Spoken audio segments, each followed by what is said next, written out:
Hello everyone. Hello. Welcome to another episode of Awkward Moments with Jatsu. I'm sorry, there's like a flashbang of music. But hello, thank you Twirly for the first tier redeem. And thank you Twirly also for redeeming Taiyaki, as well as Zingy and Tara. Let me just turn off my actual music because the clash is going to annoy me. Also, Tara and Zingy, because it's the first time you've redeemed the Taiyaki snack, the very first one's like a registry kind of redeem, and then from then on, the redeem should count how many times you've redeemed it. So don't worry, it's not broken, it's just unfortunately how it works. I stole them, yeah. The first one's like a tax payment. You don't get to keep the very first one. It needs to come back to me, and then you start gaining and earning Taiyakis. But hello everyone, I hope you're having a lovely Saturday so far. Twirly and Tara, I know you're both feeling unwell at the moment, and I do apologise that you guys have caught the cold that I have, but I honestly do hope that you guys feel better and that it doesn't cause you guys too much grief or too many issues. Rebecca, I'm going to go get coffee. No worries, Twirly. Enjoy the coffee. But yes, I know it's Spoopy month, but we were halfway through our Apollo Justice case, and I feel kind of guilty not completing it and then leaving it off in a cliffhanger, because we literally were in what were we doing? So we've done the first day court. We've already done first day investigations, first day court, and then we went to second day investigations. And then just after we finished our second day investigation, it was left on the cliffhanger where we were talking to, because I couldn't actually remember. I thought we were playing the Maractus case, but then I remembered afterwards that we'd actually completed it. And, what was his name? Wookie, we got him in a not guilty sentence. So that one was completed. Then we saw the dad's eyes and his puppy dog eyes. He was very cute. And then I remembered, actually, the case we're currently on is the singing one with La Maria. I can't pronounce the name. Sorry, my brain glitched out. I was like, La Mira? Anyway, so La Mira is how I pronounce her name. And Machi Tabai, and along with Darian Crescent. I keep trying to say his name is Crescent because of the musical term crescendo, and my brain's like crescendo. No, it's not crescendo. It's Darian Crescent. So we were about to ask Machi something, and then Darian came along and said, "Nope, question is over.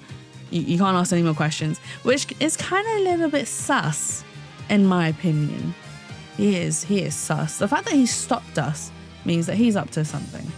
So we are going to continue from there. So I do believe we are going to end up starting on in court because we've done our investigations and we are moving on to court.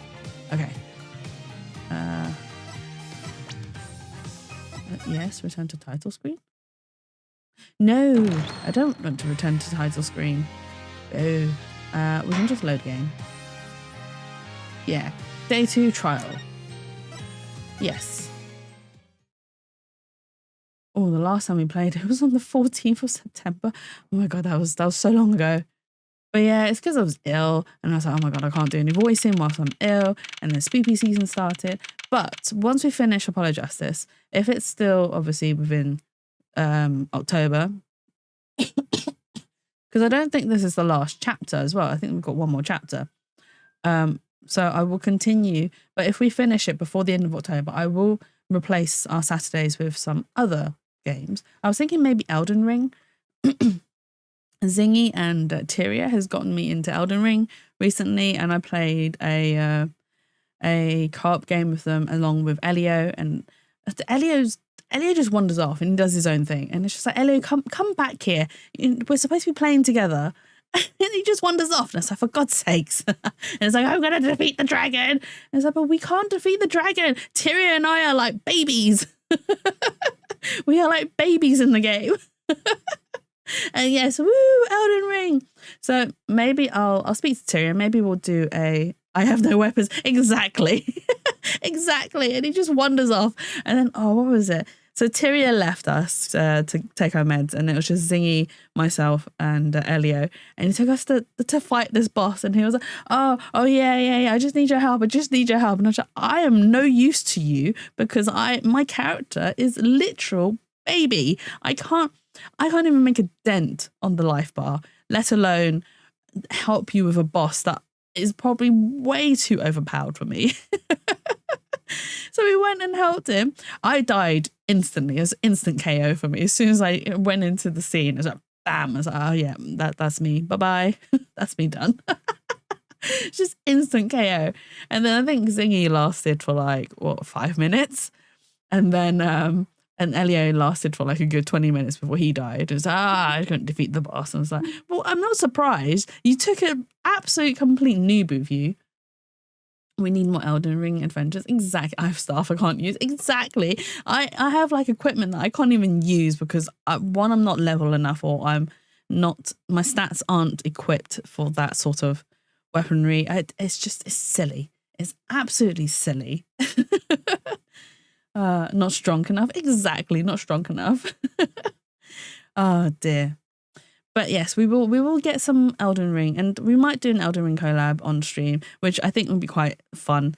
I might do one I'll do one with the other group, the rest of Zingy and Elio, because it's going to be hilarious for you guys to see just how baby our characters are. Whereas Tyr and I will probably try and play together to level up a bit more, where we will fight the bosses in a sort of order instead of running around the whole entire map being all like, I have no idea what I'm doing. What's the story? Oh, God damn it, brain. What's the story in Balamory? Wouldn't you like to know? Oh, I'm sorry. It's a thing. My head, every single time I say the words, what's the story? I just have to finish the Balamory song. Apparently it's coming back. I don't know if it is, but apparently it is. I read somewhere it was coming back. Oops, sorry, I didn't mean to tap the mic there. Itchy back. Okay. Back scratched. Also, whilst I'm not doing spoopy games, the charity event is still happening. So if you do have any spare change that you are happy to put towards a good deed, then please do consider donating to the Spa Hallow stream, which is fundraising for the Blue Cross, which is an animal charity. And obviously, if you hit certain incentives or certain amounts, you get to claim an incentive. Most of mine are art-based because, unfortunately, that's the only thing I can offer you are my art skills, my worthless art skills. I know I'm going to get told off for saying they're worthless. But no, you can claim some art from me. Or if you donate £1,000, you could potentially go on a date with Jatsu, which isn't going to happen, by the way. It's a joke incentive. Why? Are you bonking me because I said my art skills were worthless? Also, I am still going to read the lines, but I might not be able to do the voices, and I might cough a little bit. So I do apologise. It's not my intention. It's just this cough won't go away. Well, this is it. Today's the day. It all goes down. And then there was yesterday. This meeting's over. Sorry. Just give us 5 more minutes. We can call them back after that. Sorry, no go. Come on, piano boy. We're leaving. Darian, wait. I never liked you. Either of you. Huh? Oh, he ended that with, I didn't like any of you. It's like, well, why would you stop us from talking to Machi? And why tell us that you don't like us? It's such a bitchy thing to do. I don't like you, so you're not allowed to talk to the witness. No, the suspect. Oh. Also, today, I have a honey and pomelo drink. And it tastes really nice, actually. Although the pomelo tastes more like a lime than pomelo, so it might be artificial. I mean, it's well, it's got 9.8% of concentrated pomelo, which is okay. It's not that good. Every ring has its elder. Oh, you talking about Elden Ring, Jay? Darn it, we were so close. He was about to tell us. Hey, Apollo, you didn't want us to hear what Machi had to say. John Elden Ring, probably. Huh? You've confused the hell out of me, Jay. Huh? Is that supposed to be a joke and pun? I'm so lost. And I think I know why. Time to bring down a little justice. Bang! Oh. What was that? He is heard but unseen. Who's that talking? Valent Gramier exclaimed as he walked in through the door normally. You aren't the witness today, are you, Uncle Valent? Ah, ha, ha, ha. A preposterous proposition. How could I stand to stand upon the stand? Why, my secrets would be free for the plucking. I might even have to sign autographs. That is why I intend to remain hidden for the entire day. Oh, with vanishing magic? Indeed, I will jump upon an express train and express myself to the next town over. Oh, God. But before I go, a word of warning. Warning? What? A grand Gramier glamour resides at the root of all this root that has happened. Do not forget this truth. A glamour? A spell, a sorcery, a great illusion. Miss Trucy, though it pains me to part so, I need to get in line for a ticket. Farewell.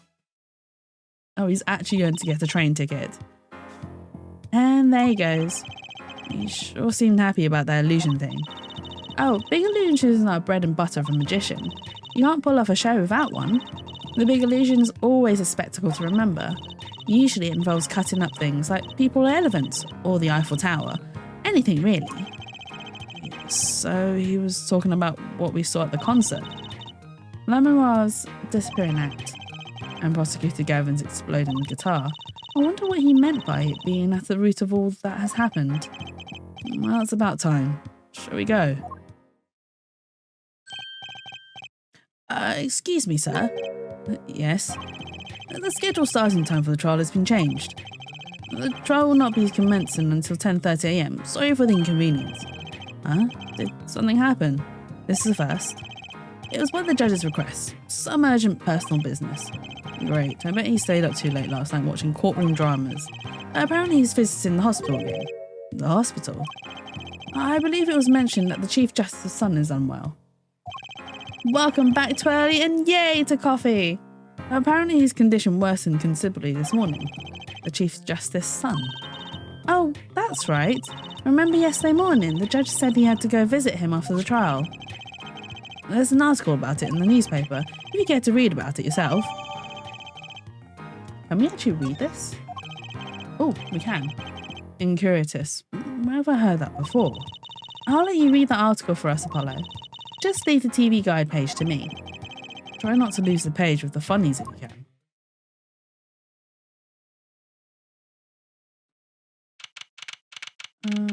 Can I look at the court record now? Hang on. Oh, I can. What does the article say? Incuritus syndrome, first case in country. Disease strikes closer to home than ever before. Oh, that's all we can read of it. Okay.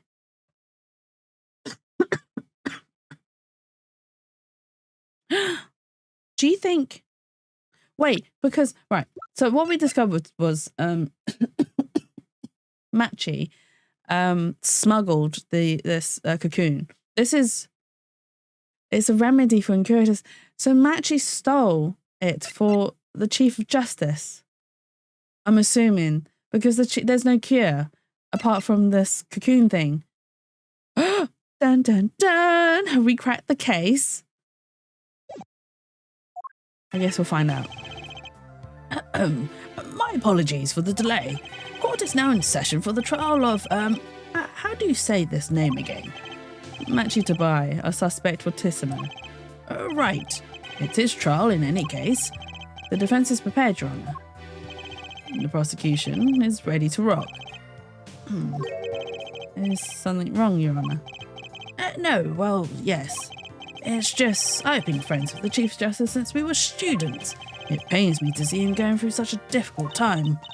Incuritus, was it? That article said there was no known cure. Judge, let me say, with all honesty, I feel your pain.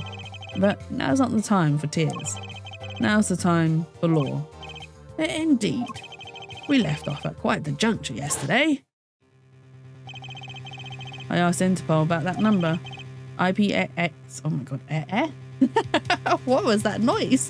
IPXX314206. The agent registered under this number was Romain Letouce. Also, right, Romain Letouce, I don't know if you guys picked up on it. The pun for Romain Letouce is Romain Lettuce. He's a lettuce. Why is he a lettuce is what I don't understand. Thanks for looking into that for us, Detective Crescent. It's a great help. Oh, no problem at all, Your Honour. I'll be heading out. And this is where Lamimra was like, wait, that voice just now. It was him. I'm sure of it. It was him. That voice I heard, talking to Mr. Letouce, when I heard the gunshots fired. It was him. It was Mr. Darian.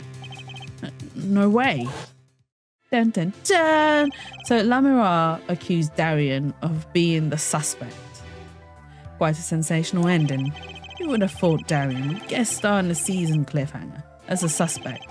I asked the prosecution to look into this matter, Please tell the court your findings. Darren Crescent is a member of my band, the Governors. He is also a detective, making the current charges serious indeed. Yet, after investigation, I have found no cause to alter our case or file new charges. And your reason is? Aren't you aware, Air Forehead? He has an impeccable alibi. An alibi? Let us review the facts again, shall we? The concert held on the night of the shooting was in 3 sets. The Governors ripped up the stage before the first set. For the second set, our guests took centre stage. The only performers appearing were myself, Lamenoir and Machi, along with a drummer and bassist, for a total of 5. The shooting in the dressing room, however, took place during the third set. Lamenoir and the defendant Machi Tabai had left the stage at that point, and the Governors were already rocking. This is when 2 shots rang out at the scene of the crime. Shots heard by Detective Emma Sky, mind you. And Apollo, you heard them too, right? I sure did. Furthermore, Lamenoir herself witnessed the moment of the crime. Well, perhaps I should say she heard the moment of the crime, when she claims to have heard Mr. Latouche and Detective Crescent talking. But that's impossible, Detective Crescent was. Precisely. Detective Crescent was on stage getting his groove on, no less. Voila. A perfect alibi. Does the defence have anything to add to this? It's true. When I heard those gunshots, he must have been on stage. Still, there's something here that doesn't quite add up. It appears the defence has no objection. I believe we can safely say that Darren Crescent's alibi has been acknowledged, which means that Lamenoir was sadly mistaken.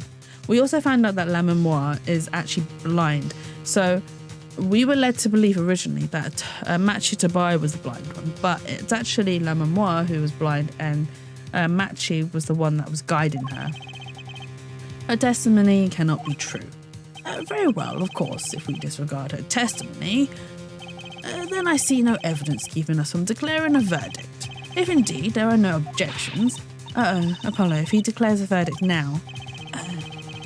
but Prosecutor Gavin's case is airtight. Lamenoir might have been lying to protect Machi. How can I rely on her testimony? Wait, what about yesterday in the detention centre?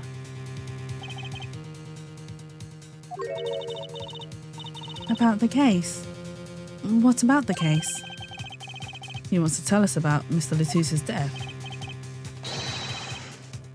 This meeting's over. Darian? Machi was trying to tell us something. I know it. Maybe the best thing to do is ask him, under oath. Very well. The court finds the defendant. What was his name again? Your Honour. No, that wasn't it. It wasn't like Marquise or Mr. Justice. Your Honour, before you declare a verdict, I would like to call another witness. Exactly who else do you need to hear from? A witness who, until now, has not been given a chance to speak in this court. Because he doesn't speak English. You don't mean? I do. The defence calls defendant Machi Tabai to the stand. What? But he doesn't speak English. We'll use an interpreter. Interpreter, I'm afraid you'll have to look elsewhere. I only speak a few phrases, such as I love you and where is the toilet? The defence would like to request Lamenoir as the interpreter. Lamenoir? But there's a possibility she's protecting the defendant. But she'd be interpreting for the defendant. Why would she lie? This is most unusual. Bravo, Air Forehead. Judge, the prosecution agrees with the defence's request. If Lamenoir lies, I'll be able to tell. Even my limited knowledge of the language should be enough for that. Well, if both prosecution and defence are for this, I see little cause for refusal. Finally, some progress. Bailiff, please show the defendant and Lamenoir to the witness stand. Oh my god. I suppose there is a first time for everything. Shall we proceed? Your name to begin with, if you would, Lamenoir. Yes. He says Machi Tabai to defendant. This is certainly a first for this courtroom. Not that we really needed an interpretation of that message in particular. So far, so good. Very well, Mr. Justice, if you would. Huh? If I would what, Your Honour? Would what? You called a defendant to the stand, did you not? What would you have him testify about? What do I want him to testify about? I haven't thought that far yet. Apollo, aren't you going to ask him what he was about to tell us yesterday? How can I if I don't know what he was saying? Excuse me a moment, if I might speak. Yes, La Memoire. Just now, Matchy said there was something about which he wishes to testify. Matchy wants to testify about something. What could it be? What sort of testimony is he talking about? One moment, please. The suspense is killing me. What? What? Well, a memoir. According to Matchy, he has proof of his innocence. What? Dun dun dun! This is a surprise. Yahoo! Victory, Apollo, we did it! This is sounding too good to believe. And I know what that usually means. Well, if that's true, then this is vital testimony, Matchy. Please testify to the court. Very well. What is he going to say? Proof of innocence. He says that word of Mr. Latouse's death came as a great shock. But if the killing truly followed the lyrics of my song, that is, he could not have done it. He says that because the lyrics are in English, he does not understand them.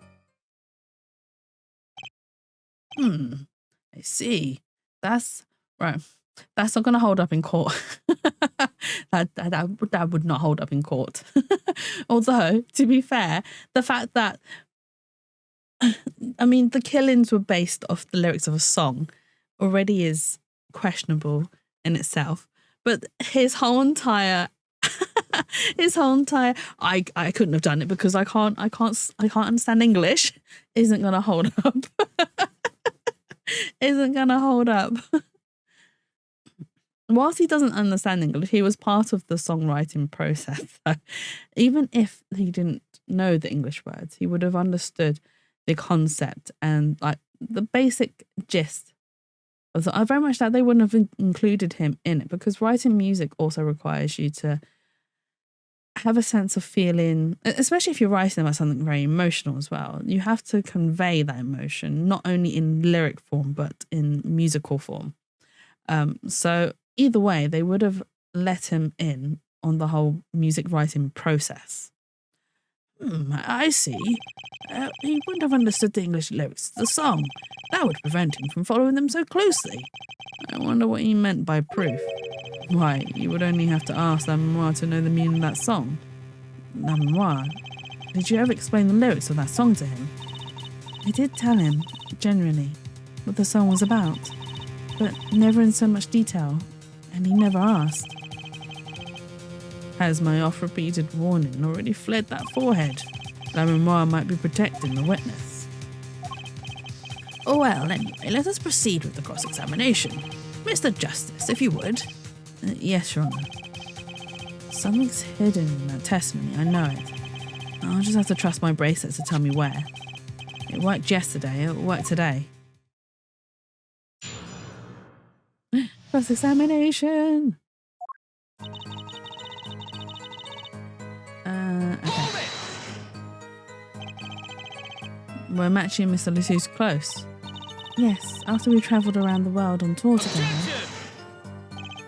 La Memoire, this is Matchy's cross-examination, not yours. But I knew the answer. This is a court of law. We'll play by the book. Oh, Flavia, you're so pretty. I'm so sorry. Oh, I do like it. Maybe I'll draw some Clavia fan art. I do need to finish off some of the donation incentives first and commission piece. But we will get round to doing some Clavia fan arts. Why not? And maybe I'll do him shirtless. I already am doing. Oh, I don't even know what. My brain is just all over the place, honestly. For these Drawtober drawings, so I usually draw just whatever I want. And lately, I just The easiest thing to draw is just naked people. Just clothes are a pain in the ass. We'll play by the book. I understand. When Prosecutor Gavin is tough, he's really tough. Machi says he was very good friends with Mr. Latouche. Mr. Latouche was always a gentleman, never angry. Oh, gentleman, never angry. We got along quite well. I never dreamed something like this would happen.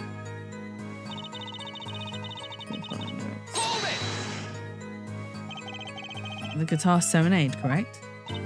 Yes, the crime followed the lyrics of the song. The theft of the keyring, the burning guitar, and the bullet. This is why it could not have been me.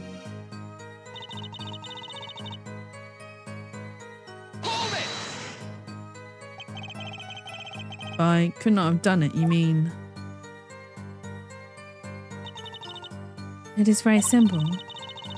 Machi could not have done all the things that happened that day, but all those things followed the song lyrics closely.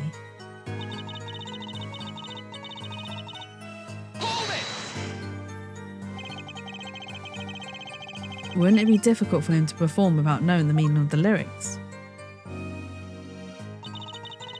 He did know what the song was about, its mood, shall we say. This was enough to play by. I told him it was a song about a guitar in love. It's not actually the guitar that's in love, strictly speaking. Oh, perhaps I misunderstood. No, not really. Yours is also a valid interpretation. Okay. No, it is my fault. I'm too used to singing in Borgian. It is much easier than trying to understand these English lyrics. Yay, I knew he was innocent.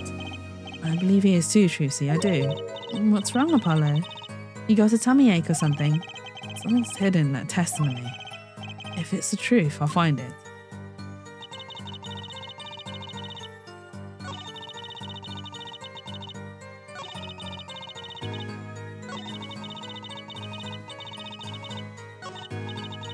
The only time... So he doesn't move at all. But she does.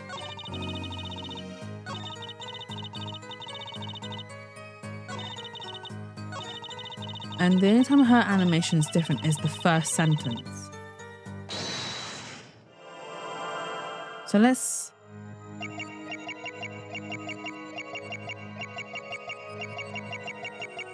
So we can't actually see him close up. Oh, so it's not there. And I can't see any... I'm just going to perceive every part of him. Yeah, because he doesn't move in the other sentence. He doesn't move at all. So maybe if we do a close-up of, or perceive him for all the other statements, we can see maybe if something that's been said.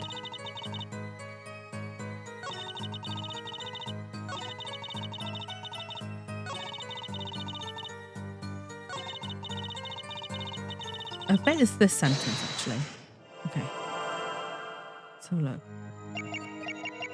He says that because the lyrics... English. Oh, wait. Gotcha! His eyes moved.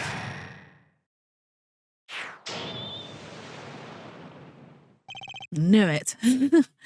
Machi, you can't fool my eyes. He glanced toward her the moment La Memoire said the word English. Why? And don't bother interpreting that. He understands me. Machi, tell me the truth. You can understand English, can't you? What are you saying? Of course he can't.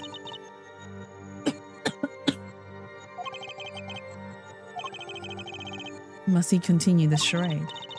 Mr. Justice, Machi says this. I know the word English. Huh? Before coming to this country, he heard me speak in English. He learned the name for this language, that is all. What? Give me a break. Is that such an unusual word to understand? Do you not know Spanish, for instance? Well, yeah, but... I'm sorry, but he truly doesn't understand your language. Well, explain this. How does he know the crime followed the lyrics? Have you always been such a suspicious-minded lad? It is simple, so simple it hardly requires an explanation. He read about it in the newspaper. The newspaper? The Borgian Daily Bugle. You can buy it in this country these days, you know. They have already begun to report about this case in our homeland. I was right. What is wrong, Mr. Justice? Your eyes are quite fierce all of a sudden. Matchy's lying. Maybe it's time to show them proof that he's lying. Oh no.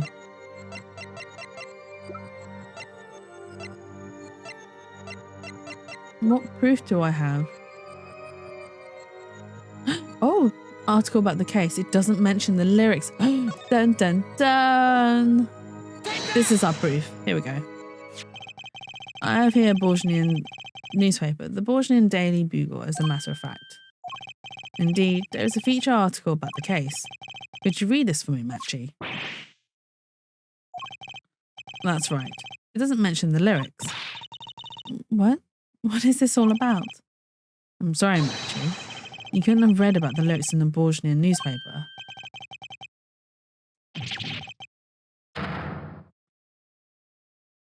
Wait, so he can actually understand English? So he's not blind, and he can speak English. Oh my god. Ooh, what does this mean? But I don't see how it's possible. I know. You must have heard the lyrics when the police were doing their questioning. Yes. Not possible. The subject of the lyrics was not brought up in police questioning. I read the full report myself. So the lyrics weren't in the newspaper and the police didn't mention them. The only place you could have heard them was in this courtroom. In English, no less. The witness will explain himself. Matchy says... He says...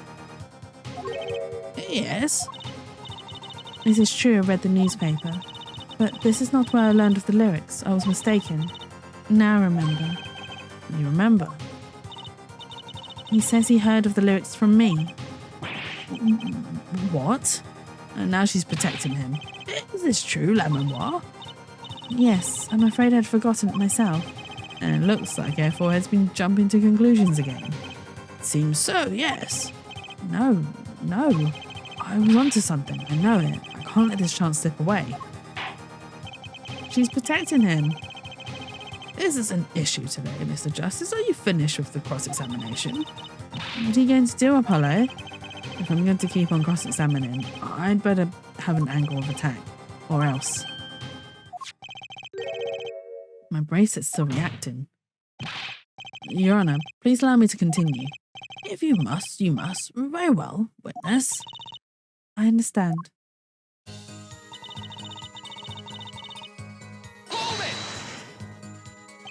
Exactly how much did you explain to Matchy? This is a question for me, yes? This interpretation thing is getting old fast. I told him that Mr. Latouche had been killed and why he was a suspect. And I told him the crimes of that day followed my song. Did you mention any particular words of the song relating to the case, such as heart? Yes, of course, I explained this. He was quite surprised. Yay, I knew he was innocent. I'm used to. Oh, okay. So that's the end of. That's the end of that bit. So this is repeat. Because I'll find out. Okay. So we've got nothing. This is English. That's not going to understand them. As I explain the crime for. Okay.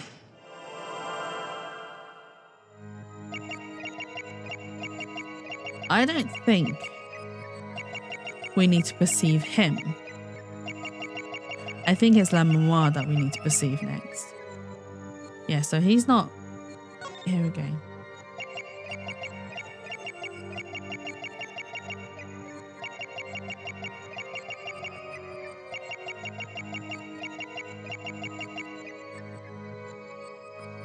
Okay.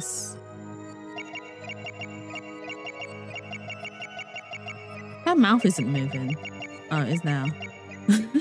I was like, how is she talking if her mouth isn't moving? Where are her hands? Oh, she doesn't have... Okay.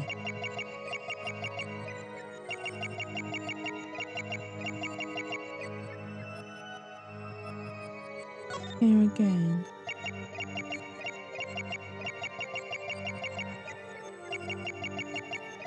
Oh! Wait. That's really weird. Why does her mouth not move for everything... for that bit? Gotcha!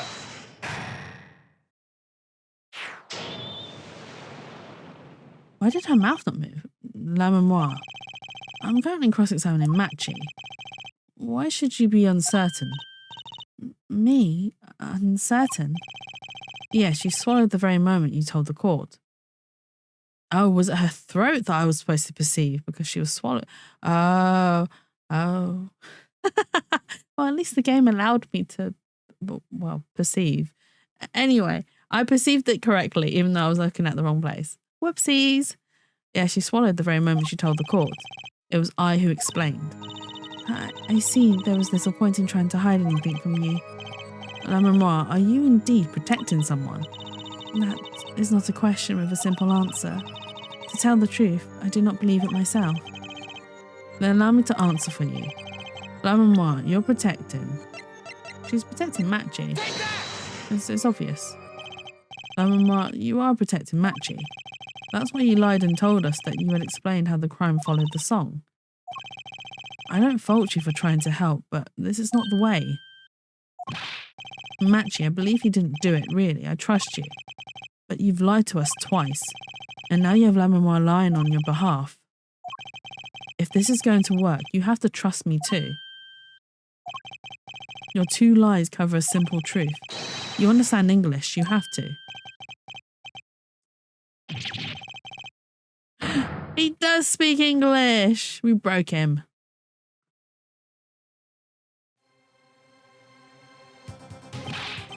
Witness, is this true? Do you understand English? Yes, a little only. Dun dun dun. Oh, what? First he could see, now he can talk. And you did not know about this La mémoire? No, I did not. It is quite a surprise. How many secrets is this witness hiding? Last. This is last. Matchy, could you tell us what really happened? No shooting. I did no shooting. So you weren't in the dressing room when I heard those 2 gunshots, correct? Apparently the answer to that question isn't simple either. I was in dressing room, behind desk, manager, he on floor. Which would be after the shooting, right? Then there is voice. Voice? Or voices? Was it you and them, Apollo? So Matchy went into the dressing room, missing the 2 said would have been shot. And then we came to the door. Panel high up. I take off. Run away. Run away. So it was you who escaped with that air vent. As the prosecution has upheld all along, no less. The defendant has admitted to being at the scene. Might we take this as a confession? No, he's clearly denied that he did it. I know shooting. Manager on floor. Already on floor. The victim had already been shot, you say. I find that hard to believe. The defendant understood the song lyrics. He was at the scene of the crime. This can only mean one thing. He is the shooter. Does the defendant have anything to say to this? He's clammed up, Apollo. Then let's ask Mr. Justice. Will you inquire any further testimony from the witness? Is that it? Is there nothing else I can get him to testify about? Wait, no, of course there is. What is this cocoon anyway? The cocoon, the silk is a potent cure. A cure? Well, Matchy, are you a smuggler?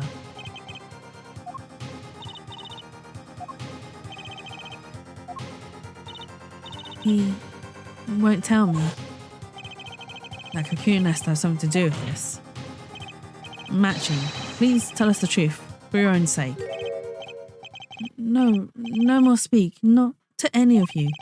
So much for your precious trust there, forehead. Hey, you were the one who didn't believe him. Regardless, this brings us to an impasse. does seem that the defence and defendant are at odds. I doubt we are likely to learn anything more of value should this continue. I see no other course but to declare a 5-minute recess. The defence will work things out with the defendant so that we might proceed.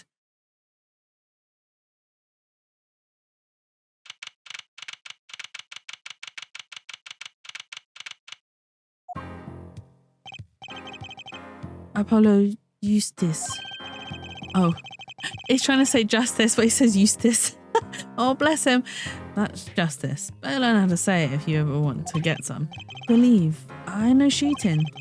Matchy claims Mr. Latouche was already down on the ground when he entered the room. Maybe it was a trap and he walked right into it. Suddenly, I hear revolver, close, very close. Then I hear voice. You heard gunshots? Yes, it's true. I hear revolver, but only sound.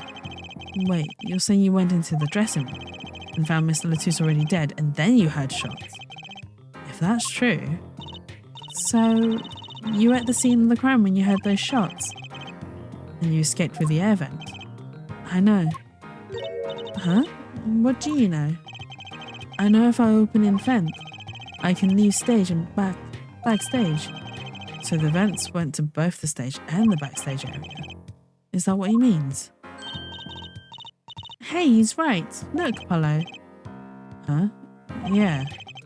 But how did you know it was connected like that? Wait, I bet his father was the architect that designed the hall or something. I hear this from Magician. Magician? Don't look at me. Magician, huh? Well, at least we're clear on one thing. Matchy didn't shoot Mr. Latouche. Yeah, but what does that leave us with? We're supposed to say he went into the room to find the body and then he heard the shots. That's one thing to go... Well, that one's going to go... Oh my god. That one's going to go over well in court, not. That one's going to go over well in court. Is that sentence right? That one's going to go over well in court. Anyway. Apollo, you're his defense. You're supposed to believe whatever he says, even lies. That's what Daddy always told me. I'll just potentially misheard him every time. So, what do we do? You're sure you won't testify, Matchy? No talking, no. Well, it was worth a shot. That cocoon. I can't go home. Can't go home? Oh, yeah, because if you smuggle the cocoons out of the country, it's a death sentence. I can't go home to Bourgogne. I do not want to go home. The penalty for taking a cocoon from Bourgogne is death. That's right, it's punishable by death. Of course, he's scared. Oh well, I guess we'll just have to try a different approach. That's the spirit, Apollo, so what's your plan? If Matchy won't testify about it, we'll have to get someone else to testify. Someone else? I think we're out of time. Let's get back in there. Right. Who are we going to get to testify? I mean, the next best person would be Darian, but how are we going to drag Darian into court? Because Clavier's already established that Darian's alibi is 100% airtight, which I kind of suspect that it's not. And I think I know why or how, because Matchy said that he didn't hear the gunshots first. He found Mr. Latouche first, and then he heard gunshots, which is interesting. That means his...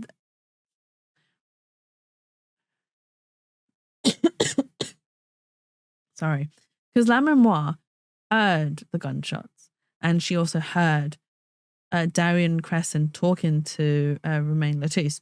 But when she heard them, it was when she was doing her magical scene where she was transferring from spot A to spot B. So she heard them during Act 2. But Matchy found him during Act 3. Dun, dun, dun. Interesting, right?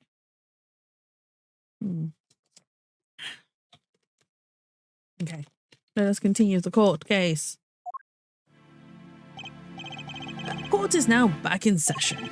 Mr. Justice, have you sorted things out with the defendant? Yes, Your Honour. We had a good talk. Very well. So will he testify?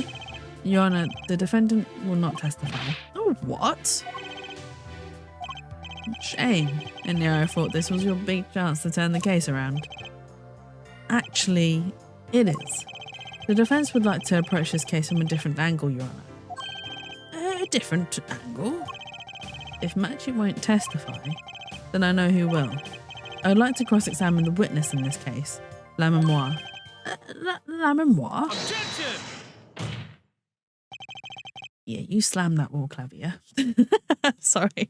What are you up to now? I thought we determined yesterday that La Memoire's testimony was insubstantial. There's nothing you can... La Memoire was taken to the hospital yesterday with injuries. What happened? She was assaulted, Your Honor. Assaulted? Someone wanted La Memoire dead. Thankfully, she was able to save her. What? I've heard no such report. Prosecutor Gavin. Why would anyone be out to kill La Memoire? Can you think of a reason? Well, think of how she's known in our country. A singer from overseas who doesn't speak English, yes? Yet someone tried to keep her mouth shut. Who could that have been? But you don't think. I do. It's the same person who shot Mr. Latouche. The killer was afraid of her, afraid of what she might say. The defense believes that something was hidden in the testimony yesterday, something that the killer doesn't want getting out. Dun, dun, dun. So, am I to understand that this is what you are saying? Namely, that there is a nugget of truth in La Memoire's testimony, a nugget we have yet to uncover. Exactly. If La Memoire was attacked, this has serious implications. Very well. There were some vague points in her testimony during yesterday's trial. Perhaps we did not inquire as deeply as we might have into some. The court will hear La Memoire's testimony once more. Yeah, you go, Judge. La Memoire must apologise. We must ask you to stand again and speak. You need not apologise. I know that Matchy is innocent, and I will do all that I can until the court realises this. Let's review your testimony from yesterday. You told us you heard 2 gunshots and the shooter's voice through the window. And the voice belonged to Darian Crescent, yes? That is correct. At which point I proved she could not be correct. She couldn't have heard any of those things. The small window at the scene was closed and was found to be quite soundproof. You have nothing to say to that, Mr. Justice. I don't know exactly what yet, but I do know there's something there. There is, it seems, much you do not know. And yet it is my duty to hear him out. Perhaps a witness would be so kind as to testify once more to the court. Of course, Your Honour.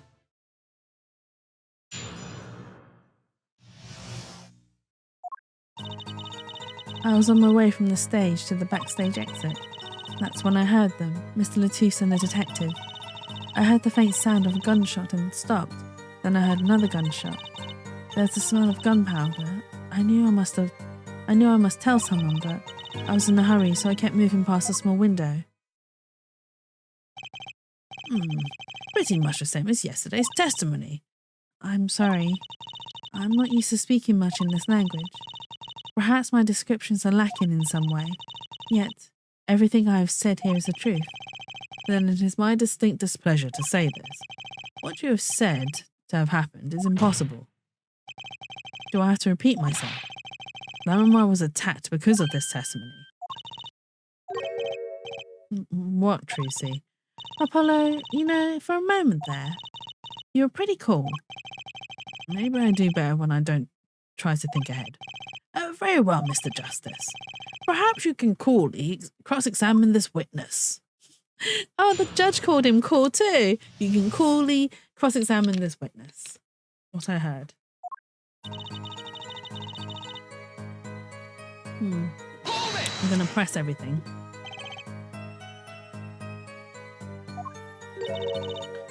Is something wrong? I know I said hold it, but she's saying the same thing she said before. Mr. Justice. Sorry, it's nothing. Please continue your testimony. Now I know what they mean about the reckless youth these days. The one in red over there is a shining example, Judge. Oh my god. You're the last person who should be pointing fingers, Mr. Rockstar.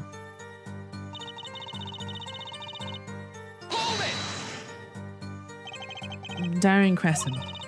I did not know his name at the time, but yes, it was him. The one who took the stand yesterday. How many times do I need to remind you that it's impossible? There's no way you could have heard him.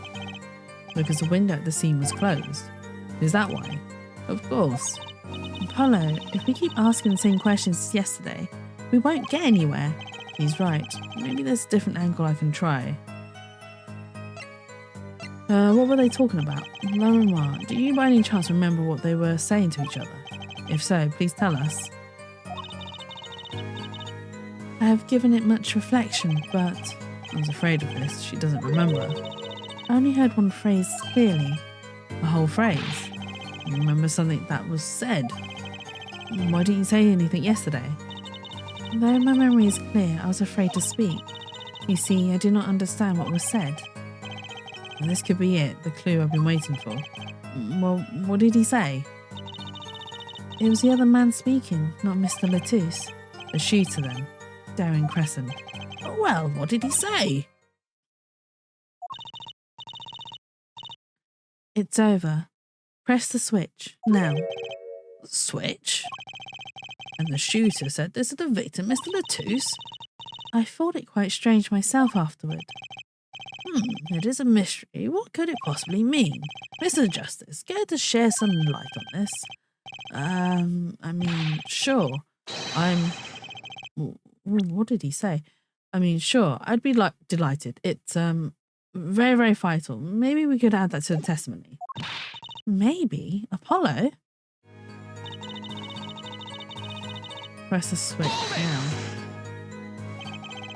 And it was Detective Darian Crescent's voice. Yes, I'm sure of it. It's over. Press the switch. Why would he say that to Mr. Latouche? Apollo, the murder weapon, the revolver was Mr. Latouche's, right? Yeah, what of it? Well, maybe when he said press the switch, he really meant to say pull the trigger, because his English isn't so good. Darian Crescent is a native speaker. Oh, right, sorry. I think I kind of forgot who was what. Press the switch. That's not something a killer usually says to their victim, is it? But was there no one else in the room? I do not know. All I heard was Mr. Latouche and the detective. Some gunshot and stop that I heard. Do you know what? Because we found something. The remote trigger. Do you think Latouche and Darian was originally working with each other, and then Latouche decided not to work with Darian in the end because he grew a conscience? Do you think that could have been it? Oh, sorry. I am gonna do a stretch. Ugh. I am so crunchy. But yeah. I'm gonna have to use the foam roller later and crack my back. Oh god. Right. Yeah, I think Latouche had this, which then triggered the igniter thingy in Clavier's guitar.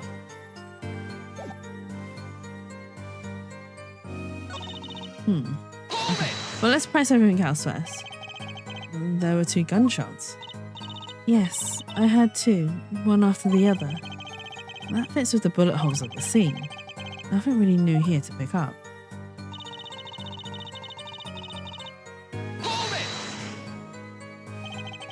Why didn't you tell someone immediately? Well, if it were me, I would have gone to the police right away. It's our duty as citizens. It's maybe beside the point, but Larimar isn't a citizen, though one would hope such common sense prevails in Bourgeois as well. Larimar seems awfully quiet all of a sudden. That's strange. Could she be hiding something? It is as you say, yet, at the time...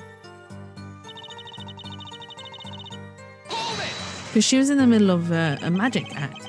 You're in a hurry to go where? I was on my way to the backstage exit, as I have said. Why were you in such a hurry then? Well, I don't think there's anything to do with this case. It very well might. Please answer the question. Are you alright, La Memoire? Yes. Yes, I am just tired. Recall what I told you yesterday, Air Forehead. La Memoire suffers from serious amnesia. Please refrain from traumatizing her further. What, so he can just dismiss questions he thinks are too traumatizing? Why don't you prove her reason had a connection to the case before asking about it, yeah? The prosecution's objection is sustained. The current question is moot. Mr. Justice, please continue your cross-examination. La Memoire was attacked because of this testimony. I know she was, so something got to be hiding. What? So something's got to be hiding here. Maybe there's some detail we're missing. I guess we'll just have to get her to fill in the blanks. Right.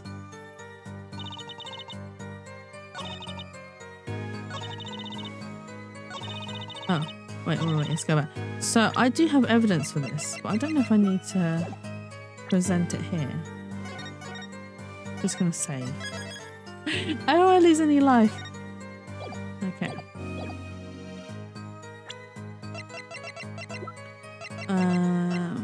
This one. Press the switch. There's only one key that can unlock the mystery of those words. I'm so sorry, my reading's really bad today. I'm not registering the words properly. Oh. Yet there was nothing at the scene that could be called a switch save the lights. True, there wasn't a switch at the scene, but it just so happens I have a switch right here. It certainly does look like a switch, doesn't it? The problem is, this was found not at the scene of the crime, but on the stage. At the stage? Where the concert was held, yes. This was found hidden there. On the stage. Are you claiming that the voice Memoire heard was of someone commanding another to press this switch? It's a possibility. Wait! So if he wasn't talking to Lettuce, I bet he was talking to Matchy. Matchy's the one who pushed the switch. Oh, Air Forehead. I'd call that an impossibility. Why? It's hardly necessary for me to remind the court of the layout of the concert hall. The stage is quite far from La Memoire's dressing room. Not to mention, the governors were in the middle of a concert on said stage. We aren't known for being a quiet band. You could shout all you wanted and not be heard. The detective's voice was loud, but certainly not a shout. So too, have Air Forehead's cries of possibility fallen far short of being heard. Sorry, but you wouldn't have needed a shout. Excuse me. You heard what I said. Oh, you heard what I said, or do you need me to shout it out for you? Oh my god, Apollo, Satin, Clavier, go you.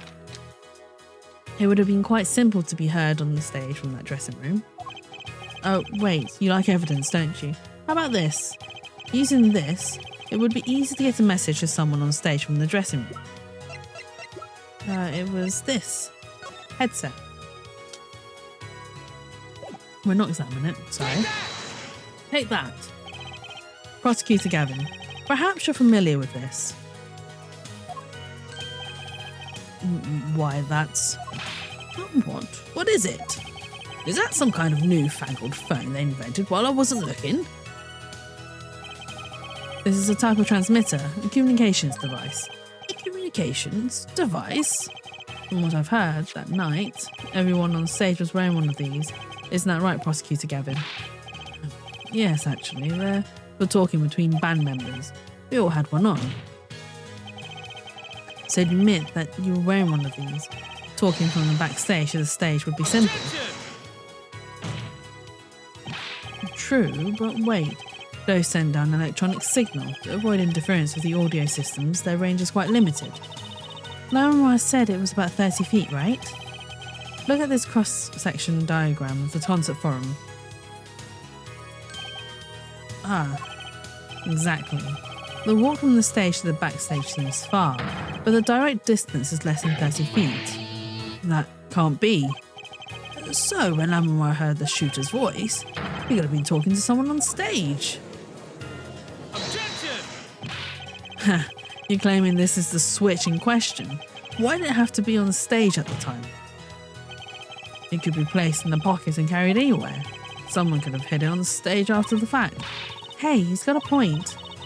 How do we know where it was when she heard the voice? When the shooter said press the switch? Well, I guess we don't.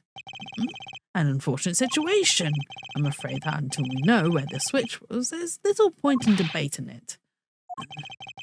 I'm sure this was the way to go with this. What is this switch anyway? We don't even know that basic fact. We do. Wait a second. I do know what this switch is. And if you follow that train of logic to its incredible conclusion, it ends up in proof that completely changes this case. What's up, Apollo? Apollo? We know about this switch, right? We know what it is. Yeah. Well, think of when it was used that day. Think of what happened. Well, Mr. Justice, if you have no further information to share concerning this switch, Your Honour. Yes, Mr. Justice. I've been remiss in not telling the court this before. I know what this switch is. Well, it seems the defence is set upon linking this switch to the case. Now let's see your evidence of the link. What evidence do you have to explain what this switch is? It'd be this, the igniter. Prosecutor Gavin, you remember this? That's what? Is that another one of those newfangled phones? This is an igniter. What phone looks like this? Exactly what I thought, Apollo. Igniter? You mean it's like a lighter? Yes, actually. You aren't saying the switch is a remote. I am. This is a remote trigger for an igniter. What? Look, I'll show you. Yow! Mr. Justice, you will cease and desist from burning down this courtroom. Sorry. That was a bit more fire than I expected. If my whiskers are caught on fire... Prosecutor Gavin, let me repeat myself. Wait, the judge calls his own beard whiskers? Is the judge a kin? Kitten judge? Is that what's happening here? Oh no, the judge has just given me more drawing material to work with. Oh no. Oh no, can you imagine? Shibari judge with cat hairband. Little cat ears. Oh god, that'd be adorable. Okay, that's in the planning. Prosecutor Gavin, let me repeat myself. This switch is remote igniter trigger. Doesn't that suggest something to you? You're talking about what happened to me, aren't you? Ah, exactly. That night of the concert, there was one unusual burst of flame. When your guitar caught fire in the middle of your performance. But wasn't that part of the stage show, though? Prosecutor Gavin was entirely unaware such a thing had been planned, and the guitar that burned was a valuable keepsake. That's right, he got it in Bourgeois from La Memoire. He said the sound was amazing before it burned, of course. Now it just kind of smokes.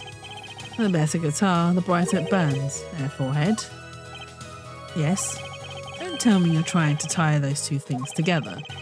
Those being the shooter's voice heard by La Memoire, and the guitar suddenly catching on fire. I am. It's really simple when you think about it. Mr. Latouche and the shooter were at the crime scene. The shooter was wearing a headset. He ordered someone on stage to press the switch. The switch was pressed and the guitar caught fire.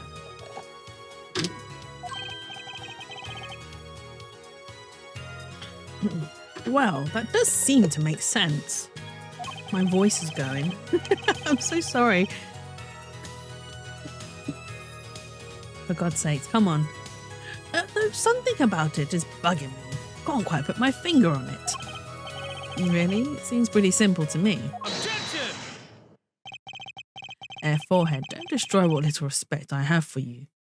He has respect for Apollo. If he does, then why does he keep calling him Air Forehead? I was expecting something a little more sensible. I guess I was wrong. Oh, what's this all about, Prosecutor Gavin? This simple story simply makes no sense. Think, that night my guitar caught fire, yes. The cause may have been this indeed. However, The guitar caught fire during the second set. That's right, of course. The guitar caught fire during Lamoire's song. Indeed, yet the shooting happened during the third set. The two are utterly unrelated. Yes, that must have been what was bugging me. The whole premise for this is faulty. See? This story makes no sense. Are you sure about that? What exactly do you mean, Justice? Maybe it's not the premise for my explanation of the switch that's at fault. Maybe it's our premise for the entire case so far. Our premise is this specifically. I'm glad you asked. I'm saying that maybe the killing didn't take place in the third act.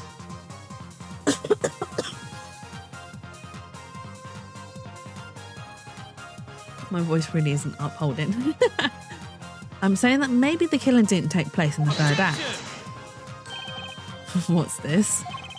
But Detective Emma Sky heard shots and found the body. All this happened in the third act. Gunshots rang out, and according to his testimony, Matchy was in that dressing room at the time. Oh, where are you going? Where are you going with this, Mr. Justice? Stay with me, Your Honour.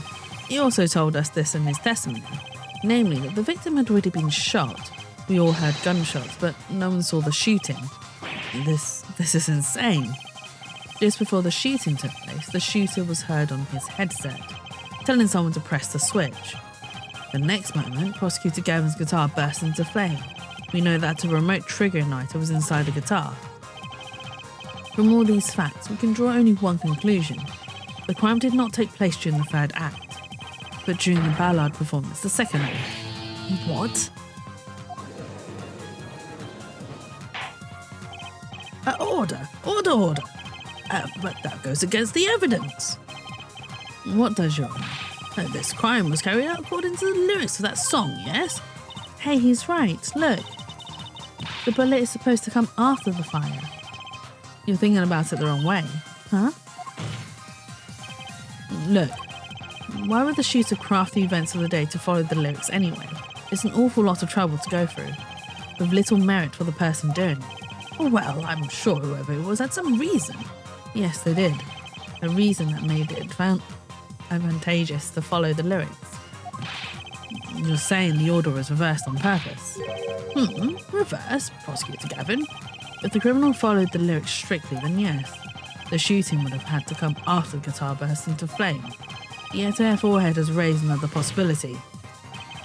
He's claiming that the bullet came not after, but just before the fire. Couldn't have put it better myself. We were only meant to think that the shooting came after the guitar burst into flame. That was the criminal's objective. The crime followed the lyrics to the point, but that was the ruse. Why else would the killer risk discovery by moving the body? That was the final touch to make us think he'd followed the lyrics the whole way. Order! That would explain the most unusual situation. It does. The killer changed the order of events to create himself an alibi. In other words, the killer was someone who had an alibi for the third set, but not the second. I was hoping it wouldn't come to this, but sadly it has. Let me tell you why your little fairy tale makes no sense at all. Oh, it sounds good, I'll give you that. You've given us a reason why the killer bothered following the lyrics of my song, but I question your logic. For it's flawed from the very beginning. Flawed? Yes, a contradiction there, forehead, one I've pointed out several times, no less. At the time of the crime, the small window at the scene was closed. How could Lamoire have heard a voice through it? Oh. I know that you would like to divert our attention from this critical fact, but you're basing your entire line of reason on a false premise. Right. Lamoire's testimony is my entire case. That voice she heard, the shooter's voice. What if she couldn't hear it, Apollo? Look, what do we have? What do we have? A man saying press the switch, and near the crime scene we have a switch, which acts as a remote trigger for an igniter. And last but not least, Prosecutor Gavin's flaming guitar. It can't all be coincidence, but how do I make it work? They see a more direct line of questioning is required, and the crime scene was investigated immediately after the crime. That window was closed. Care to tell us how Lamonoir heard the voice? A key point to be sure. Mr. Justice, can you explain this to the court? Well, I thought she had an earpiece. Or was that just between the band members? Okay, Justice, you've got one thing to prove, and only one thing. Lamonoir heard a voice, and she heard it during the second act. Think, how was Lamonoir able to hear the voice?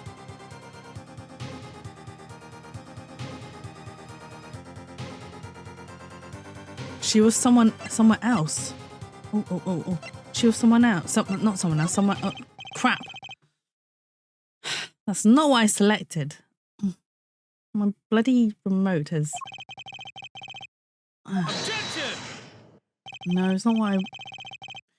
The horse is dead. Stop beating it for all our sakes. That's not what I wanted to select. Oh, you have evidence to the contrary, perhaps?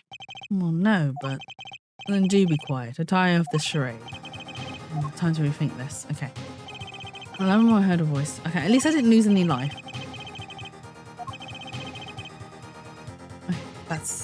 She was somewhere else. Because, right, the reason why I say this, because when Matchy said that he climbed into the vents, it is the space or the gap between the stage and the dressing rooms. So Lamonoir must have been in that gap during that magic trick, because that's how he knew where it was, because the magician had told them. Oh my God. Okay. When we investigated the scene, the window was closed. The shoes had no reason to close it, had it been opened either, meaning it was impossible to hear a voice through that window. It's good to hear you're making sense again. For a moment, I was afraid you might be a Borgian too. As I was saying, Lamonoir could not hear the voice through that window. So there can only be one explanation. She heard the voice from another location entirely. What? What's this? You do amuse me so. And here I thought you in good sense were back on speaking terms. That is rude, Clavier. Now I'm afraid you in good sense speak two entirely different languages. Shall I interpret for you, Air Forehead? Lamonoir clearly stated she heard the voice through that small window. And there was only one small window at the scene. Are you sure? Think about it. Isn't there another small window at the scene? There is? Ah, I know that look. He wants us to ask him. Very well, you claim Lamonoir heard the voice from another location. Mr. Justice, show us where this location was.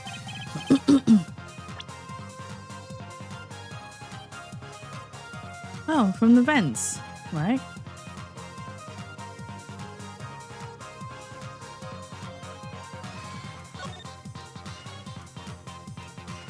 I mean, she could have heard it from here or here, but I'm going to point at this vent because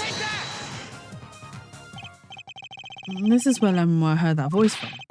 But that's no small window, that's the vent. What does she tell us? She says she's a Borgian, unfamiliar with our language. It's not a stretch to imagine she'd call this air vent a small window. Now you've done it. You've gone beyond ridiculous and into ludicrous. So Lamonoir was up in the ventilation system listening to this man's voice. It's the only logical explanation, yes. Logical? I don't think this word means what you think it means, Air Forehead. Okay, what about it isn't logical? What about it isn't logical? It hardly merits saying. Why would Lamonoir be in the ventilation system?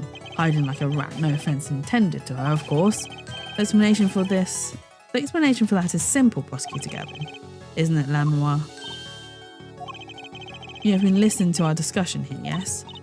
Yes. I admit it's had me quite confused since yesterday. Yes, the small window was closed, but why should that mean I could not hear through it? I fear our prosecutor might himself need an interpreter. The problem here is words. Lamonoir, this small window through which you heard the voice, was it up on the ceiling of the floor, not low on the wall? Yes, it was up on the ceiling. What? Order! Order! I will have order! Witness, you will clarify this statement to the court. Are you in fact saying you are up above the ceiling of the room? Up above the air so high? Oh my god. No, I will not do lyrics. And that's where you heard the moment of the crime?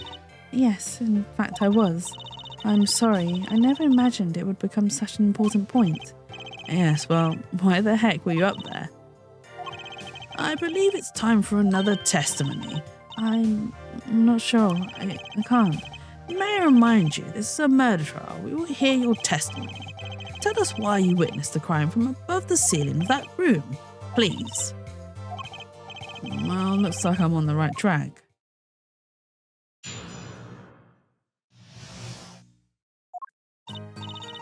Yes, I was above the ceiling when I heard the voice. I'd heard there was a small window there before. It was in the middle of my performance. I had no time to report what I'd heard. As to why I was there, I cannot say. I'm bound to secrecy on this matter. It's to do with the magic trick. She's not allowed to reveal it. Bound to secrecy? In my line of work, one has many obligations to uphold. But you say you were in the middle of your performance, so this did happen during the second set. I did not witness the crime, you must understand. I only know what I heard. Yes, but you must tell us what you were doing in detail. That's what the cross-examination's for, yeah, Air Forehead? Our mission in this court is to discern the truth. No obligation, no binding pact may hinder that mission. Very well. Mr. Justice, you may begin the cross-examination. What are you going to do, Apollo? I'm going to find out the truth. She was up above at the ceiling. She was up above that ceiling for a reason. I just have to get it out of her.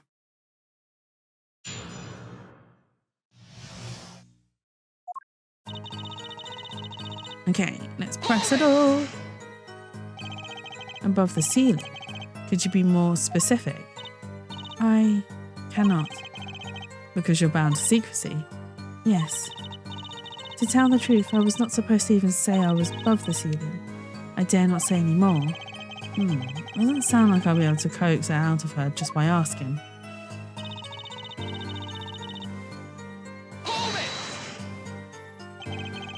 By small window, you mean the air vent? I only remembered I needed to be careful of where I put my hands and feet. I cannot see the light coming through the window, of course. The air vent grate could trip you up, certainly. So I was walking very carefully when I heard the gunshots. Startled, I crouched and listened. That is, when I heard his voice come from the room. Darian's voice. I knew something terrible had happened, yet...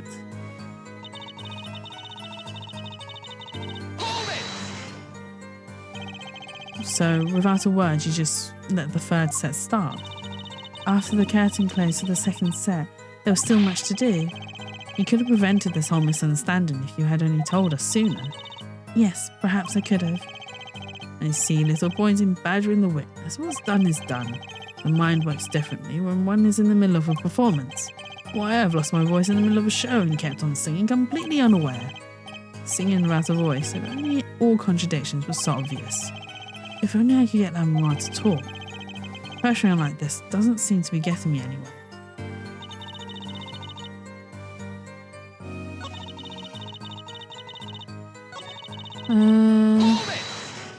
I don't know if we'll be able to get to talk. You heard the gunshot during the second set during your performance. You're quite sure? Yes. Why would I lie about the time? Why didn't you tell us this yesterday? No one asked me. I thought you all knew. I told you Machi was not the killer. I told you this many times. Yes, you did. But you never told us why. I am sorry. I was not able to speak of it. Unable or unwilling. She's not talking, Apollo. What do we do?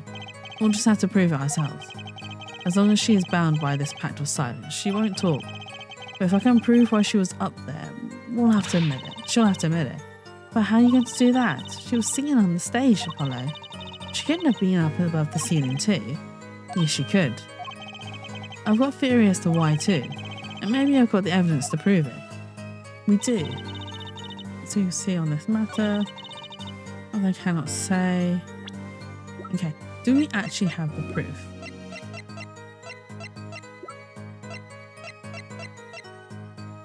Oh, excuse me.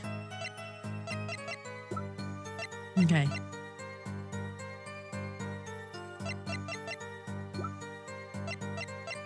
The only thing I can think of is the tape.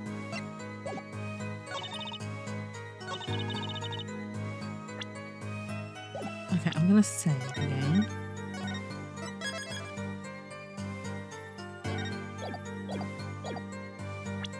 Okay, and then I'm gonna present the tape because that's the only thing I can think of that could. Oh, it is. I was right. I'm smart. La Maman, truth be told, the reason for your presence above that ceiling is quite clear, especially when you consider what happened during your performance. What happened? Yes, it's all right here in this video.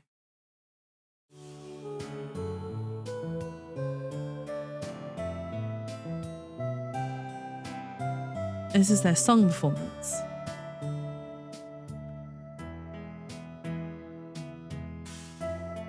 And then she disappears. And then his guitar bursts out in flame.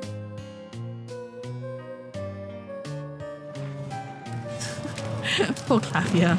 It's so like unexpected.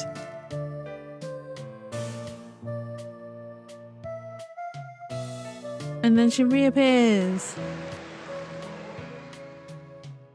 Yeehaw. Are you yeehawing the burning guitar, Tyria?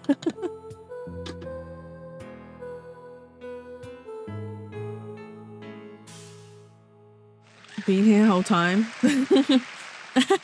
Yes, I believe you.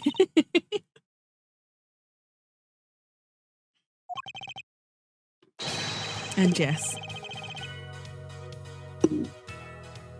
Oh, what did they say? Oh, she just did the ... As we can see, La Maman was clearly not on stage for her entire performance. Though it saddens me to be so realistic. La Maman is incapable of actually vanishing, let alone teleportation. So the only explanation is that she was hidden from view, and during that time she moved to the back of the forum. Apollo! What, Trucy? It's not nice to reveal a magician's secrets. Oh my god. It's not nice to reveal a magician's secrets. That's really hard to say fast. Magician's secrets. And it's against the rules. Well, I'm a lawyer. I'm not supposed to be nice. This is all very fascinating. But how is it possible? There was only 20 seconds between when she disappears and reappears. She couldn't have moved that fast. Is something wrong, Prosecutor Gavin? This was his concert, his show. He knows how the illusion was performed. Aha! He's just realising his own oversight. And let's look at the cross-section diagram again. Here we can trace a route through the ceiling. It goes from the stage through the backstage to the rear of the forum. Recall La Maman's testimony from yesterday. I was on my way from the stage to the backstage exit. There was something like a little window there. That's how I saw it. She went from the stage to the backstage exit. A perfect description of this route above the ceiling. La Maman knew of this because of her part in the illusion. But she wasn't the only one who knew. What? Just now in the lobby, Machi told me something. I know. I know if I open EnVent, I can leave stage and backstage. He said that? Oh, were you not informed, Prosecutor Gavin? I knew about the Vanishing Act, of course. Yet I had no idea of the route that would be used. Why didn't that magician tell me? Magicians only reveal details of their acts on a need-to-know basis. They're the bread and butter of a magician's life, you know? Which is why he bound La Maman to secrecy. Well, La Maman? I'm impressed, Mr. Attorney. Machi was right about you.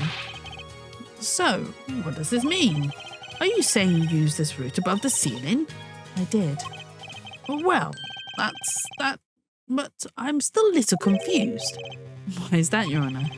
As I said before...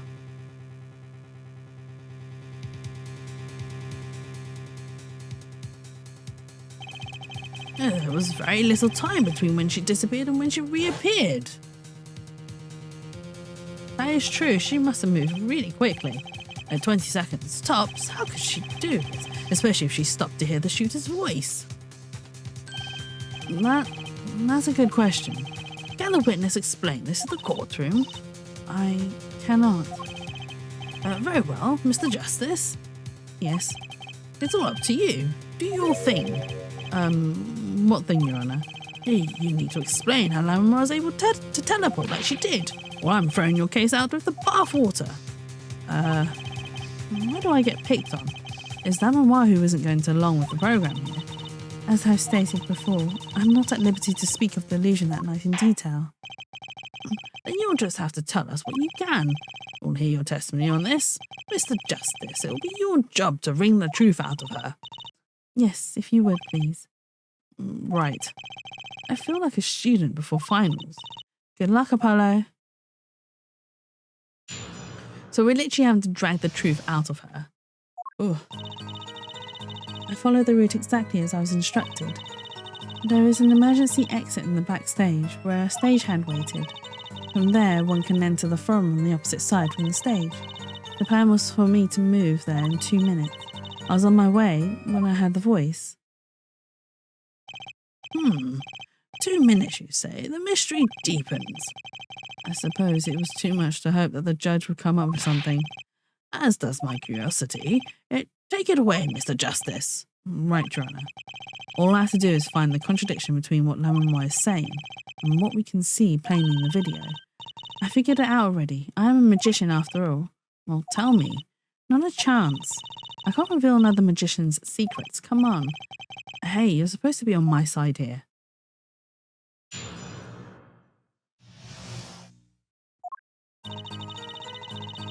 Right, we need to push. How did you proceed along this route? How? Why, I walked. But you arrived behind the forum much too fast to have been walking. Tell the truth, Lamar. You rode some kind of vehicle. What? A vehicle? What vehicle?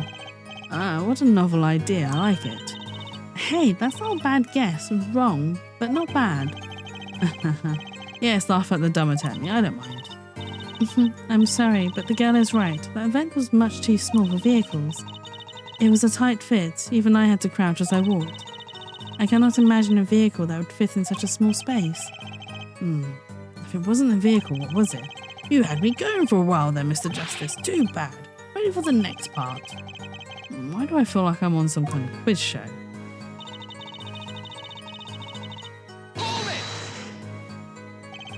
Did everyone on the concert staff know about the trick?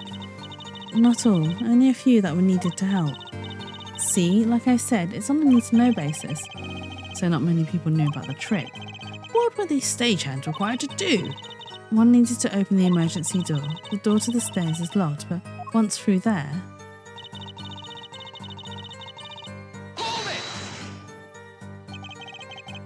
So when you came back out, you were behind the audience? Yes, that is how it worked. Not a bad show, if I do say so myself. That's Uncle Valiant for you, the old Premiere touch. But on the video, you were only gone for 20 seconds. How is that possible? That's the part I don't get either. Yes, it would be hard to go so far in only 20 seconds.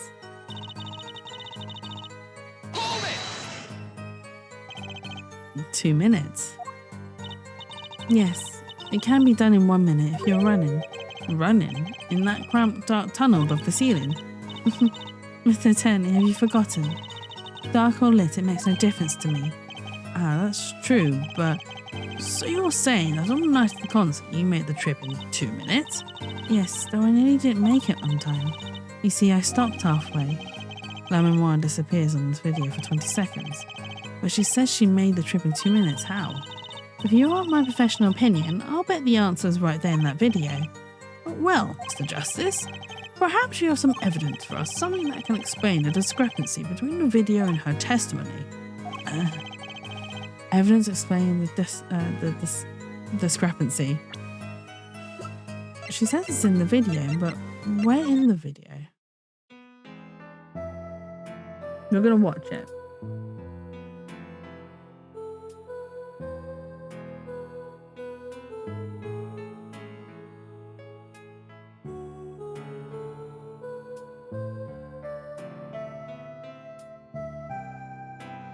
Because you can see there's a trap door underneath her, which is fine.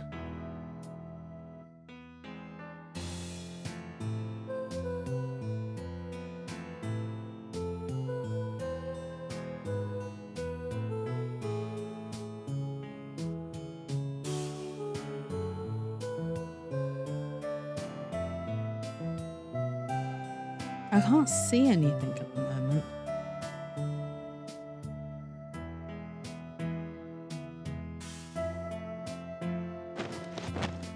Okay, so she disappears here.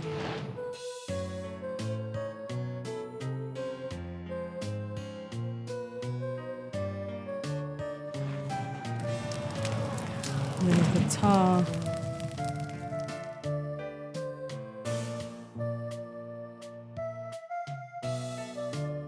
And then she reappears here.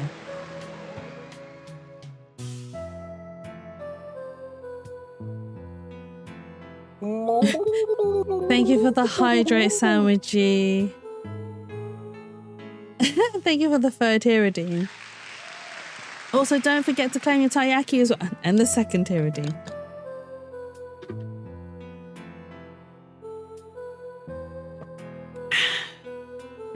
Ta-da! Did you just come in here to fart? Is that what it is? I also know that, okay. So she's disappeared. When she comes back, her brooch isn't there anymore.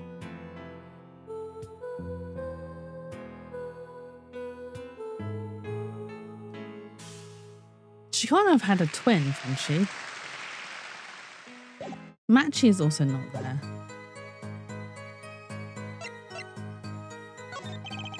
And there's one piece of evidence that explains the discrepancy between the video and the testimony. Oh.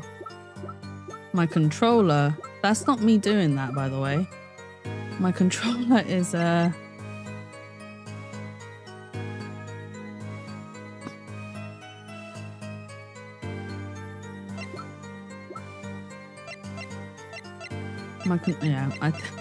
think my controller's getting a little bit drifty. I might need to look into that. Is it so there's one piece of evidence that explains the discrepancy between the video and a testament. And then Trucy said that she could see it in the video. What is it that she could see in the video? I'm going to present the video anyway. So this is it. The magical key to unlocking this illusion's dark secret. Tell us how it works, quickly. I can't bear the suspense. I was kind of hoping someone else would jump in at this point. Well, you see... Judge, I do hate to spoil the mood, but I haven't the faintest idea what he's talking about, and neither does he. A little confused too there, Apollo. Right, by which I conclude that I was wrong. Better luck next time. Mr. Justice, I'm holding you responsible for spoiling my mood. I lost a life there. Was that a tear I just saw in the judge's eye? Alright, nothing to do but rethink this through. The key's in the video somewhere, I'm sure of it.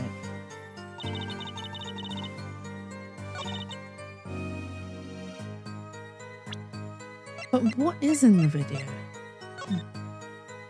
Because right, she loses this brooch on her way.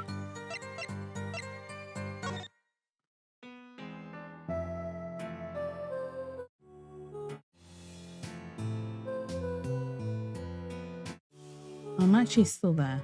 You just can't see Matchy. Oh.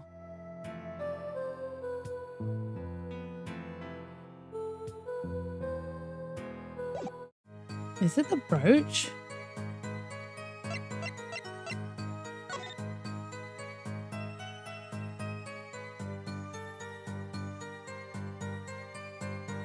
Because this is the... So she went down from the little T and went to the big T afterwards.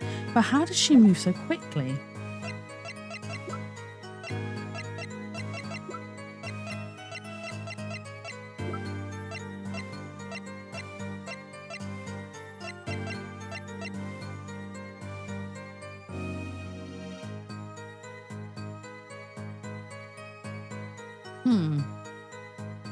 I don't think it's this mixing board.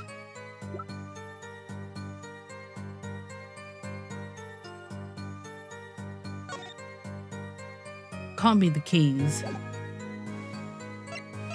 How does she move so quickly? It's not the video.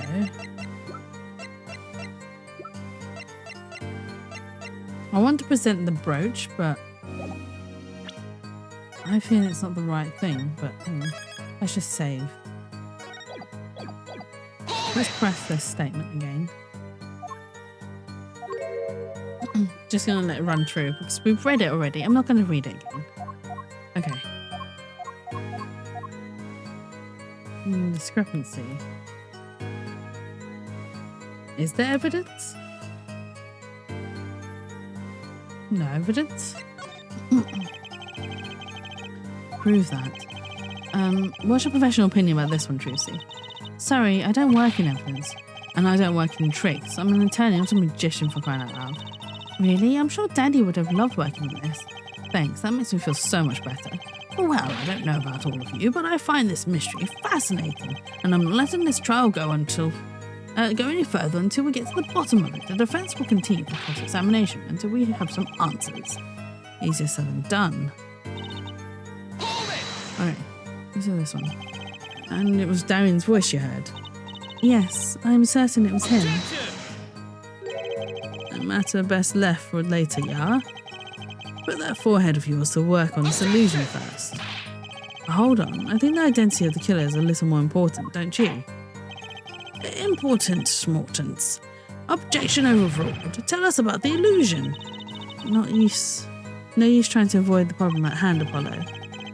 Trying to avoid the problem? This is a murder trial, not the killer is the problem. The contradiction between Lamarmoire's testimony and the video. Unraveling an illusion can't be so different from solving a normal case, right? Sorry, Apollo, I'm not telling, but not even if you make those puppy dog eyes. Fine.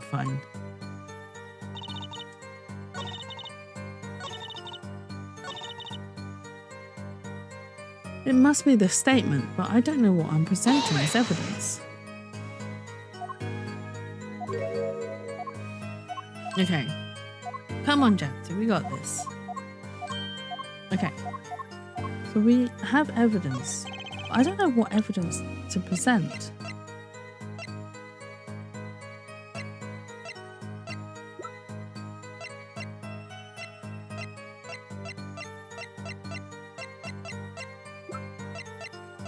Could it be the soundboard? Aha, so this is it. The magical key to unlocking the illusion's dark secret. Tell us how it works quickly. I'll bear the suspense. Oh no, okay, so that's the wrong one.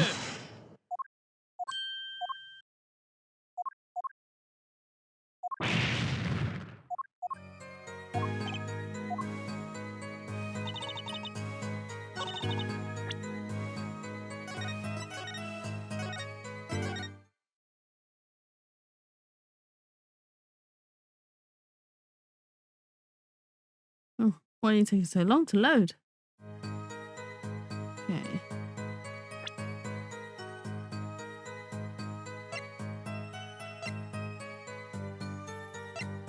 Not this one, not this one. Is it that? But it doesn't explain how she quickly got there.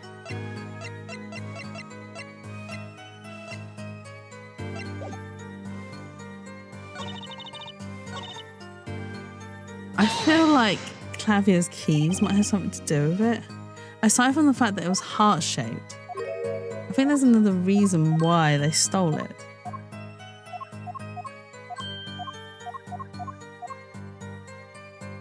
Okay, present evidence. I'm going to present the keys.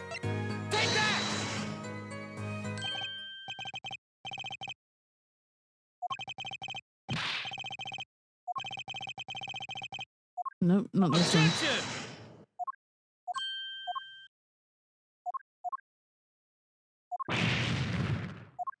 one. The judge is so upset with us. Okay.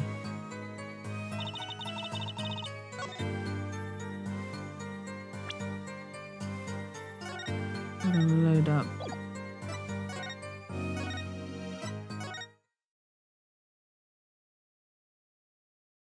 Okay. Come on, Jatsu, we got this. What could possibly be used as evidence?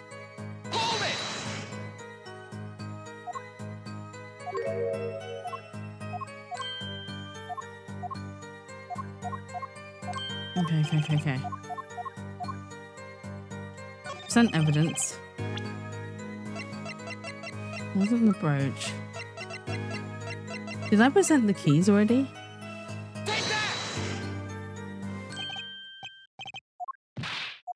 I think I did.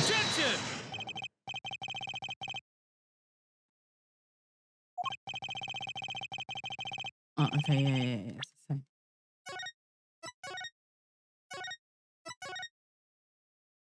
So it's not the keys. Okay, come on, Jatsu. Think. And it's not the brooch. It's not the soundboard. Can't be the gun. Maybe it's the map.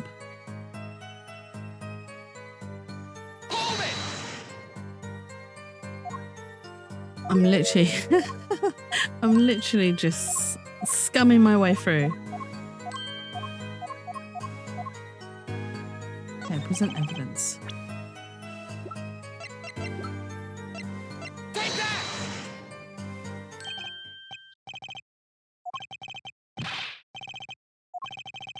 No, it's not the...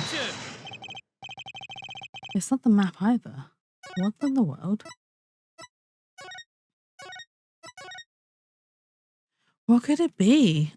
I might have to cheat online a little bit. Hang on. I'm gonna drink something.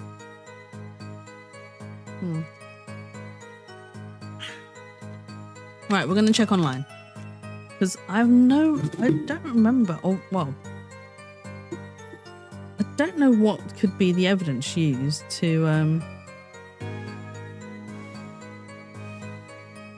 contradict the speed of travel. Okay, hang on. That's not what I wanted. Where is the walkthrough guide? I do have it here. Here it is. Okay. So we've done this. So that was it. And then we go to the Who trial. Okay, so we've got the newspaper, which is fine. Then we cross-examine in La Memoire. We can pass the window. We've done this part already. Not this one. 2 minutes. Okay. Also, no one says that she had to stop. Why? Present evidence.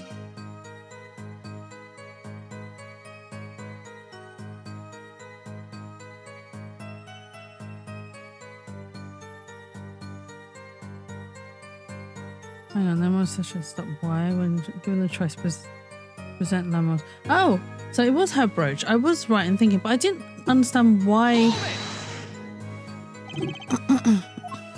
Why it had to be the brooch. Right, okay, so we do present the brooch.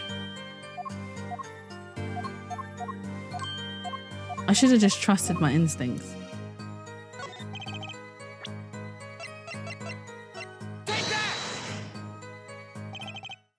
Number one, do you have to remember this brooch? Aha! The brooch. We saw that yesterday, did we not? It was found at the scene, Your Honour. And you're bringing this up now. Why? Oh, God. I thought we'd already determined when that was dropped. So did I, but we hadn't. Take another look at the video. Yeah, because the brooch disappears.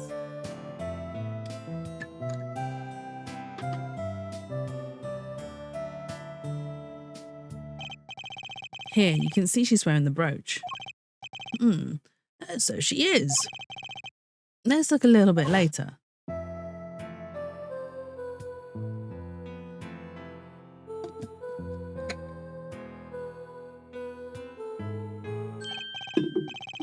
What? The brooch? The brooch, it's gone. What? Yes. The brooch disappeared in the short space of 20 seconds. And it takes a full minute to run from the stage to the backstage. Which means there can only be one explanation. The La Memoire we see before the vanishing act and the La Memoire we see after are two different people. I thought so, because I was like, no, it can't be, could it? Be two different people. I'm sure they would have used one person, but they haven't. They've used two people. What? What? The brooch was found on the floor of the crime scene, and not just on the floor, but on the floor directly beneath the air vent. La Memoire, tell me, did you drop the brooch on your way from the stage to the backstage, at the very moment you witnessed the crime? Yes, I think I did. Order! Prosecutor Gavin! From your expression, I gather you had no idea this was the case there, Judge. I, of course, knew about it. What? Don't get me wrong, I wasn't hiding it. It just never occurred to me that the switch and the shooting took place at the same time. So I was right. There was a switch. There was. Just before the stage's tower rose, La Memoire was replaced. While we're on the subject, just who was this replacement, La Memoire? Why, the man behind the illusion, Violent Grimier. It was Grimier? That's quite the illusion, but I still don't get one thing. Yes? The switch happened before the tower rose, correct? So you weren't on the stage? That's right. But this fake La Memoire is still singing, and she's pretty good. That's true. Come on, Apollo. That's an easy one. They were just playing a recording. The Gaviniers aren't some kind of air guitar band, Fraulein. Oh, you mean I'm wrong? When we play a show live, we play live, no recordings. Perhaps you can explain, La Memoire. Very well. Yes, do tell and add it to your testimony. I had to keep singing even while I moved. The contradiction between La Memoire's testimony and the video. Unraveling an illusion can't be so different from solving a normal case, right? Sorry, Apollo, I'm not telling, not even if you make those puppy dog eyes. Fine.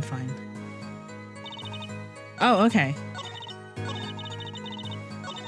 So she had to... Oh my god, sorry. I skipped the... Right, not this one. Alright, let's press this one.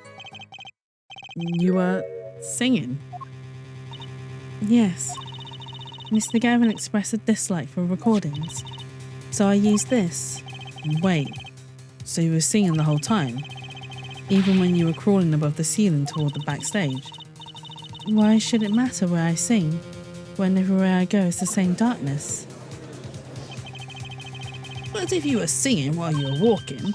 That's right. Wouldn't the shooting the victim have heard? She was singing right over their heads after all. That is right. Are you sure?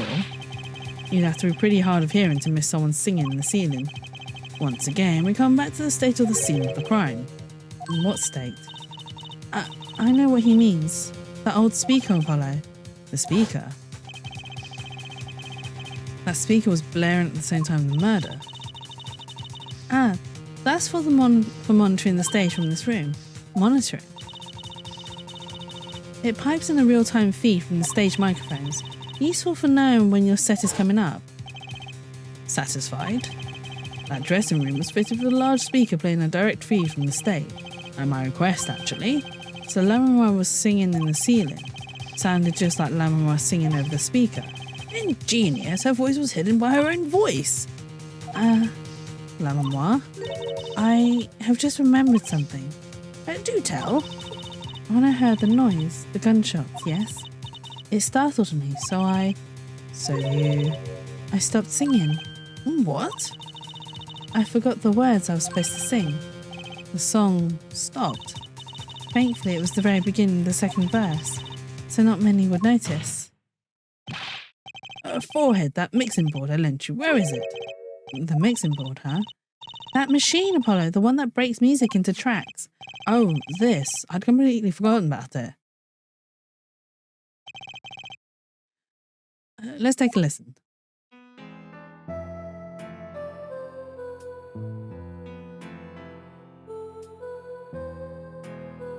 Okay, so that's the first section. It was the second section that she said that she missed right?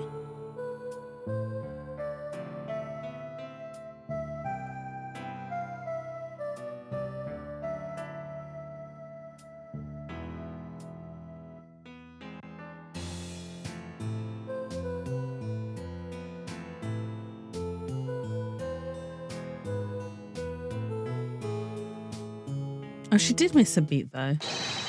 The song does stop there. It does. I must have missed it. Look at the lyric sheet at the top second verse. It should be pleasure, pleasure. See where it says pleasure, pleasure? Now listen again.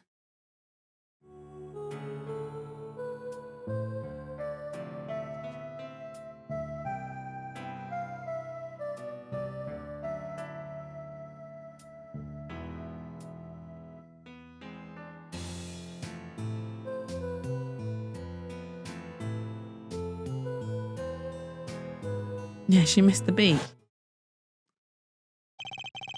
This is evidence enough. I believe we are guilty of making a terrible mistake. The crime didn't happen during the third set. It happened during the second, during Lemonmoir's ballad.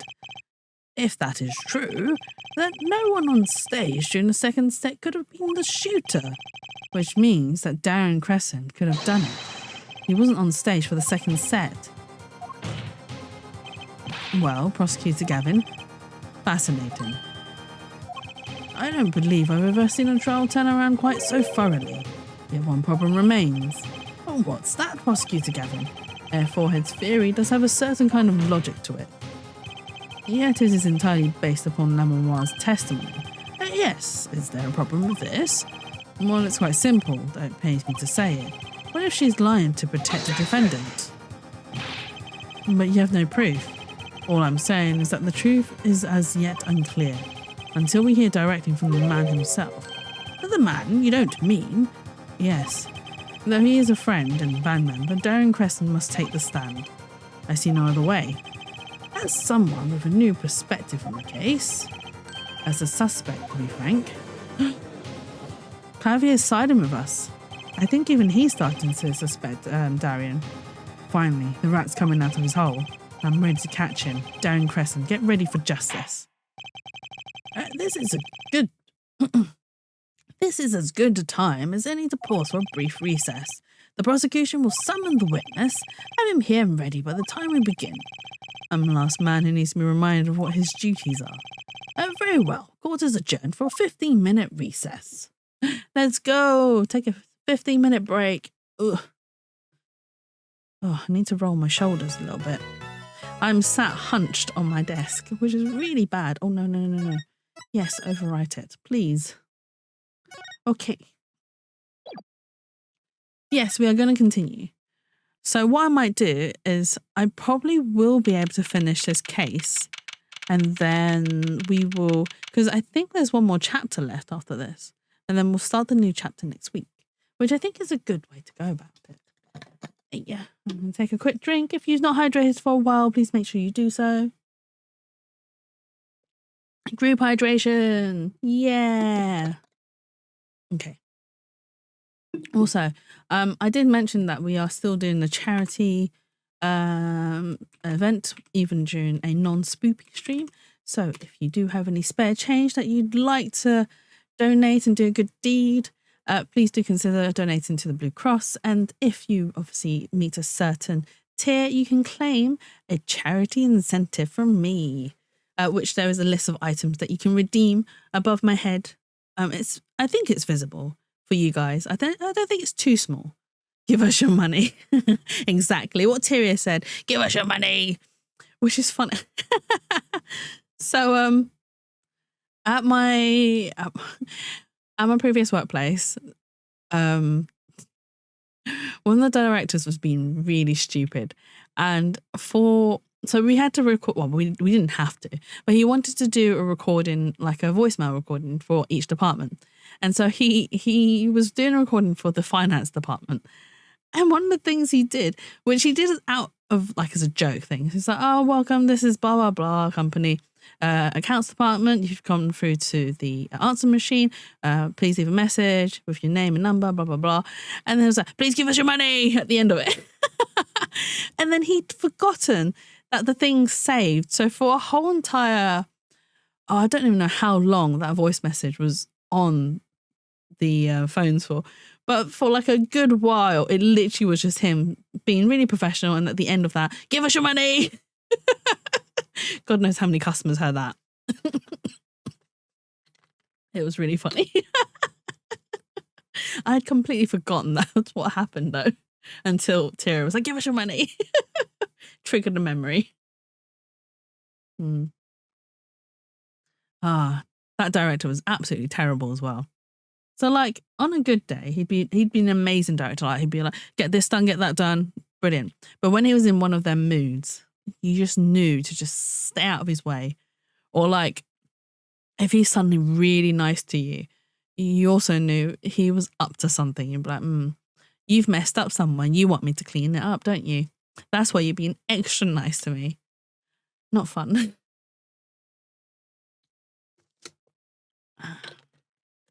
Okay. We shall continue. Oh, come on, lid. Come back. Okay. Let's go. Apollo. I can't believe it. It really happened during the second act. And right in the middle of Lamoire's performance. The reason why she was in that air vent. And that switch in the flaming guitar. And when you link it all together, that's what you end up with. I know you had what it took. I'm still confused how she did it in 20 seconds. Oh, right. So she didn't do it in 20 seconds. So during part one of the singing, let me see if I can find it. Okay. So during part one of the singing, it wasn't her. It was this guy.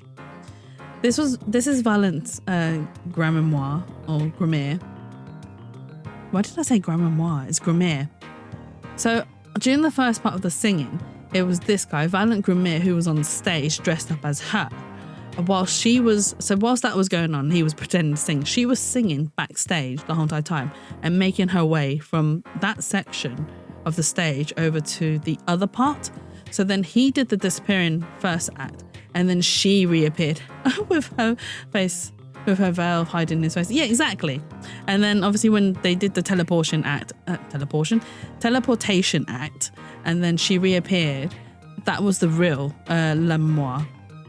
So then Valent Grimier disappeared. And that's how they did it. That was the magic trick.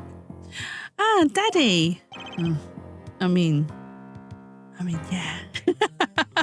Okay, so the other day, right, Elfie Worm sent me a picture because I think I was in like a... Daddy. I was in like one of them mood. It was morning, it was at work. So she sent me an official... I sent this to Terry as well, actually. I sent it to Terry as well. So she sent me a picture of the official Ace Attorney art, and it had Phoenix Wright, Miles Edgeworth, and Apollo. Apollo's looking cute, like usual. And then Miles Edgeworth is looking all right. He's got his glasses on, and he's got his suit and his cravat, and looking like Miles Edgeworth, all prim and proper. And then there's Phoenix in Hobo Nick style, sat there slouched on the couch with a glass of wine in his hand, and he just looks so good. He looks so good. I will post a picture up on the spa if you would like to. If you want to see, come join the spa. But yeah, I'll post it up, and he's looking rather fine in that drawing. When she sent me, and I was just like, Daddy. I was just like, You know what? Hobo Nick is probably the only one whom I would really... I mean, actually, no, Hobo Nick's not the only one.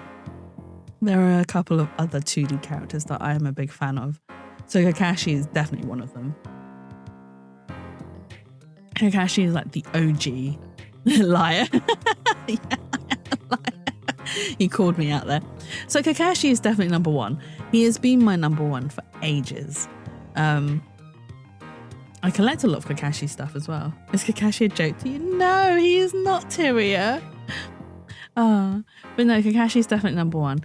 And then Nick is obviously up there. And then there's another character whom I don't actually talk about quite a bit because he's not known. The comic he's from isn't popular. And there is an anime series of it. So it's called Gangster. And one of the male leads is called Nicholas Brown. It's a very generic, plain, boring name, Nicholas Brown, where he shortens it to Nico. And what I do love about him is he's a mute. He can't talk, so he does a lot of hand signing as a character, but it's not one of them like cutesy type.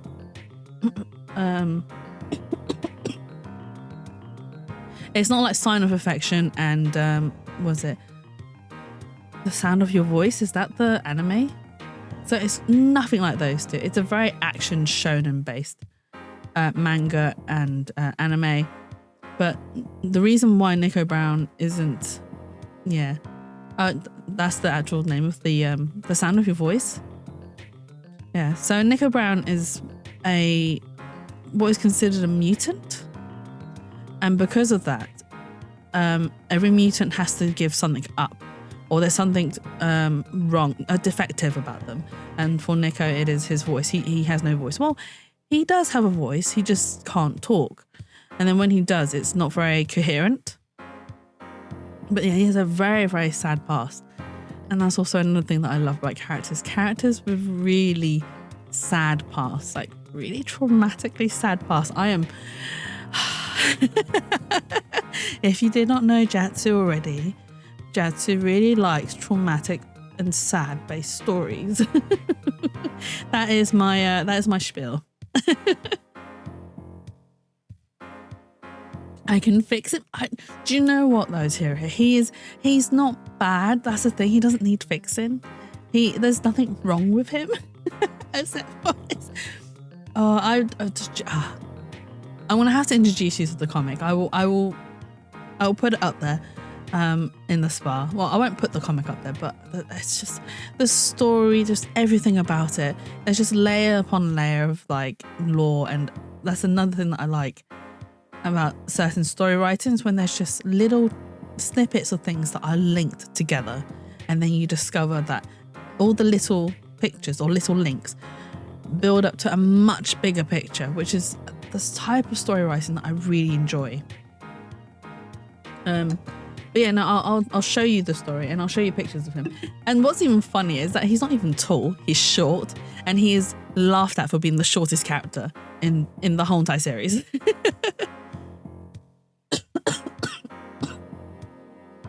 Okay, Mr. Wright, you believed in me? Not really. Huh? I just thought that'd make a cooler entrance than say, hiya. Why do you even bother hoping? Why do I even bother hoping? Where have you been lately, Daddy? You haven't been coming to the office at all. Sorry about that, Tracy. I'm on a secret mission. Secret? You mean like you're undercover? Like Mr. Latouche, only shorter and not as well dressed. I know. What if you're shot too, Daddy? Would I do a thing like that to you? Anyway, I'm off for a while again. Huh? You're leaving? Oh, one thing before I go. What? Good luck. Right.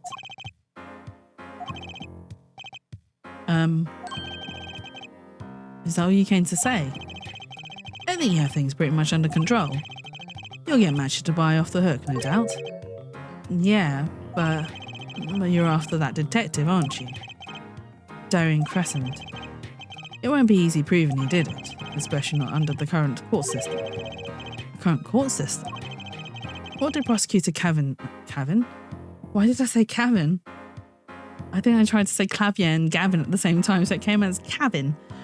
What did Prosecutor Gavin say during the trial? Your case is based on one fragile assumption, namely that our Diva Divine is telling the truth. But what about all the proof? The brooch and the switch? A piece of jewellery and a lyrical blunder. There are plenty of other ways to explain these things, the flaming guitar too, all because you lack definitive proof of their connection to the case. But if the sultry songstress is lying, your case melts like butter in a frying pan, leaving behind the faintly singed scent of fame. So what do I do? Like I said, good luck. And be aware that it will be impossible to prove his guilt by conventional methods. Oh, that reminds me. I have something to give you from my detective friend. Detective Sky, Emma. Let's see.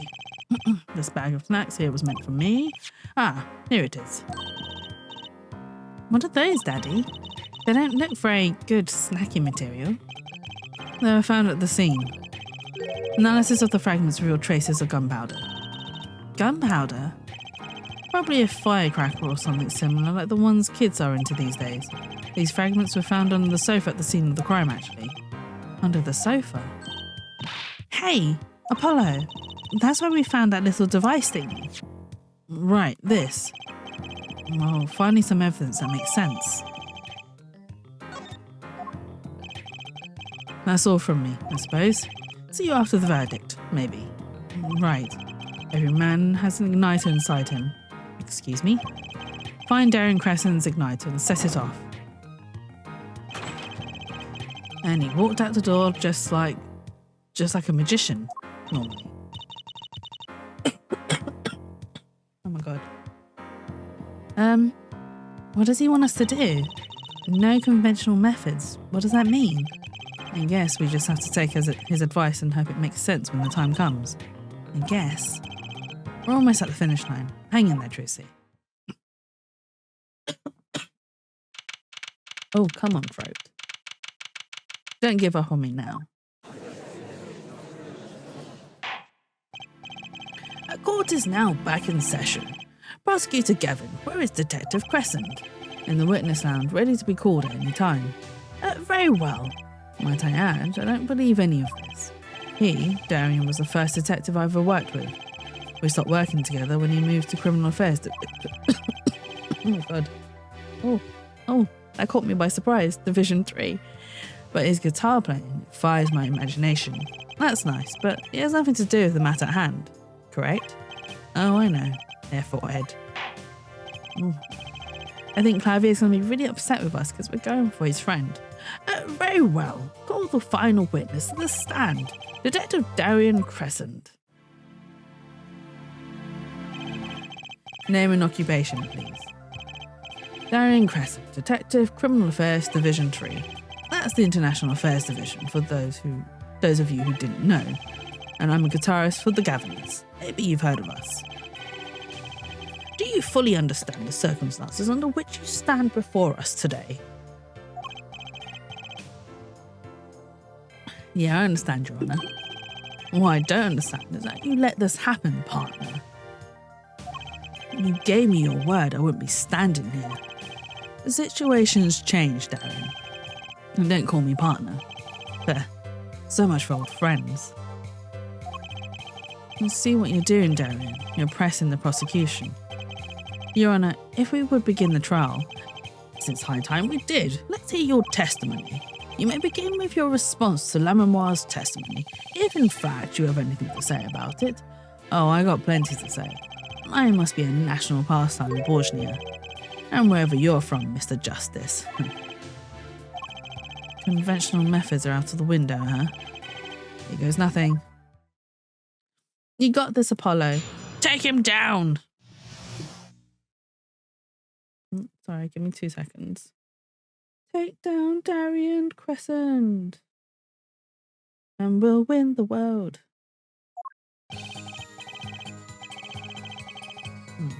The diva's lying, plain and simple. She's got nothing to back up her story. In the first place, she never heard my voice. She forgot the words because she heard gunshots, as if. Did Detective Emma Sky hear those gunshots in the third set anyway? The shooting took place when I was on stage, man. He's adamant that she's lying. So you claim Lamemoire's testimony was a lie? Hey, don't get me wrong, I dig what she's doing, trying to protect that kid. And she's got the court eating vague statements out of her hand just because she's blind. You go too far, Darren. Look, all I'm saying is, you've got a reliable witness. Why not listen to the detective? Detective Sky? I see. Mr. Justice, you may begin the cross-examination. You didn't waste any time finding our weak spot. I can't do this with Lamemoire's testimony alone. I'll have to find some other way to prove when the shooting took place. Okay, so we're gonna press him. He is a tricky, like, bad guy. I am adamant that he's a bad guy, especially because he is the final witness, right? The one that we've been trying to drag up onto the stand for quite some time because he had an airtight alibi, which meant that we couldn't drag him onto the stage. But now that we have been able to, we're gonna break it, but it's gonna be a long fight. You don't have any proof she was lying. Oh yeah, kid? You saying I lied?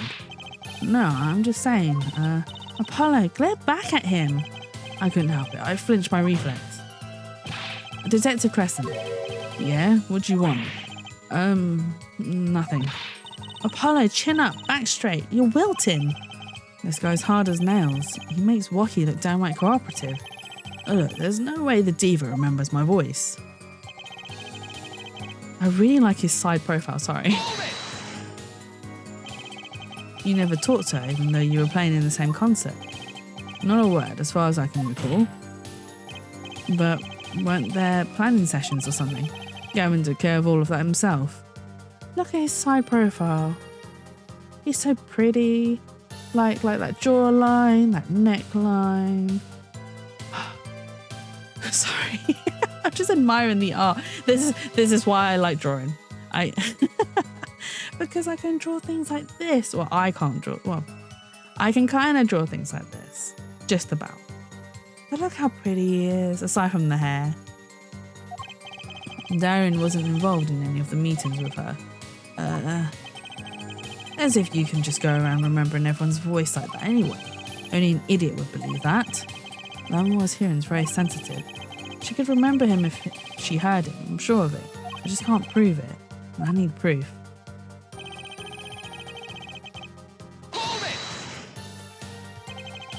We know she missed the worst. The mixing board proved it.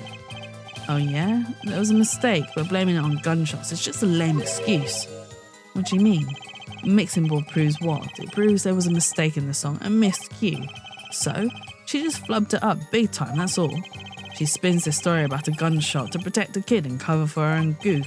Man, I'd have to hand it to her, but she wasn't sticking it to me at the same time. Darren, watch what you say. Lamoire's an artist. She just flubbed it up. That's no small accusation for a performer of her caliber. She got to you alright. I can see it in your eyes. I tell you, most of her stuff is so pretentious, it's way over my head. I'm detecting a rift in the Gaviner's ranks. Anyway, she's too close to the defendant. Her testimony can't be trusted. You ask me, I'd go to Detective Sky's story at the drop of a pick.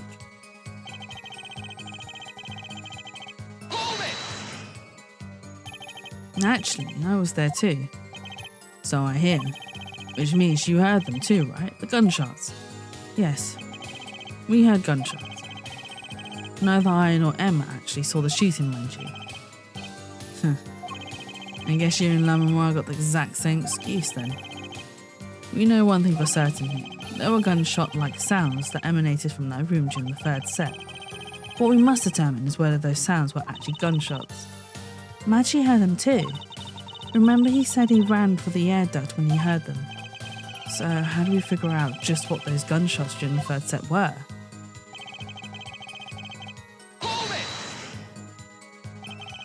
That could have been what the shooter wanted us to think. I'll tell you what the shooter...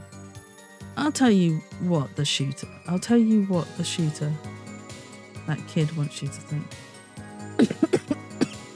I'm sorry. That sentence was really... Oh my god.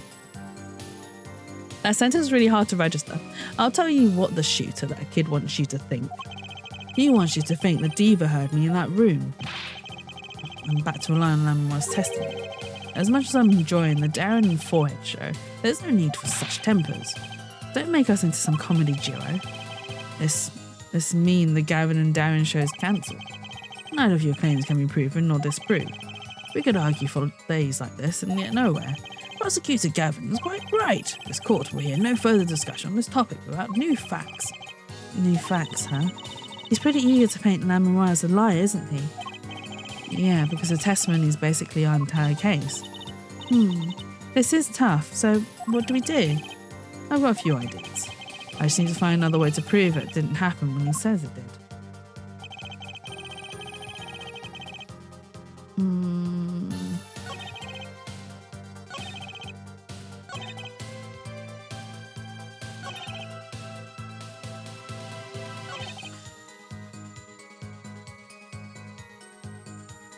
Which statement would it be? Would it be this way? Okay, no. Okay, so that's the last one. So maybe not the last statement. So I was going to present the crackers that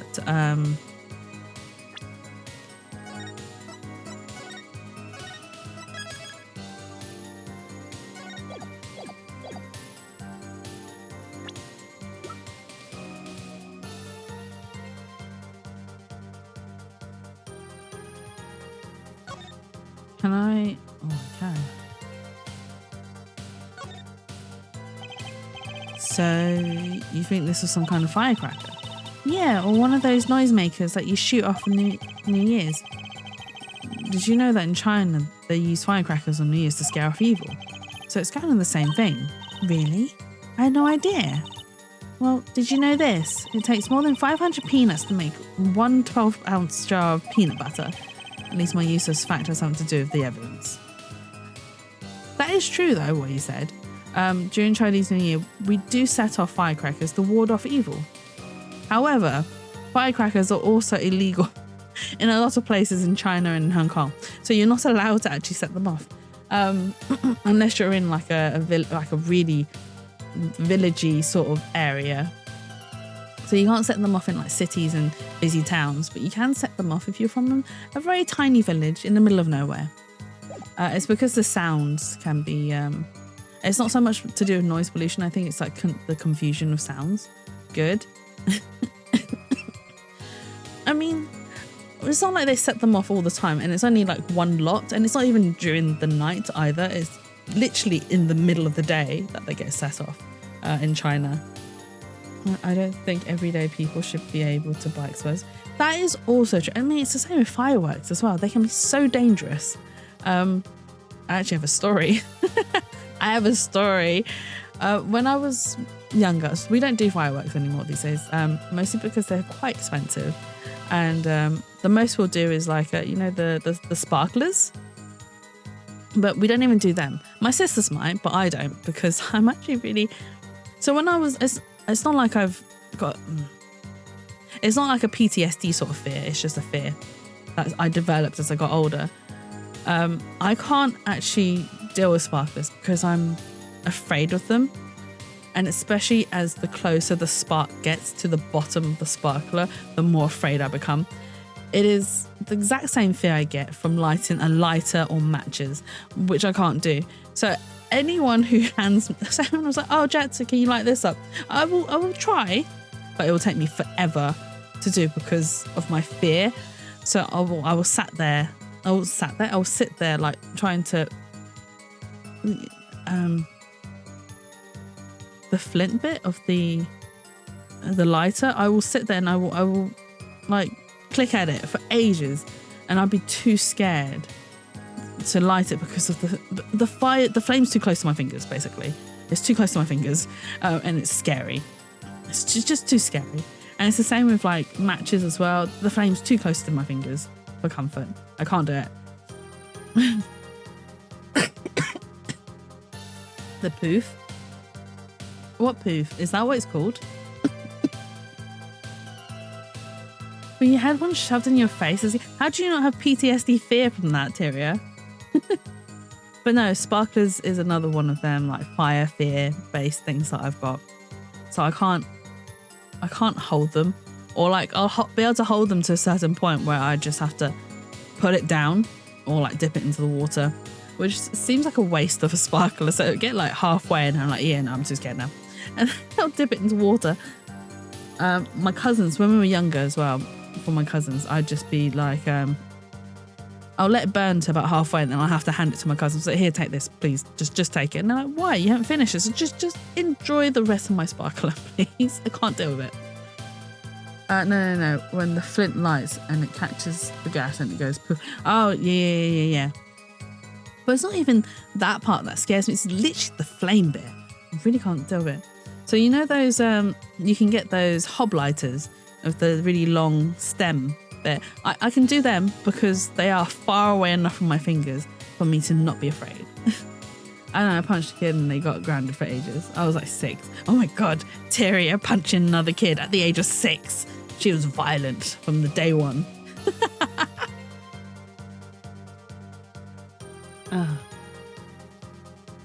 But yeah, I panicked.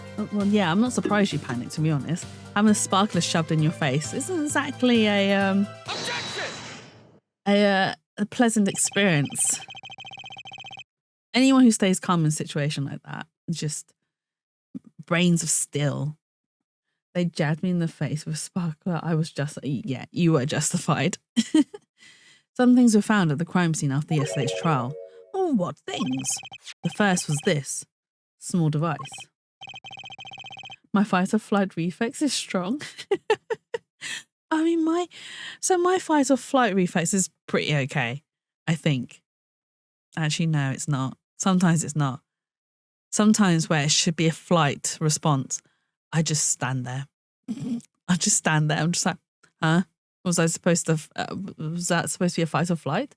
This is why I don't go to haunted houses. Oh, can we, Tyria? Please, can we? Please, it'll be hilarious for me at least. Hey, Steve, welcome in. Thank you for the resub. Hello, hello. Hope your Saturday's going well so far.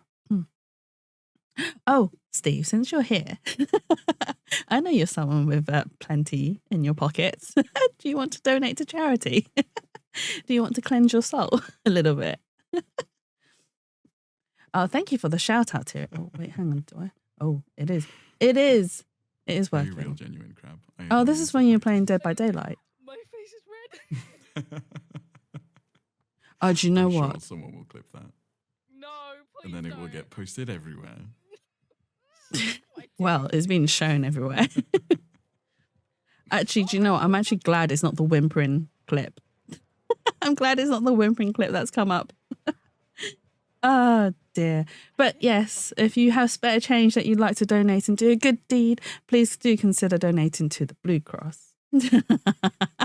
Look, you did the whimpering. It's not me. You're just unlucky that someone clipped you. But yeah, I'm just glad that one didn't come up. It'll be one day that it will, and I'll be like, oh no, I'm going to have to mute this. I'm going to have to mute this. No one wants to hear that. No one wants to hear whimpering Steve. Oh dear. Well, maybe someone does, but not on my channel. You want to hear whimpering Steve, Sandwichy? Then you should definitely go check out Steve. Oh my God. You have a fan, Steve? You have a fan? That's a remote triggered igniter. You enjoy suffering?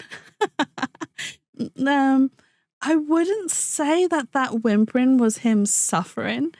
He enjoyed that whimpering way too much, in my opinion. Sandwichy, it's not a suffering whimpering. I don't think Steve's ever done a suffering. Oh, never mind.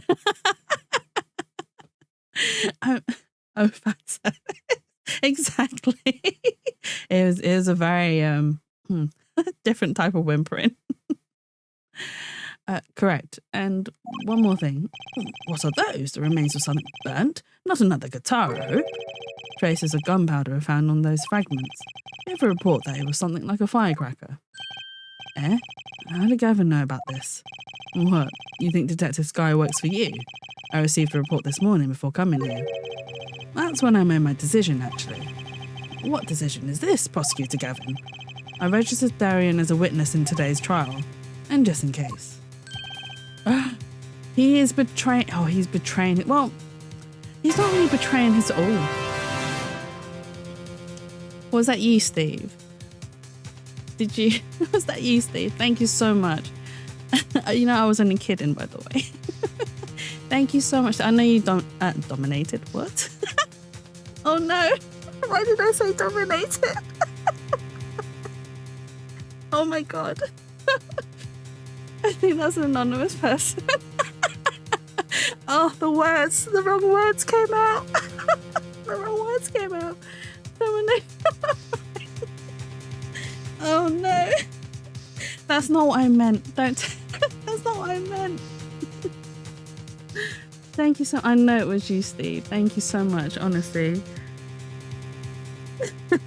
I only have to ask, or is it that I only have to ask?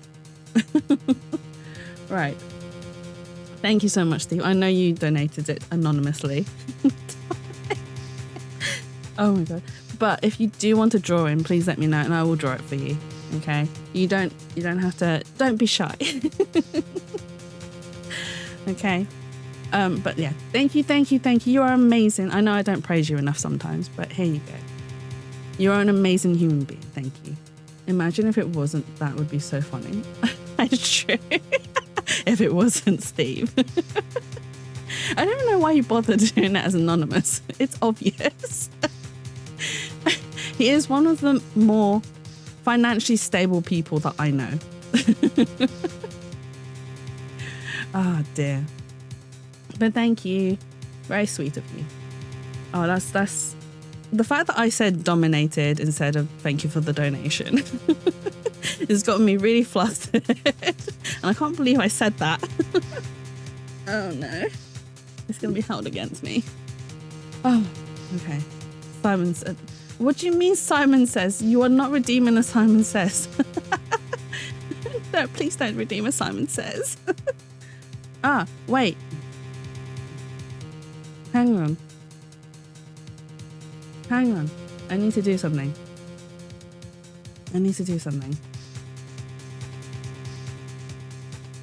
Can I spell? Anonymous. I probably spelled it wrong, but it's fine. Let's do this color.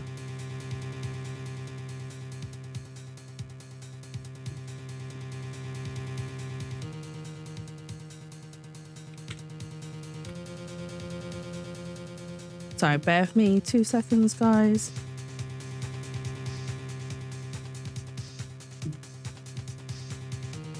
I'm doing something very important.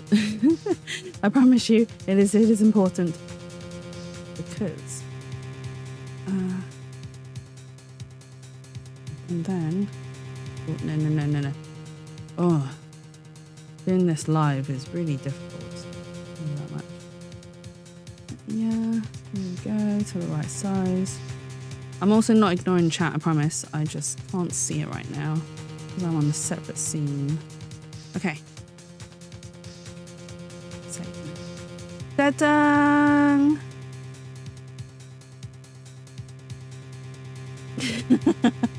You're enormous. What? Hang on. What, was there a Simon Says? Oh, I thought that was you, Tyria. Oh, God's sake. Fine. Ara. There you go. You satisfied. You satisfied with your Ara. Oh dear. I'm not repeating that because if I repeat that, that's a pound to the swear jar as well. No, I mean, okay, that I would be lying if I said I didn't like being dominated. I mean, we're very open in my stream. There's no hiding it. But I also like dominating as well. So, for those of you that don't know, Jatsu is a switch. She likes dominating and being dominated all at the same time. And no, Tyria, that you requested an Ara. I gave you an Ara. I'm sorry that I've said it in a very British accent. Don't like it? Take it up with management. Oh, whoopsie, sorry, I am management. Oh, dear. I put the tilde in. Ara. There you go.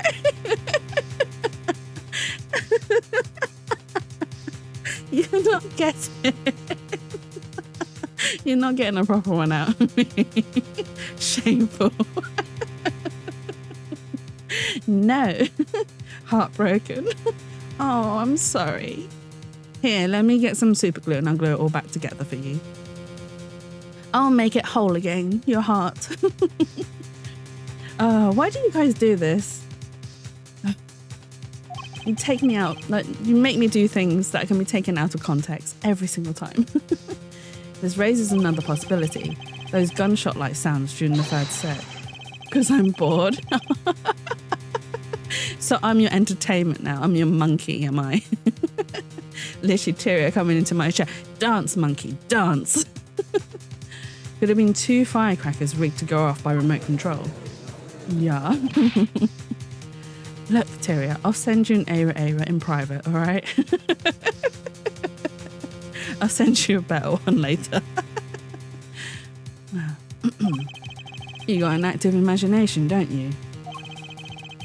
But you shouldn't say every little thing you think. Your explanation there seems a bit too convenient to me. How so? So you're saying these firecrackers just happened to go off right when 2 witnesses came walking by, huh? That's right. Darian was out on stage when it happened, Apollo. How would he know someone was backstage right then? If a firecracker goes off in the forest and there's no one there to hear.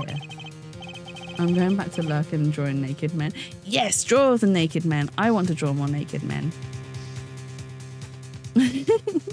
Hope you enjoy drawing the naked men, Tyria. I nearly said your real name then. This is why my brain gets confused, because I call you your real name in person and then your online persona on stream, and then my mouth gets mixed up and there's like, but yes, enjoy the drawing. You have to show me it later, because I enjoy you sending them to me. You get my drift. Why go through the trouble, man? How do I explain this? You may not look it, but Darren is a gifted detective.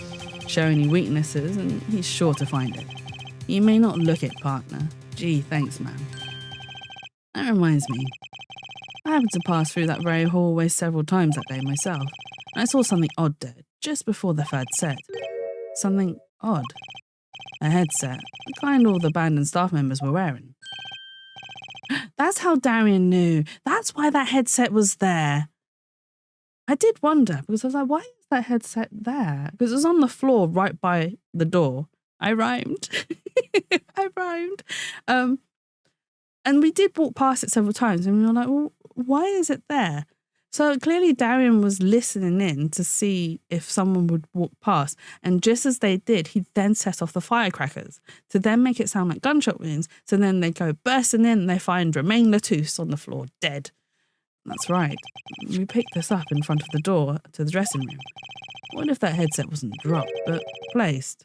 And what if it was turned on?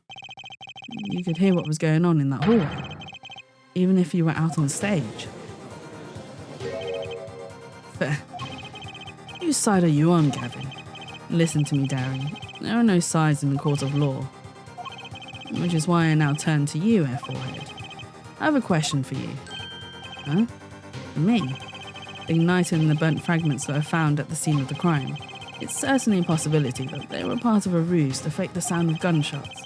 Throw the headset from the hallway into the mix and you could fabricate an alibi. But we're still no closer to proving anything. Those gunshots might have been real or fake. You can't say. You've raised the possibility that the shots heard during the third set were fake. Now you need to prove the other half of the case. The other half? Look, I'll just tell him. He wants you to prove the thing went down in the second act, while our little piano player was on stage. That right, Gavin? Indeed. If you can't prove that, then to continue this cross-examination would be pointless. Well, Mr. Justice, can you prove the crime took place during the second act? Yeah. You better know, Apollo, otherwise we're through. It can be proven. You make it sound like someone else is going to come along and do it for you. Let's continue the cross-examination then, shall we? Witness your testimony, if you would. This isn't going to be easy. I need some decisive proof and fast. You ready, kid? Because I am. Oh, Darren's going to be a difficult opponent to battle against. Shouldn't have placed you in the second set. If you're so sure, let's see your proof. But the gunshots heard during the third set could have been... What? Some kind of setup? I've heard that one before. We need proof, Apollo. We need to prove that the shooting took place during the second set. Well, if you know how to do that, I'm all ears. Maybe the gunshots are the key after all. What do you mean? Well, La Memoire said she heard them, right? Right in the middle of her illusion when she was up above the ceiling. When she forgot the words of the song, yeah. If you can prove the gun was shot right when she missed those lyrics, we're home free, I'd think. True. Not easy, but true. Is there some way to prove that? Let's take a look through our evidence. Maybe there's something in there. Hey, aren't you supposed to be cross-examining me? Try to refrain from private discussions during cross-examinations, Mr. Justice. Right, Your Honour, sorry. Just let me take a quick look through the court record. He's pretty eager to paint Lemoire as a liar, isn't he? Yeah, because her testimony is basically our entire case. This is tough. So what do we do? I've got a few ideas. I just need to find another way to prove it didn't happen when he says it did. I have an idea as well. Okay, second act. Let's see proof. Okay. Shooting took place in the second act. Can I select a different one? No, that's not it. Guitar Serenade.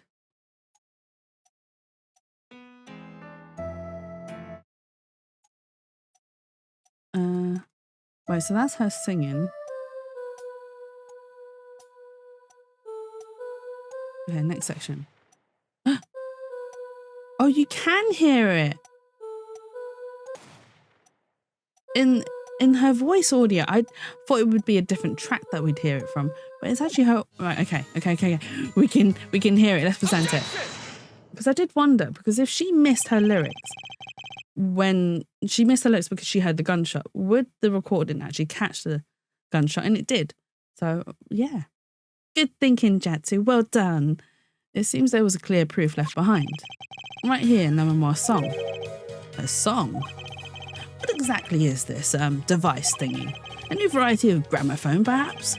Come on, we just use this. Don't get me started on gramophone. This device was used to record the performance part by part. Part? You move the sliders to adjust the volume. Each instrument is adjustable separately, La Memoire's voice included. Oh, but what does this prove? According to La Memoire's testimony, at the moment of the shooting, she forgot the words to the song. You intend to examine the recording at that moment, yeah? You might even hear those gunshots. Exactly. We do. Ridiculous. How are you supposed to hear gunshots back in that dressing room out on stage? Have you forgotten, Darren? We were all wearing these headsets. Oh. We were all deeply involved in our performance. But Lamoire's headset would have picked up what she heard all the same.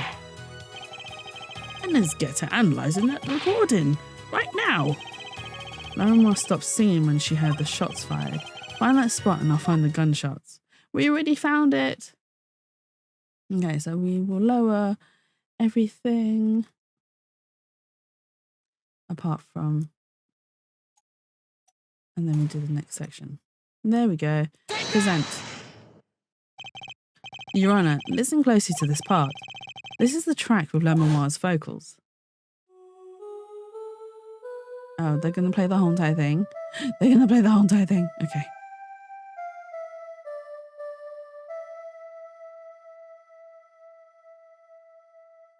We just have to be patient. Oh, you can hear it. I did hear something faintly there, yes. Why, it sounded like a gunshot. What? This has to be some kind of mistake. I believe a case has been made. Gunshots were heard during the second act. You wailed for kimchi? You won your fifth. Well done, Alex. Congratulations. Oh, he's quite fun to play with. Do you have kimchi? Well, I call him kimchi, sorry. It's my Kinich is the name, I think. But no, congratulations. For anyone that doesn't know, Kenichi is a character in Genshin. He is one of the latest ones that you can actually get. I managed to get him after 70 wishes. And I had a guarantee as well. And I was just like, oh my God, Kimchi works too. Yeah. Actually. So Elio's into Genshin as well. And he was talking to me about it. And I told him that I call Kenichi Kimchi. And then he was like, oh, kimchi's a really cute name. And I said, yeah. And then he was like, oh, now I fancy some kimchi myself. And so I turned around to him and I said, you eat kimchi? And I was like, yeah, why? It was like, you're like a sick Victorian boy to me. You eat kimchi? You can handle the spice of kimchi.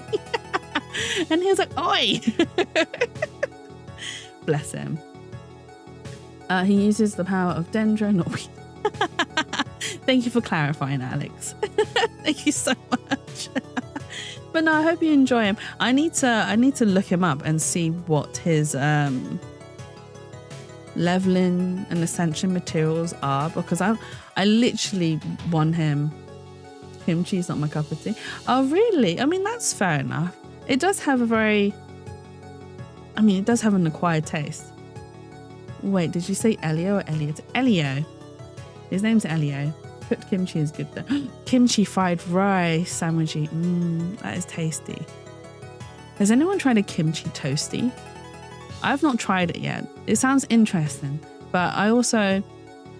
So the thing is, right, so we have kimchi at home, and a lot of times when we have soup-based noodles, my sister or my aunt likes to put the kimchi in the bowl, but I really don't like it in the bowl with my soup and my noodles, because sometimes I like the taste of the broth, and I don't like that the kimchi... What's the word? It overtakes the taste of the broth in it. So when we do have kimchi, I like it on the side, separate from everything. So then I can choose to have it with like my noodles or soup if I wanted to, or I can just have the clear broth on its own, plus the noodles. He uses Saurian's Natlan flowers and the Mountain King, and his talents is Alucino, weekly boss. Ah, okay. Yeah, I haven't played for a while. I got really annoyed with Genshin. So who was I wishing for?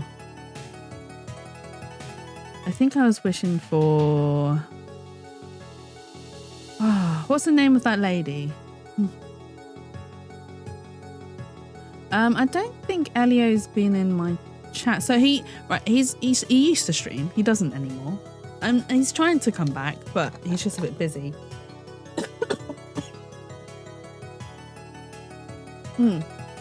That's it, Chiori. I tried to wish for her. She didn't come home. I freaking lost my 50-50. And I got bloody Deluke. I'm just like, rah! Goddamn Deluke. But yeah, no, so Elio is someone I do know from streaming as well. And he's taken a break. He's trying to come back. I think he's planning more to do like recorded gameplays and uploading them onto YouTube instead, because it's more time efficient for him, considering he has a really busy job and what have you not. So time-wise, the recordings work better for him. But no, I don't think he has been in chat before, but not very often. You might see me gaming with him sometimes. He is... I do enjoy playing like... what was he? So we played Content Warning together previously. There are a couple of clips of him talking about the most unhinged random things. I have been playing Elden Ring with him as well, but we will be planning a group Elden Ring playthrough at some point. However, he does run away. He just runs off and does his own thing, or makes me do high-level bosses, which I cannot handle because my character is a baby, a newborn baby in the game. I've not got that many hours in Elden Ring, probably max 2 hours, and I have nothing. My character is honestly weak as anything. I like some army stew. I've not actually had a Korean army stew before, but it does look very spicy, and I can't handle spice very much. I would die. There's too many like the pepper powder in it. I cannot. It's too much sandwichy. It's too spicy. I have a very sensitive tongue, I mean, I can handle some spice. I love spicy seafood. And then the occasional like chili oil with my dumplings and stuff like that. But just Korean foods are so spicy. I can't even eat like the pepper paste. I mean, okay, I can. But after like 2-3 mouthfuls, I'm just like, my tongue, it hurts. My tongue hurts. I can't eat anymore. Deluxe with his triangle chin. Deluxe is, I mean, they need to update Deluxe's design. They really do. It is just so... What, because of the spice, Alex? Oh dear. Because of the spice. I mean, yes, that is a very dumb way to die. Oh, but the thing is, right, so I've got a Thai colleague. So her snacks, all of her snacks are very spicy. And then she'll be like, Chatsu, take some, eat some. And so I'll take some out of like politeness because she's offering.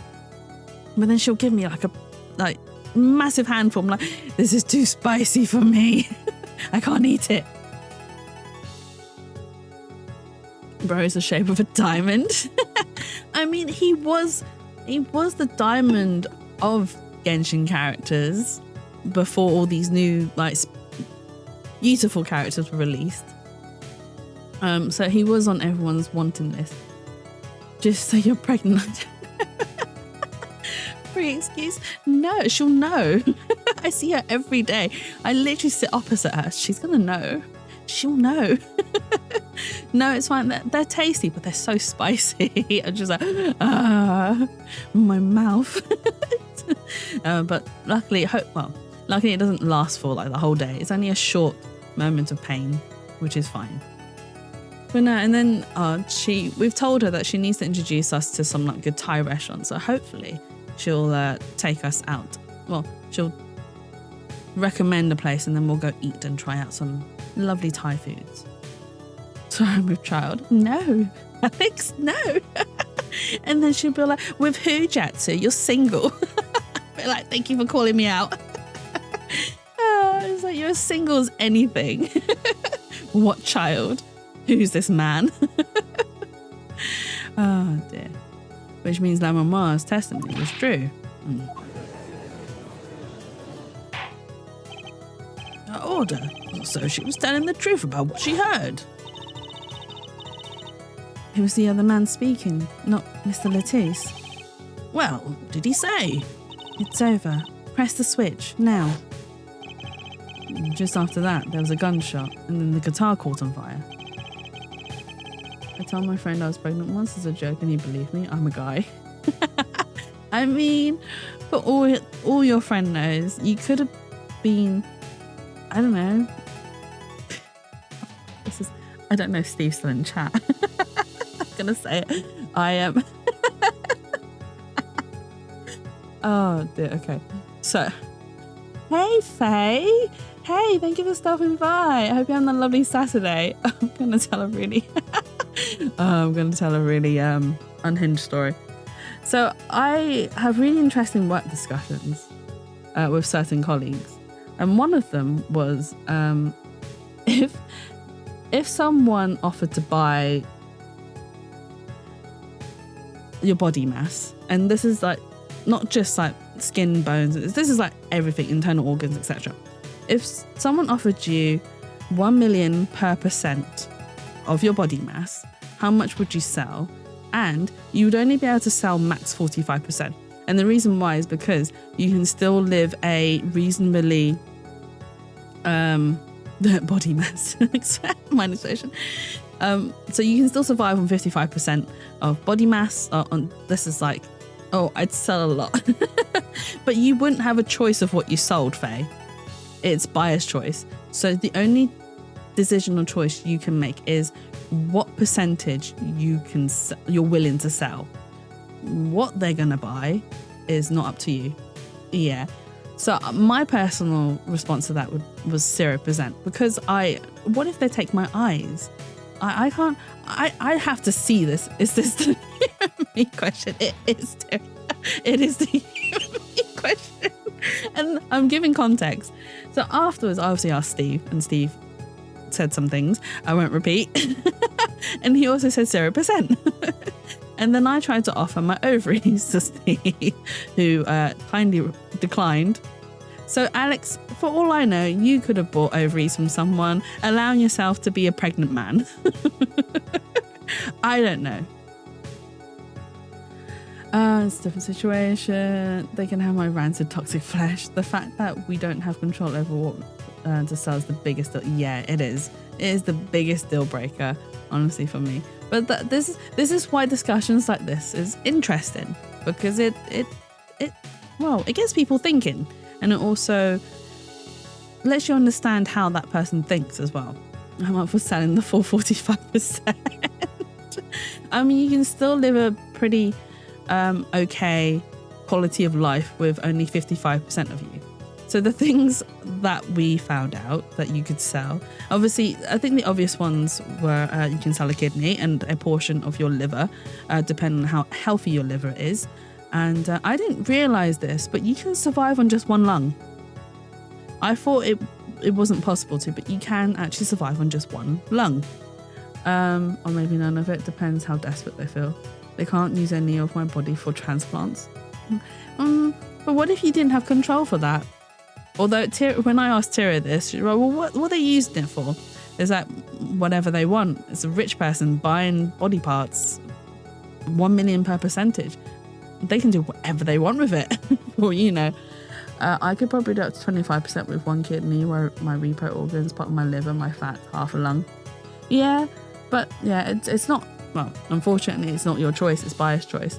But yeah, it was just interesting to see what you could survive without as a human being. Apparently, you can also, so in your legs on the lower half, there's the two bones, I call them the thicker bone and thinner bone. You can actually survive without the thinner bone and just survive with just the thicker bone, which makes sense because, you know, but I think your muscles would struggle a little bit. I mean, they literally can't. My Crohn's meds makes me toxic. Oh, sorry. There's also, surely kidneys easy 10%. There's 10 million. It depends on your body. Well, I don't know if a kidney would count as 10%. Hey, Shroomy. Hope you're having a lovely, I nearly said Tuesday then. It's not Tuesday, it's Saturday. You also don't need kneecaps. No, but it'd be nice to have kneecaps because they protect my knees. Now, almost none of my muscles attach onto the fibula and they can be easily redirected onto the tibia. Now you need kneecaps to bend down properly. Oh yeah, Faye, you're studying medicine, aren't you? I forget sometimes. You're studying medicine.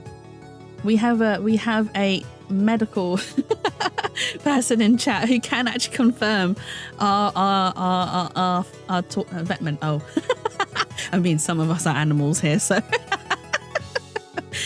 I'm sorry, chat. I just called you animals. I'm so sorry.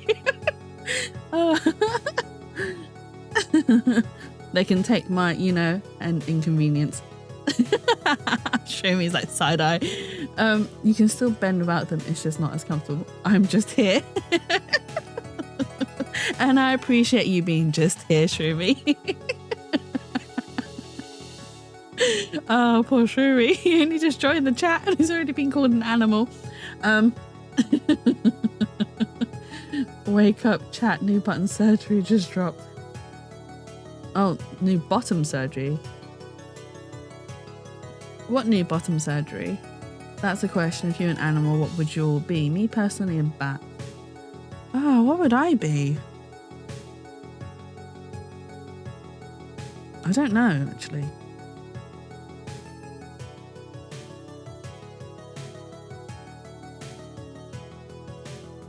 Yeah, but it also is going to make all your joints wear out so much faster and your muscles have to work so much harder. It's not worth it. But if your muscles have to work harder, doesn't mean your muscles are building, like you're literally doing bodybuilding muscle type things. So you'd be like fit or you'd be toned. Sorry, that's just me thinking out loud. Yeah, I don't know what animal I'd be, Alex. EDS is taking me anyway. Might as well sell a knee for a meal. Oh my god. Maybe I shouldn't have started this me question. But yeah, it's interesting. I've had other interesting discussions as well in the past. Actually, a turtle just chill, eat and live to 100 with no consequence. But turtles are so cute though. Well, actually not turtle, tortoise is really cute. One of the animals that I do want to own as a pet is a tortoise, but not the ones that stay small. I want one that gets really big. I think they're called like the African tortoises. Are they African tortoises? I need to look up the name. But there's an old Japanese man who owns one, and he takes it out on a walk every day. And it is so cute. It is so adorable. It's literally an old man taking his pet tortoise out for a walk. This is like the best duo ever. Oh shucks, okay, I get why you don't need your kneecaps. Galapagos? What's Galapagos? I probably said something I shouldn't have. But yeah. But yes, welcome in everyone. We are having a wholesome Saturday. Right, Shroomy? The island? The island for what? Tortoises? But yeah, I'll find the video and I'll share it in the spa because it is one of the cutest.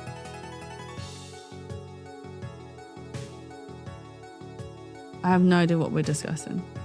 Galapagos Islands. Why have you mentioned this island? Is it because of the tortoises? Tyria is a wombat. Wombats are really cute as well. They're all round and fluffy and squidgy. Detective Crescent, you went on stage during the second set. You could have done it.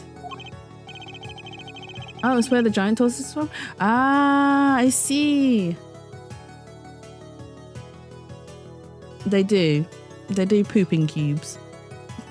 I have to be really careful with the swear words in chat. Jesus, you guys need to catch me out. They do pooping cubes. And apparently their poop is really stinky as well. But you wouldn't think so because they're not meat eaters. They just eat grass and weed, which is also another reason why I want a tortoise because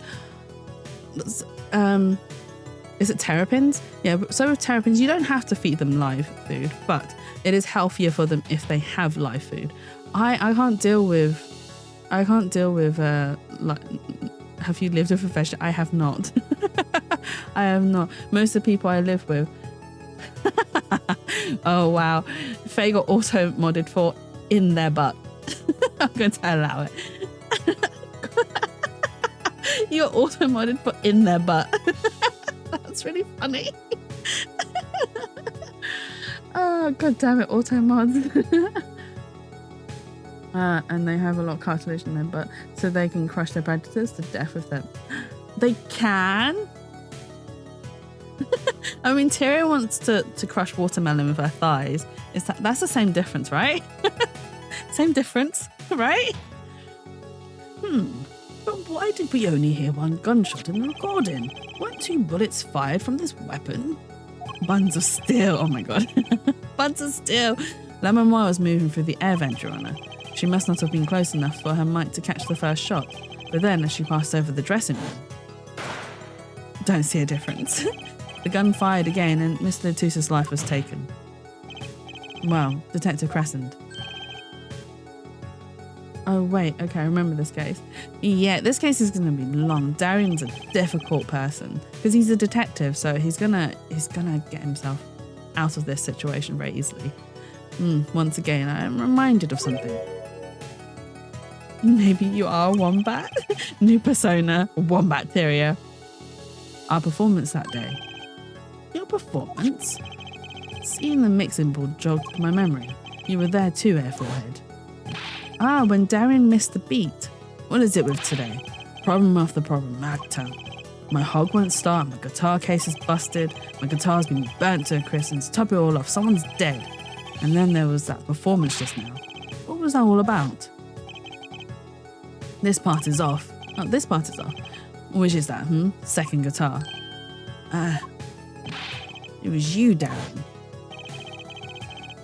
Messed up legs, weird poop, buns of steel, free so far. Seriously, stop trying to catch me out. I thought it strange at the time. How could you miss such a simple cue? I know you play. You're better than that. Yeah, well, What? Prosecutor Gavin, what are you getting at? I'm talking about the murder weapon, Mr. Intuos' 45 caliber hand cannon. As we have learned, even the shooter doesn't go unscarred with a revolver that size. The kickback is enough to dislocate your shoulder if you're an amateur. Wait, you mean his playing was affected because he hurt himself shooting that revolver? You're forgetting something. Yes, Detective Crescent. I'm a trained police officer, you know. I've had firearms training, plenty of it. I'm no amateur. The standard sidearm issue to the police officers is a 38 caliber weapon. A much tamer beast. Also, the murder weapon belonged to the victim, Mr. Intuos, which suggests that there was a struggle between killer and victim. So the killer might not have been holding the revolver correctly when he fired. Is that what you mean? The thought had occurred to me, yes. Dun dun dun, Darian, you're in trouble. Well, does the witness have anything to say to this? Detective Crescent. What I want to ask him, what Mr. Sleaze rolled up ready for action has to say. Hey you, attorney. Me? Exactly which piece of your evidence is decisive again? You got a little noise on the tape that could be anything. You have an alleged guitar cue missed due to a 45 caliber kickback. I weep for this case, Gavin, I really do. His hair looks so bouncy, I want to pogo off it into a pool. His hair is ridiculously long though. It's way too long. Look at it. It is bouncy. It's also in a really weird shape. I won't mention what shape. God. Oh, someone's going to sus command me. I just know it. How much hair gel does he put into it? I mean, if it bounces like that, Faye, it's not going to be hair gel.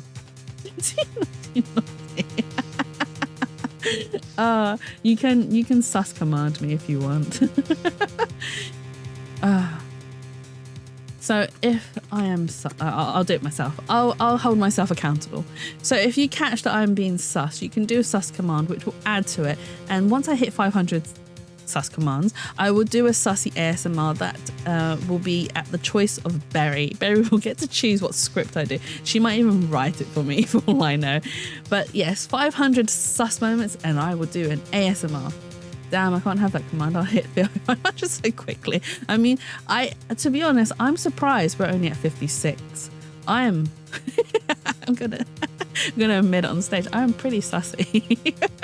Especially some of the stuff that I say and end up drawing.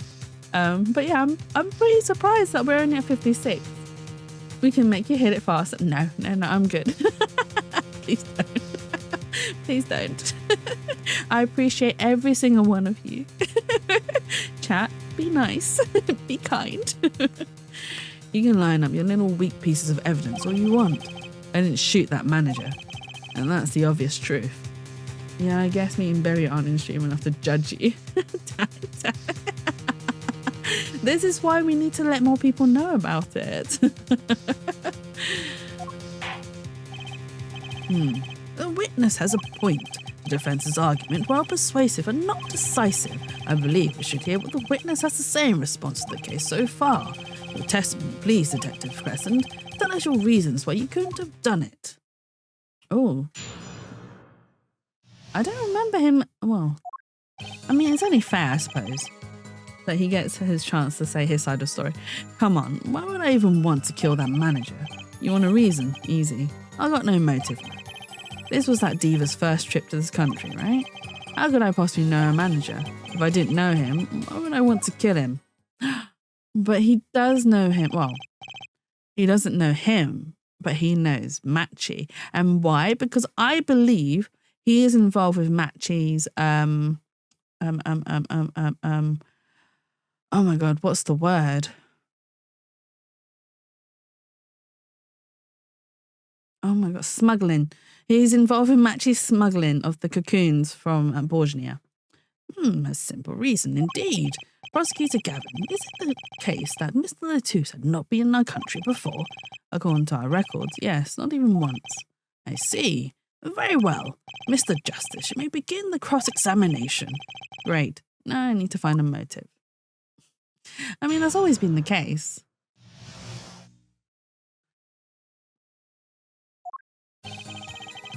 Right, let's push. Let's press, not push, press. Her manager, sure, but Mr. Latouche was... Oh, right, sorry. An Interpol agent, wasn't he? I just have trouble picturing that big lunk as an undercover cop, you dig? And not a very good one, seeing as how he got wasted. Why would you laugh at the fact that he got wasted? That's cold, dog. And not that it matters either way. See, I had no reason to kill the man, whatever he was.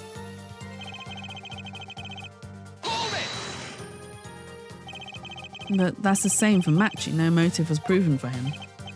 Come on, he travelled around the world with that old fart. He had plenty of time to come up with a motive of his own. More than I sure did. I mean, think about it.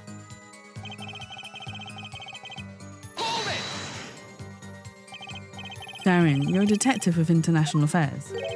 Yeah, what of it? Even if this was Mr. Latouche's first trip to this country, you still could have met him prior to the concert. Or don't you take any international trips in international affairs? That's right. Well, Detective Crescent. That's your game, is it? Guess I better confess then. Confess? Yeah, it's a bit of an embarrassment, but I've never been sent overseas. What? But you're in international... See, me and Plains got a difference of opinion. We don't like each other much. My condolences there, Forehead, but he's telling the truth. He's never set foot outside the country, I can guarantee it. As it turns out, my division has plenty of work to do locally as well. That's so unfair. I mean, it's only unfair because you couldn't catch him out, Apollo. So you didn't fraternise with him at any... Oh my god. You didn't fraternise with him at all during the concert? Fraternise? I don't think we exchanged a single word. As if anyone would want to talk to that old Eastern blockhead. Now the ladies, that's a different matter altogether. So you see. Oh, I see. Darian is Darian is the type to get it where he can. I see. Taking advantage of the fact that he's in a band. You sure about that? What? Wipe that look off your face before I do it for you.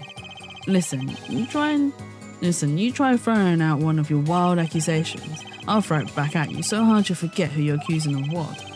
Forehead, perhaps it's best if you let your evidence do the talking, yeah? Man, what evidence? That's what I want to know. I almost thought somebody gave you... I mean, that would have been brilliant, right? Should we? No.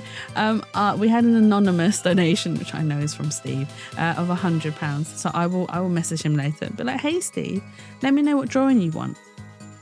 That was very generous of him. I was joking when I said that he's got full pockets. But he is one of the... Yeah, let's go. But no, it was very, very kind of him, honestly. I need to thank him again properly later. So he's using this motive question as ammunition, huh? Well, I've got ammunition too. Evidence. I'd be a bit worried though if he did donate £1,000. I'd be like, I can't refund this, right? Right? you know that, right? Congrats on the donations. Thank you. We still have a whole entire month to go. So hopefully we'll bring in more donations and we'll help more of the animals from the help more of the Blue Cross, who can then help more animals throughout this whole entire month. Her manager, sure, but Mr. Latouche was... Oh, right, sorry. An Interpol agent, wasn't he? I just have trouble picturing that big... Oh, no, wait, hang on. Oh, we already did this bit. Wait, what? Did we cycle back? I'm not sure, right? How could I possibly know her manager? If I didn't know him, why would I kill him?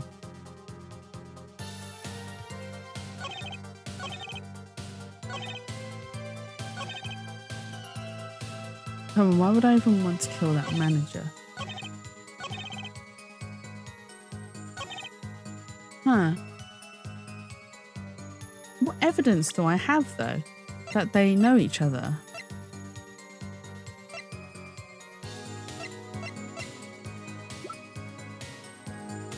Gunshot wound. Can't be that, can't be that.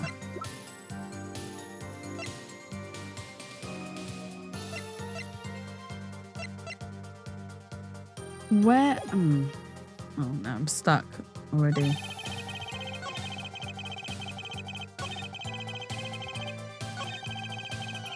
Well, I don't even want to kill that manager.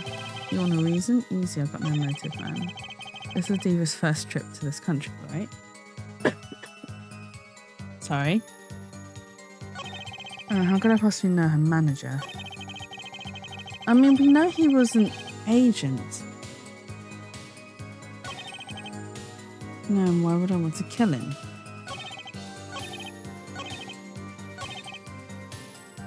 What evidence do we have? Not that article. The only one that we do have is the cocoon. But that only links Latouche and Matchy. Doesn't really link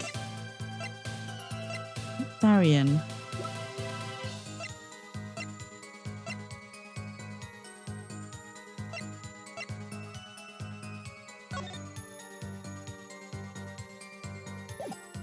What is that?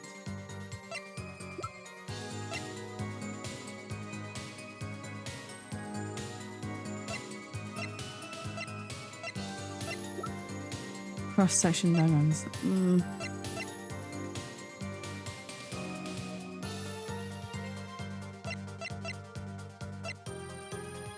I can't figure this out. Okay. What was the last thing he said? Manager didn't kill him. What was this bit he pressed? Are you sure about that? What? Wipe that look off face before I do. Listen, if you try throwing out one of your wild accusations, I'll throw it back at you, son. But it must be this one, therefore I perhaps let you open you're talking now. Grab and scram, be right back. No worries. Enjoy your scran, Tyria. Please using this motive against ammunition or ammunition to evidence. So it must be the last one. Oh, wait, hang on. I hate myself, decided to go on a diet, but now I bought myself a bag of 1 kilo chocolate. Grenadine. Oh, shroomy. Talk about temptations. I mean, you can still... Right, I do believe that you can still go on a diet while snacking as long as you make it balanced. So it also depends on you as a person, your body type and etc. So you could easily do, well, you could still do like your standard eating, but up the exercising. Because sometimes cutting back your food or your meals isn't always the best way to go with dieting, because again, you might not get like the nutrients that you require or that your body requires, etc. I am not a dietitian. Do not take me word for word. This is just stuff that I've read about in regards to dieting, because like I said, different people, different body types and different things work for you. So what I found works for myself, this is not to say it's a blanket, this is the only diet that anyone has. So what I found works for me is, because I don't actually eat. I mean, I eat like a standard 2 meals a day. I don't eat 3, I only eat 2 meals a day, and then I snack a little bit in between. So my food intake isn't like that much, but obviously the type of foods I eat aren't always the healthiest. Sometimes I have my bad days and sometimes my good days, but I do try to keep it to a balance, like a bit of fiber, a bit of protein and a bit of vegetables. I do need to eat more fruit as a person, but I am a bit picky with my fruit, unfortunately, and I don't know why. I mean, yeah, sometimes it's the taste of them, sometimes the texture. I mean, I say one fruit, it's not really a fruit, it's technically a herb, but the one fruit that I do not like are bananas, so I will avoid them at all costs. But I found that if I exercise more, I do lose weight a lot quicker. However, I don't have the time in the day to be exercising. I don't have the energy all the time to be going to the gym every day. Honestly, I replace my normal juice with water and it feels better for me. Yeah, I mean, I don't do... I mean, I do have sugar. Like, I have sugary drinks sometimes. But I do drink more tea, more water. I also tend to drink more hot-based drinks as well.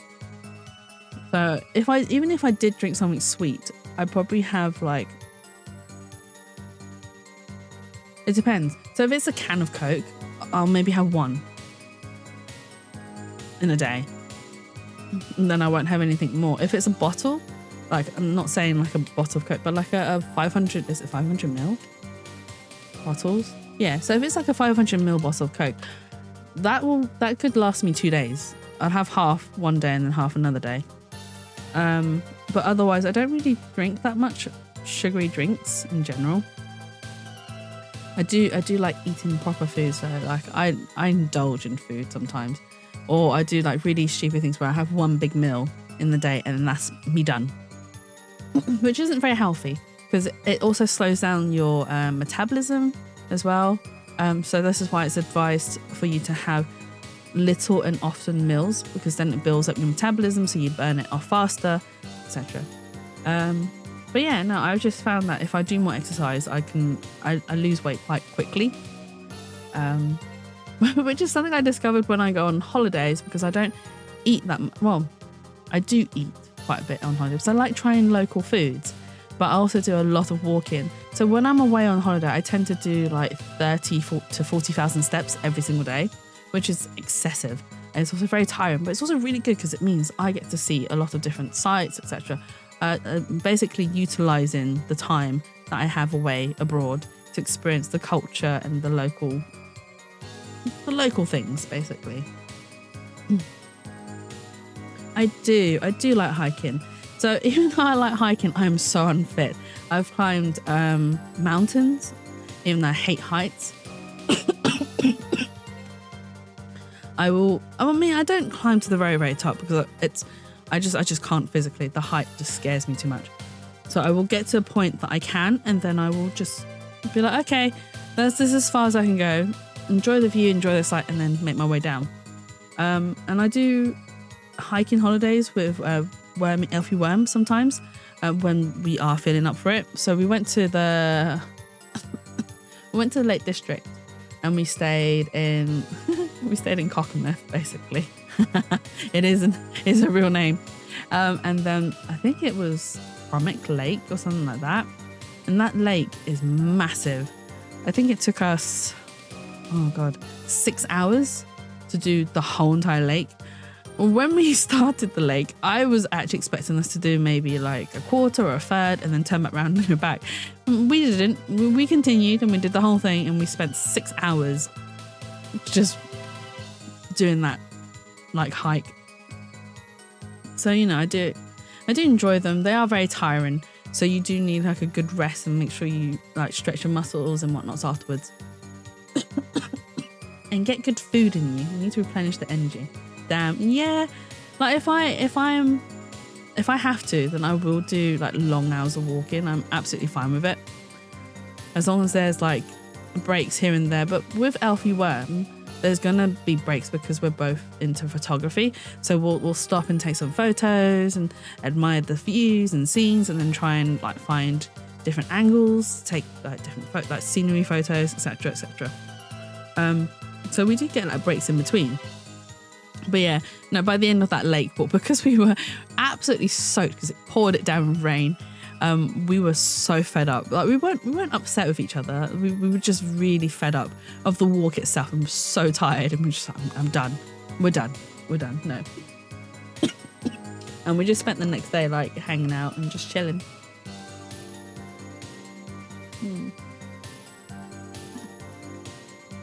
Right. If I didn't know him, why would I want to kill him?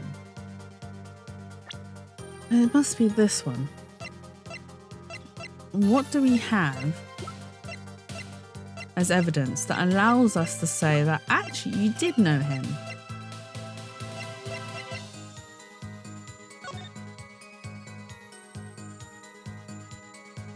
No, this is a news article about the crime itself. Okay, so that's not it. This is the sample. Sample, huh? I think they put a big enough label on it. Maybe it's to keep people from eating it by mistake. Yeah, they might think it was an otherwise tasty multicolored lump of plastic. Maybe it's the manufacturer sample toys when you can't afford the real thing. Sounds like a company Mr. Wright would like.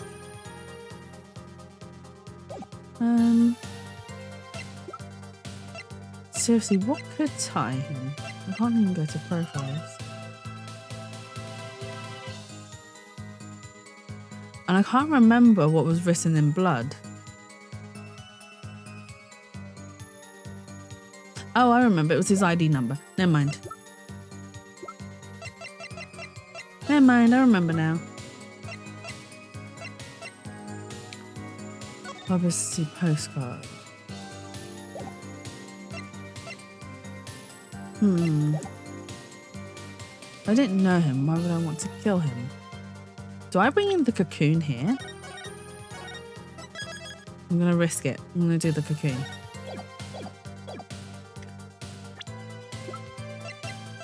Objection! I was right. I was dilly-dallying for no reason. Your Honor, take a look at this. Oh, what's that? Looks like candy.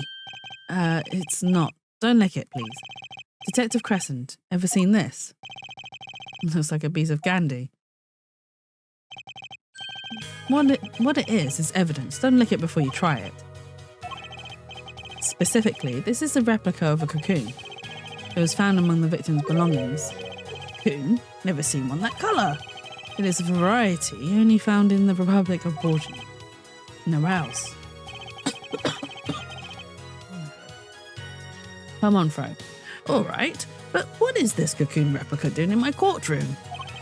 Surely this has nothing to do with a motive for killing Mr. Latouche, does it? It does. Wait, I think it does.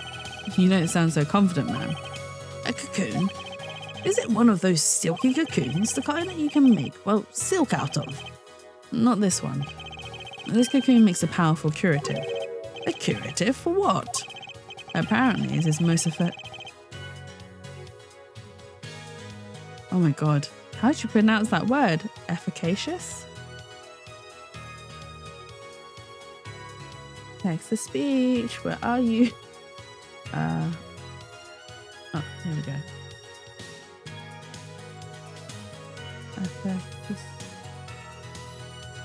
Efficacious. Efficacious. Okay. It is most efficacious at treating a disease thought incurable. Yeah, I can't pronounce a lot of English words through me. Sometimes I think I can because so English is a really stupid and difficult language. However, sometimes you can break it down, based on syllables and stuff. So yeah, I probably would have read that as efficacious, but I wouldn't know. I probably would have read it as efficacious or cautious. Something like that. So it's just really stupid because you don't know sometimes what the joined up letters could end up pronouncing. I have a book about that, which I'll also put up in the spa, and people will love it because it's so true. It is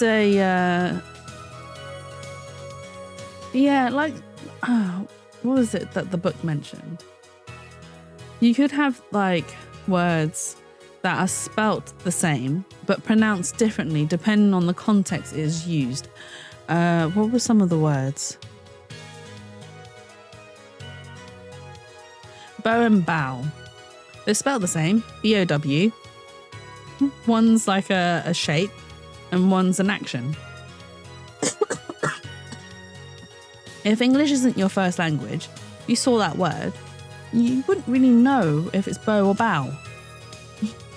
As the first one I can think of, apparently it is most efficacious at treating a disease thought incurable. It is the only medicine of its kind. However, it is illegal to take one of these healing cocoons out of Borgia. Well, whatever for? If it's such a miracle cure, why not share it with the world? Yeah, that's what I've been wondering. We looked into the matter at some length. Apparently, it isn't difficult at all to manufacture the remedy from the cocoon. Yet, if you change the process only slightly, you can easily make a large quantity of something else entirely. A deadly poison, in fact. What? There was an incident several years ago where some of these got out into the black market. It caused quite a commotion in the global community, though the media was kept largely unaware. Intriguing. All this has led to a strict ban on the cocoon's export, one rigidly enforced by Interpol among others. Interpol? Right. The victim, Romain Latouche, was an Interpol agent, Detective Crescent. You insist on referring to him as a manager, but that is misleading. Romain Latouche wasn't killed as a manager, he was killed as an undercover agent. Why does he know so much information about it? You mean the cocoons? So we... It was Clavier that we spoke to. So Clavier had a replica in his office and we picked it up and we were like, hey Clavier, what's this? So Clavier actually explained to us what it was and what it did, but we didn't know about it being a poison. That was only information that we were given just now. We were just told it was a cure for what? Incuratus. Which, funnily enough, the Chief of Justice's son has. So we think that Darian was working with the Chief of Justice and they were smuggling these cocoons to then try and create a cure for his son. We don't think it was for black market purposes. Okay, all right then. But because of the fact that Romain Latouche is an Interpol agent and he had that in his possession, the prosecution was allowed information, obviously, in regards to it because it's related to the case. If it wasn't, then it wouldn't have, it's technically not information that the prosecution would have been privy to because they'd have to prove that it was related to the case. Otherwise, any information outside of it is not something, it's a need-to-know basis. So I was trying to smuggle this gumball into the country. Isn't that what you're trying to say? I'm saying that could well be a motive for murder. Oh, so I was going to sell it on the black market, make myself a pretty penny. Ridiculous. I mean, totally unthinkable. Unthinkable, you say? Why? Perhaps it's time for another testimony about this smuggling of cocoons business. Darren's also pretty front on. He's got a really pretty face shape. It's long and he's got small eyes and that intense look. Imagine him smouldering. I'm sorry. Imagine him smouldering. His National Affairs got a memo about these cocoons. Interpol's all hot and bothered about them. Can't sell them on the black market. Too dangerous. Don't look at me like that, Shroomy. You know what I'm talking about. That is entirely up to you. But don't you agree? He looked good with a smolder, right? Shroomy? Agree with me, please. Please, I'm begging you. Oh, God. I see. You've chosen violence instead of agreeing with me. Yeah, cocoon smuggling ain't exactly lucrative anymore. Man, I'm in international affairs. I know the deal. Indeed. Interpol wanted these cocoons bad enough to send Mr. Latouche undercover. You kids think up the craziest things. But no way am I going to risk life and limb just to get my hands on some dirty cocoon money. Probably, but you were still sus out of nowhere. Okay, fine. Not the most noble of statements, but duly noted. According to reports, these cocoons top Interpol's list. Selling them to an underground organisation would be risky. Very well, you may begin the cross-examination. This is the only motive I've got. He was up to something and I'm going to find out what. I think he was getting it for the Chief of Justice, because his son is very sick.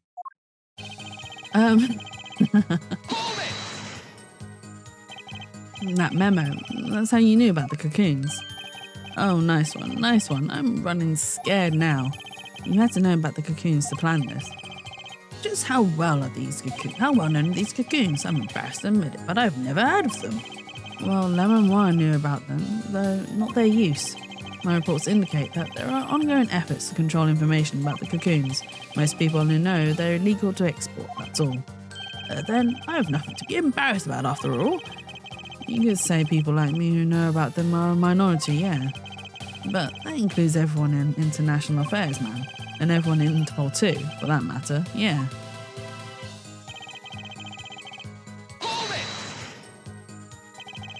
So there are other Interpol agents like Mr. Latouche, all over the world likely, deep undercover most of them. That's why these cocoons are too hot for the black market. You don't want Interpol sniffing through your wares. Most come to the conclusion that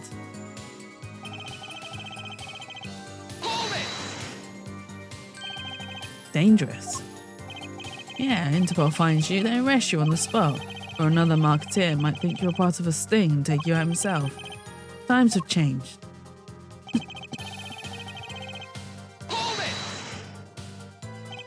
But wouldn't scarcity drive up prices?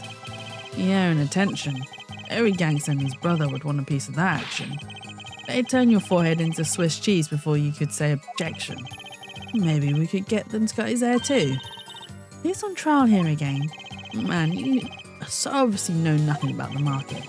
And that's a bad thing. Don't even try to mess with me about this stuff.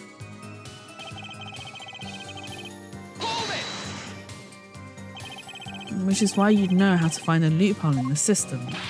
Hey, you can say what you want about me, but back off of international affairs. There ain't no loopholes, okay? What do you think we are, Boy Scouts? I mean, there's loopholes in everything. And plus, all it takes is for one person to turn a blind eye and your loophole is as good as golden. And that wasn't what I was trying to down, Darian. That's all is as you say. There are no loopholes, at least in the case of these cocoons. International affairs, Interpol, and abortion customs are all watching. See, we know what we're doing. Not like some yipping little doggies that lap up every word that diva says. Why I order what? You want some of this? Yes, please. Shh, I didn't say nothing. Chill, both of you. Let's do this cool, yeah? Screw cool. I want this guy's head on the stake. The replica has to be the key to his motive. There's got to be a way to find out what he was up to. I mean, we can. There is a way. Hang on, can't say it's dangerous. You say, man, I know the deal.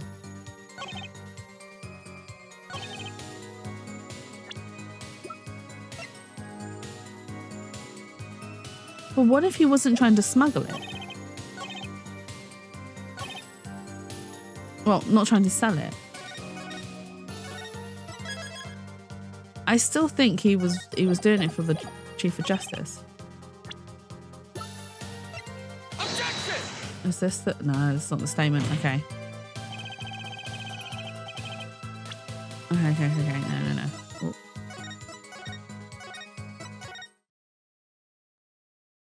Okay, no. Maybe that wasn't the statement. Hang on, you can sound exactly lucrative anymore. Man on international affairs, I know the deal. Can't sell on the black market. Impulse or hot bother, but international affairs got affairs know about this cocoon. Lol, cheating. I'm not cheating. I'm creating my own opportunities. Impulse or hot bother about them. Can't sell on the black market. Too dangerous. What's he saying here? Dangerous. Yeah, Interpol finds you, they arrest you on the spot.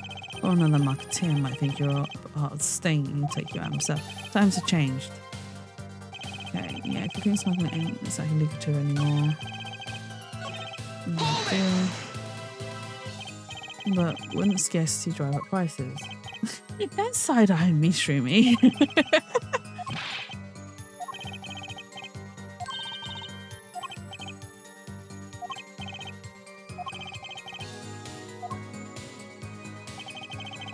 You telling me you've never saved at a good point and then gone back to it later to then be like, yeah, let's let's not die. I know the deal. Yeah, cocoon smuggling ain't exactly lucrative anymore. Can't sell them on the black market, too dangerous. Impulse or hot rod about them. Sell them on the black market, too dangerous. Yes, that ain't exactly lucrative anymore. No, I mean,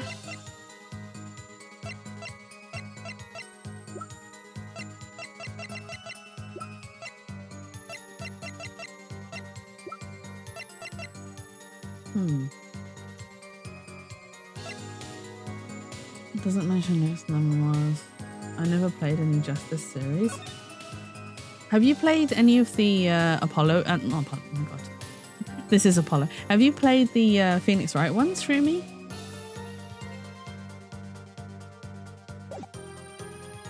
Okay, it can't be that.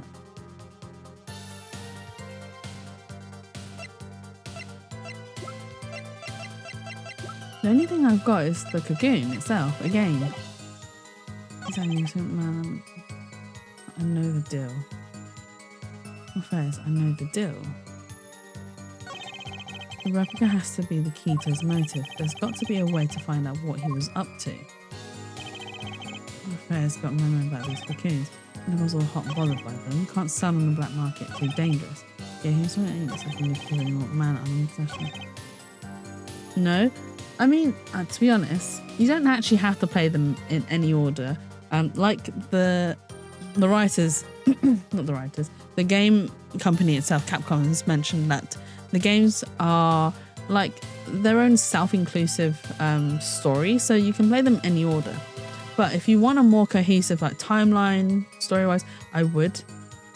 Yay! You claimed the Taiyaki! Well done! I need to change that heart. I realised I could change that heart into one of my own emotes, which could work. Which would be cuter than the purple heart's still cute, but it's not as cute as my own little heart emote, which I think would make it more personalised. But yeah, so you don't actually have to play them all. It's just for me, I'm a little bit weird. I like to play, if there's like a game series or movie series, I like to indulge in them in release order if I can. And the reason why I say it's because like, I watched The Hobbit, and I only watched The Hobbits because I wanted to see Lee Pace, because Lee Pace is nummy.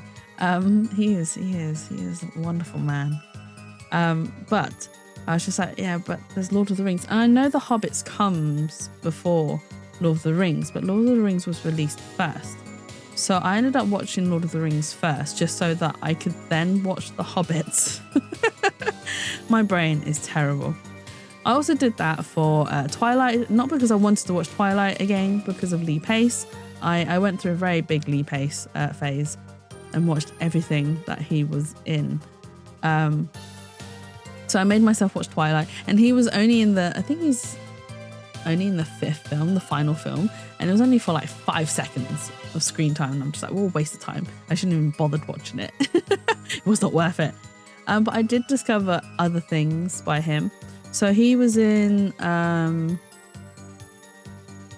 my god, what's that TV series he was in? Something Daisies. Fishing Daisies? I think it was. I think it's called Pushing Daisies or something like that. So he was in that, and my friend actually introduced me to that show, and that's where I ended up really liking him. And then he did a film called The Fall, which isn't a very well-known film of his, but it's quite it's an interesting watch. Yeah, I'd say it's an interesting watch. I can't remember what the story is about. The plot, it's just Lee Pace. And then he's in a TV series called Halt and Fire, which is about the so it's not modern day drama, it's I say olden day drama. It's more, it talks about the beginnings of like computer development, coding development and stuff like that, and just his character being in the middle of it. But his character is someone who is really pretty much a poopy butthole. He's not a very nice character. But then I end up watching it not for him. I end up watching it for the other characters and the story itself, and it was really interesting. And then I think I got to the end of season 1 and I had to wait for season 2, and I just haven't gone back to it. But it is a slow, long watch, because it's a lot of information. There's a lot of information dumping in that series, but definitely worth a check out if you are into like stuff like that. Man, professional affairs, I know the deal.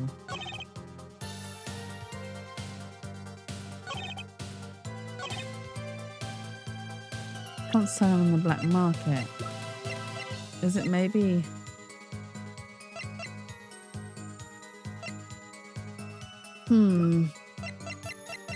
I might have to cheat. Hang on. Let me find out what it is that I need to do for this section. Give me 2 seconds, please hold. when I'm at work and I'm on the phone to someone and then I have to tell them to like give me 2 seconds, and I'm just like, please hold, your call is very important to us. You are 5th in line.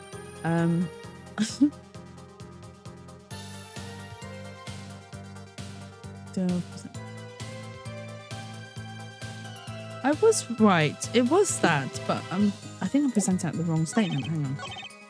So 1, 2, 3, 4. It's not exactly lucrative anymore. But I did present it, right? Has to be the 4th statement, right? Okay. I was right. It was the article, but I just was presenting it at the wrong time. Objection. Why not choose the less dangerous buyer then? I would. How clueless are you? Everyone in the market's dangerous. The second they found out I was a cop, I could kiss my keister goodbye. Why sell it to the black market buyer? How about someone like this? That article. That's about the Chief Justices.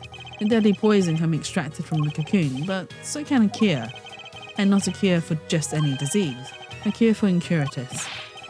Incuritus? I've heard of that somewhere. You went to visit a victim of the disease this morning. Aha! Why, that's the disease the Chief Justice's son has.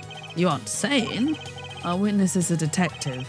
He would have contact with the Chief Justice. You are saying the Chief Justice would never deal in contraband, not even to save his own son's life. But even if the deal went through, why, it'd be an international scandal. That's Detective Crescent's insurance. If word ever got out, the one with his neck on the line would be the Chief Justice. Oh, Crescent had it all planned out.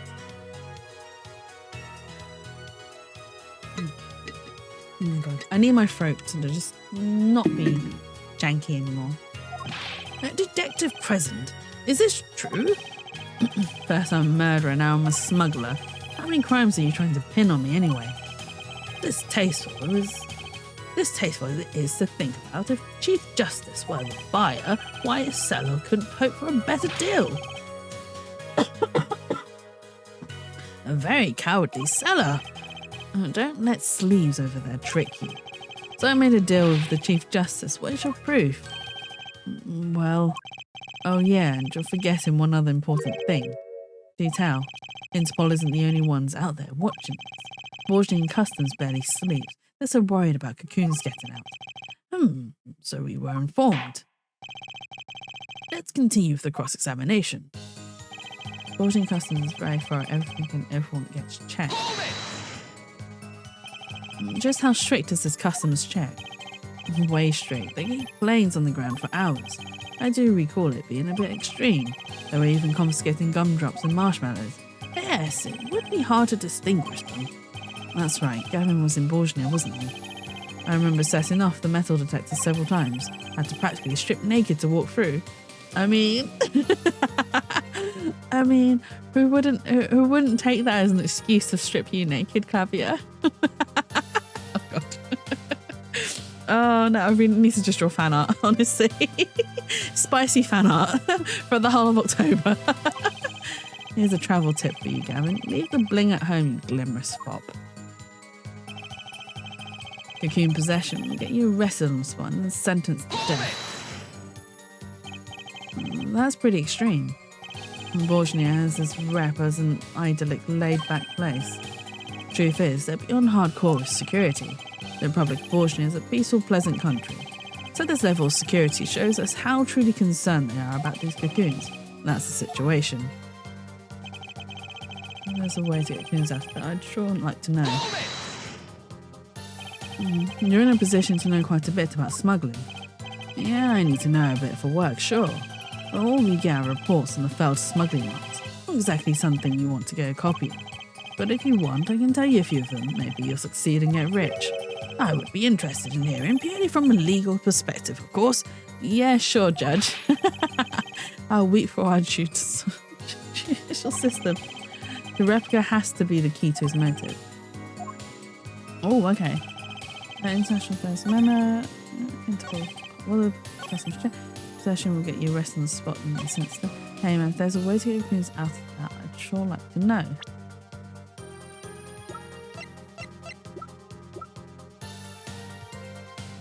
Wait, am I missing something? Hang on. I'm just gonna hide my freebie. No, okay. Motive. Okay, no, that's not the statement. It's very thorough. Check.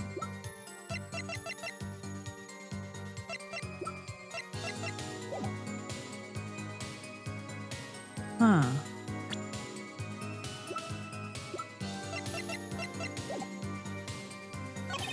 The human session will get you arrested on the spot in the sense that, hey man, there's a way. I'd sure like to know. Everyone gets checked.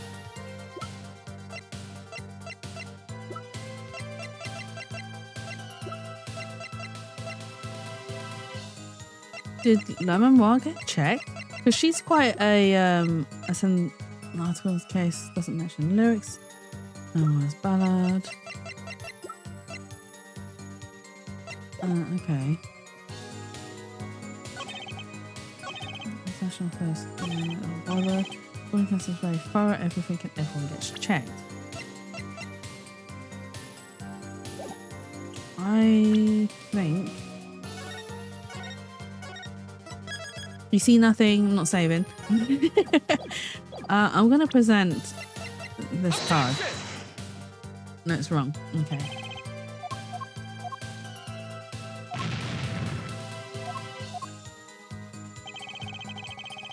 So far, everyone. Because the thing is, right? I would have thought they might have given La Memoire some sort of oh my god, what's the word? Leniency. Because she is like a international. She's like the country's own like treasure.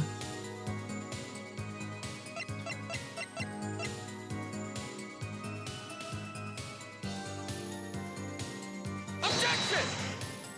It's not this one either, okay.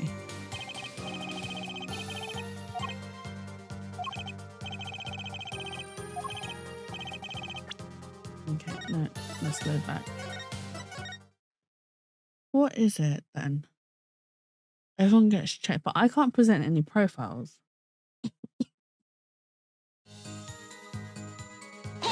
Let's press again. Just how strict customs check. Way strict, they keep planes in going for hours. I do report the stream. Schmallows. That's right, Gavin was in Portugal, wasn't he? Setting up Leicester. Strip naked. Looking possession will get you arrested, sentenced to death. That's pretty extreme. Place, bar. Hang on, if there's a way to get things out there, I sure like to know. You're in a position of smuggling. Fucking judicial system.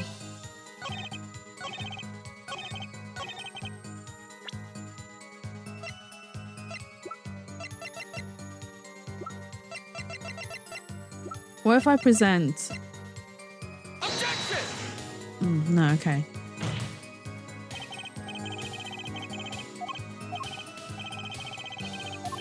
So it's not the card.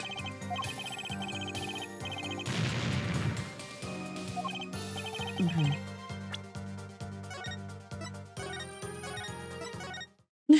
I know, I'm cheating. I'm sorry. Okay, this is...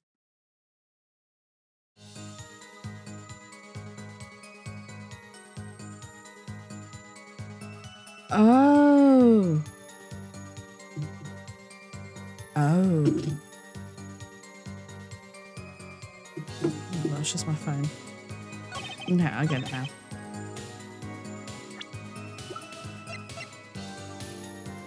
Apparently, this is how they smuggled it in.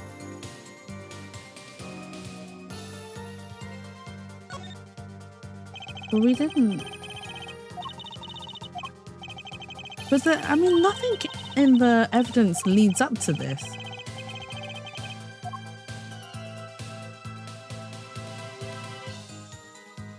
Which is why it's really confusing.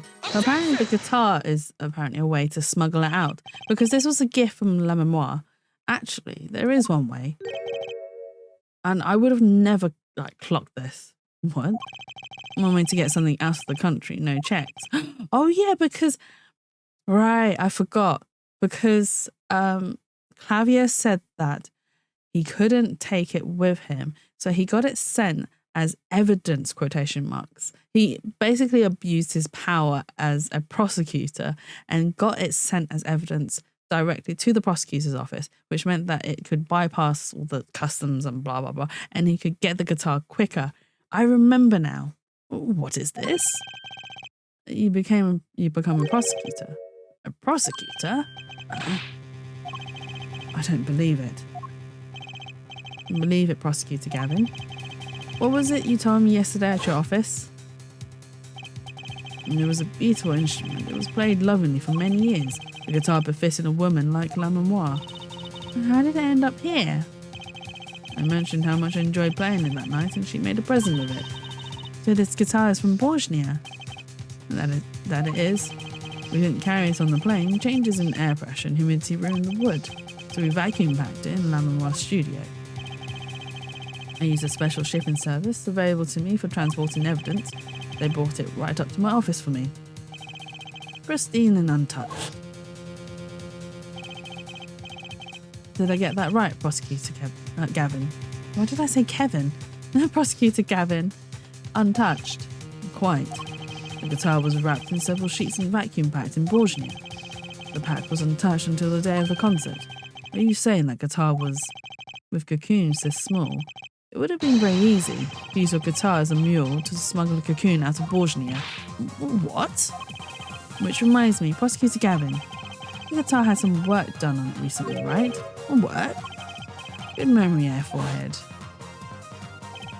Well, you know how guitars have a round hole in the front? It's called a sound hole.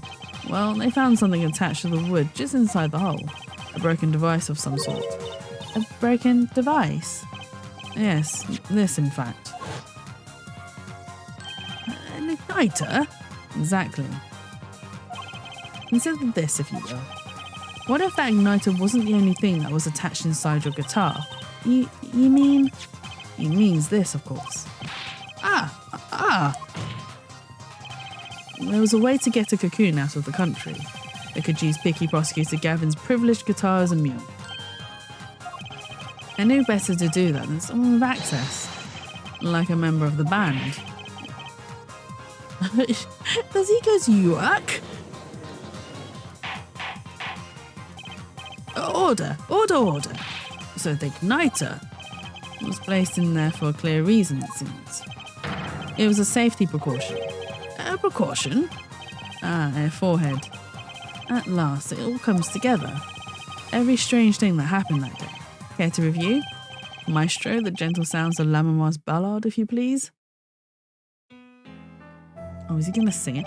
First, my keys were stolen, a harmless misdemeanor, which forced me to break the lock on my guitar case. The key was stolen to retrieve the cocoon from the guitar. I see. But things didn't go so well. The smuggler wasn't counting on the guitar being wrapped. Only a member of the band could get near that case. Unwrapping the guitar would raise too many suspicions. Then the concert began. Right about this time, a very large problem presented itself to the smuggler. What's that? Mr. Latouche. Mr. Latouche, an undercover agent, was onto something. He would have known about the guitar. He'd only have to check the shipping records. So, Mr. Latouche tried to examine the guitar himself. If the cocoon were confiscated then, the gig would be up. The only thing left for the smuggler to do was to get rid of the whole lot. It's over. Press the switch, now. The guitar burst into flames and the cocoon was lost. And then Mr. Latouche died, with Le Memoir there to witness it. And there's your case.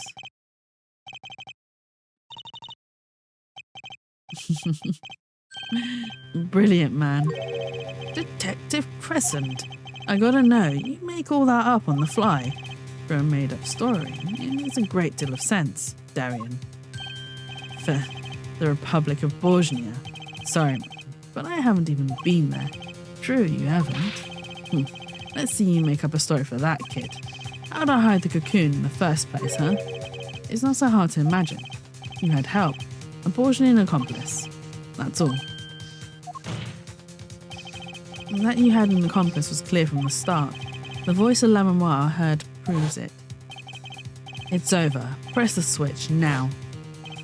You made this transmission from backstage, while your co-conspirator was on the stage. But who was it? This is it. The Cope de Grace. Cope de Grace? Cope de Grace?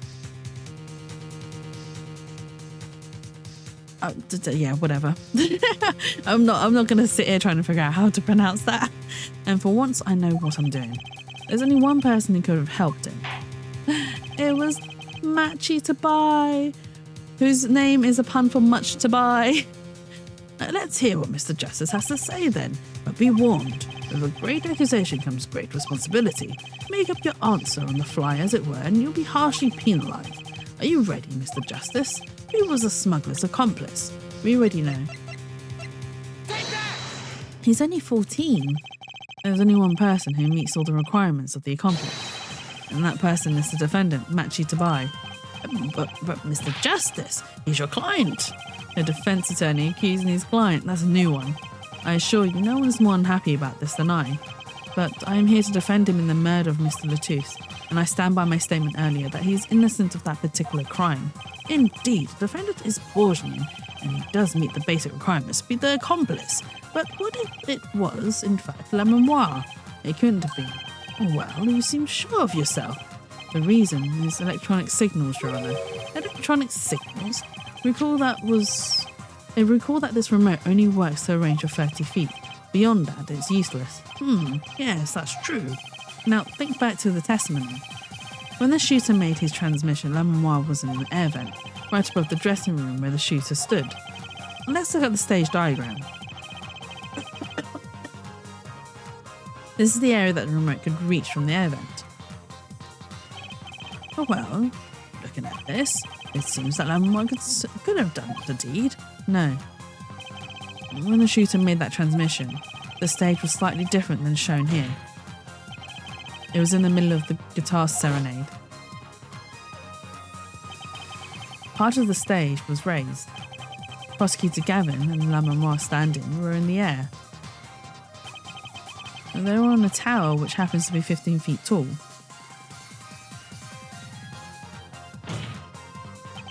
In other words,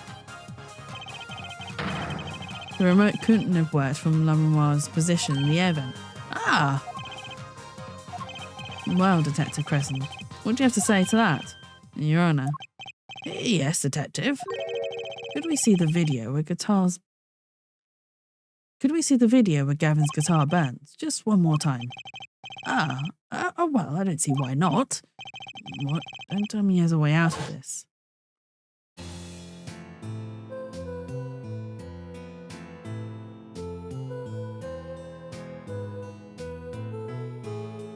Okay, so what is he looking for?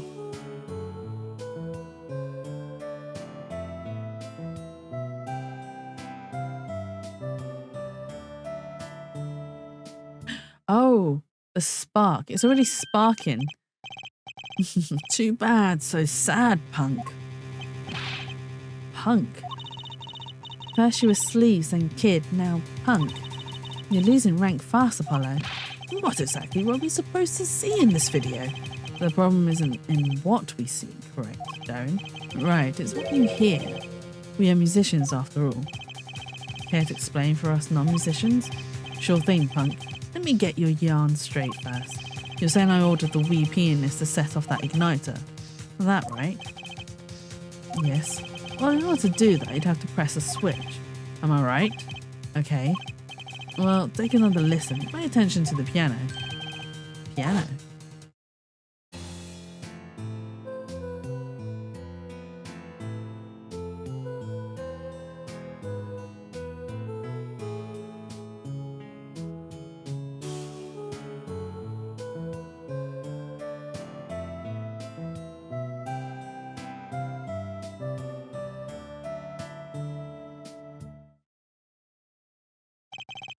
What seems to be the problem there? The piano sounded just fine. And that's the problem, man. You still don't get it. Yeah. How's he supposed to hit that switch if he's playing? You've got Miss Diva, the guitar, the bass, the piano, and the drums. The only one with her hands free was the Diva. La Memoire. But according to you, she couldn't have been the accomplice, could she? Your accomplice would have had a hard time helping out if they couldn't even press a switch.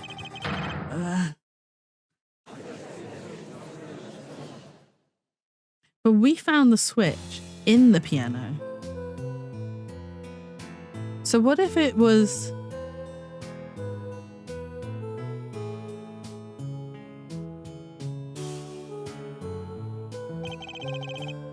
The piano plays non-stop.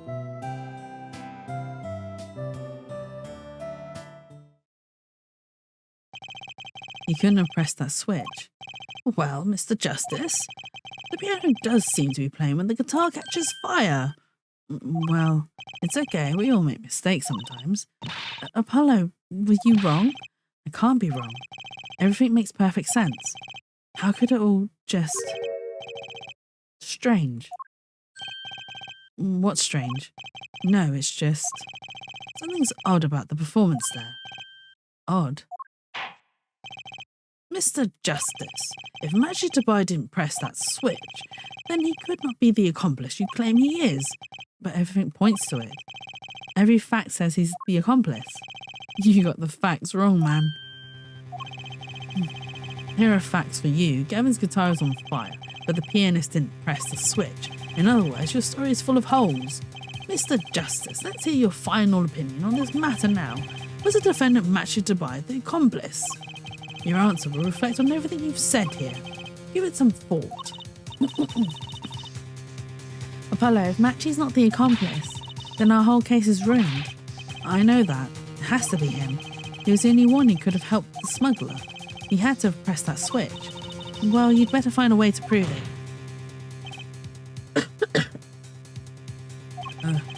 What do I do? What do I do? There has to be something that doesn't fit. Something odd. Something odd? Wait a second. What? You thought of something? What was Gavin saying just now? Strange. What's strange? No, it's just... something's odd about the performance there. It's not much to go on, but it's all I've got. What exactly did he hear that was odd? Have you come up with something, Mr. Justice? May I remind you that everything rests on this. Can you prove Majitabai pressed that switch? Let's hear your final answer. What did Clavier hear? So it won't be her.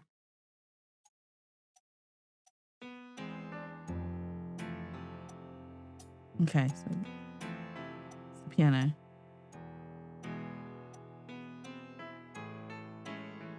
What did we catch on the recording?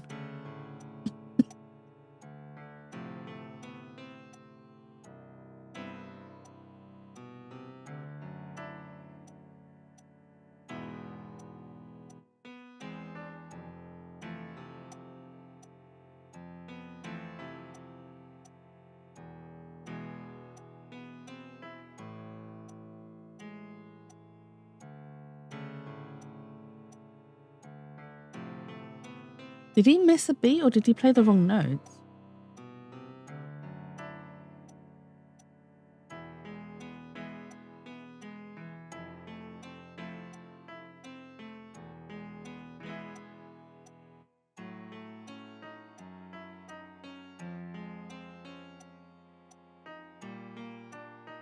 I don't really know what I'm listening for.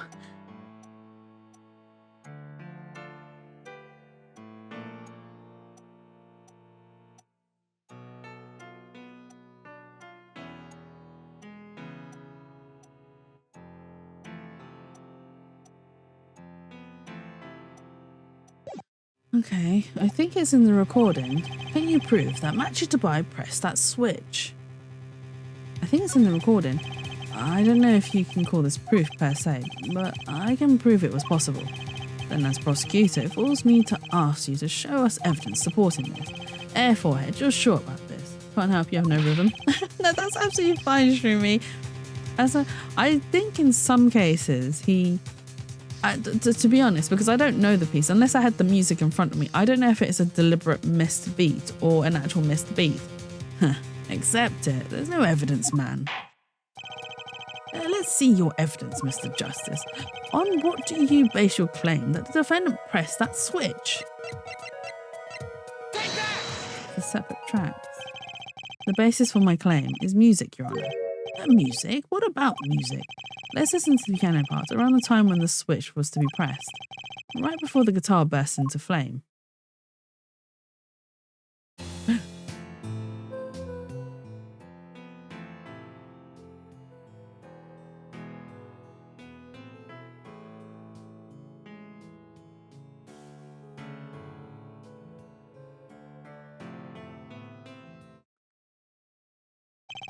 I hear piano being played. But doesn't it sound kind of simple? No, to me it didn't sound simple. That's simple. I think I know what he's suggesting. You think Matchy could have played that part with one hand? One hand? He only needed one hand to press that switch. He could play the piano with the other. What, so you're some kind of piano savant? Actually, no. Then what do you know? You can't play a part like that with one hand. You could. Technically. Not all the notes, but if you pick out the right notes. So, right, let's say that your left hand had to play, I don't know what chords sound good, a G and an E.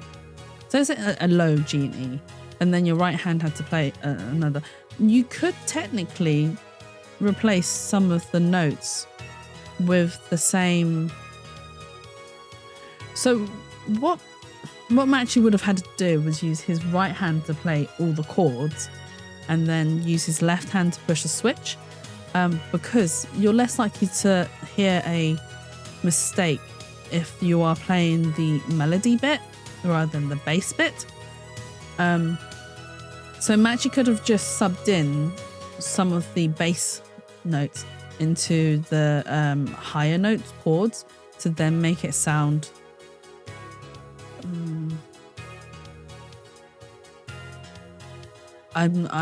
words aren't working for me. So make it sound like he is playing an actual full chord, but he's not. Let's put it that way. But I couldn't hear that in the recording because I don't know what I was looking for. Maybe I don't know what I'm talking about here. Wait, I know. Hey, Trucy. Yeah, you got something? Mr. Wright, your father, he's a pianist. Could he? Oh, Daddy? He couldn't play a part like that even if he had 3 hands. I feel like I would be stuck there if I would play this game. I mean, yeah, it's, to be honest, right. So I got stuck here. But the thing is though, with this game or with these games or this whole entire series of games, you have to think in game logic. So you have to think in Phoenix Wright world. It is illogical. So you have to think about what the game's trying to push you to discover or what the game wants you to do, and then just play in regards to, I mean, the story slowly reveals itself and it does kind of make sense. And then sometimes when you think you've got it and you're like, oh no, it's too complicated. The game doesn't want us to think in a complicated way. And then you realize actually the game does want us to think in a complicated way. And then when you do think in a complicated way and you try to present all the evidence and stuff, and the game's like, no, it's simpler than that. And so it's hit and miss, and you do get it. And sometimes it is literally just a case of trial and error, saving and then reloading, saving, reloading, saving, reloading, which, as you can probably see from my gameplay, is what I mostly do, is saving and reloading back in. So sorry, so sad for you. No, not really. Huh? That was just the easy way to prove it. There's always the hard way. Man, how are you going to prove whether you played it with one hand or two? You can't. I admit it will be rather difficult to prove, but it's highly likely he was playing with one hand. How do you know that? The clue is what Prosecutor Gavin described as sounding odd. What sounded odd? I'll bet we can tell by listening to a certain part of the song. No way.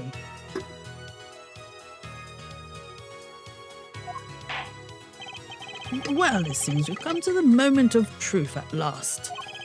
Let's hear what Mr. Justice has to say for himself. Show us the part that proves the defendant was playing with one hand, right before the guitar burst into flame. Matthew was definitely playing one-handed just before the guitar caught fire, and one section of the song proves it. Oh no, which section? Okay. So the piano bit is here, track number 4.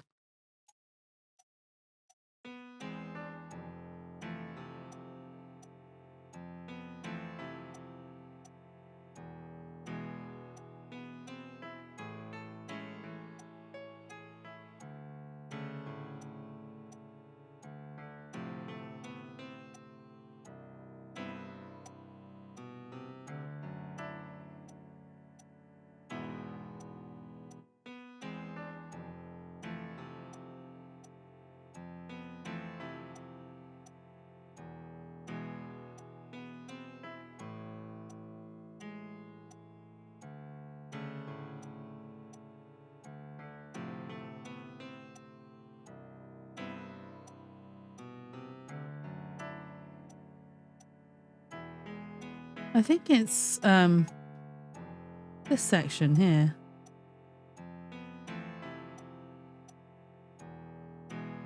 Because the left hand's consistent with the chords. Yeah, this is the bit where I was like, oh, he's missed a bit. He's missed a beat.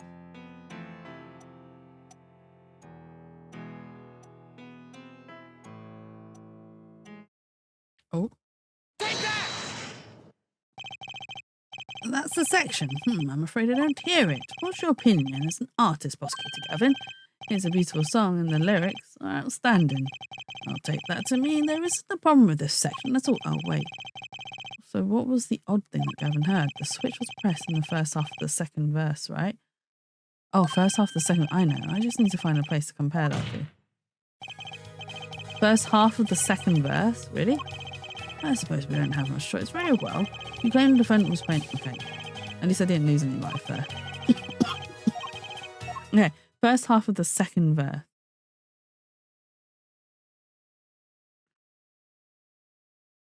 I can't hear it.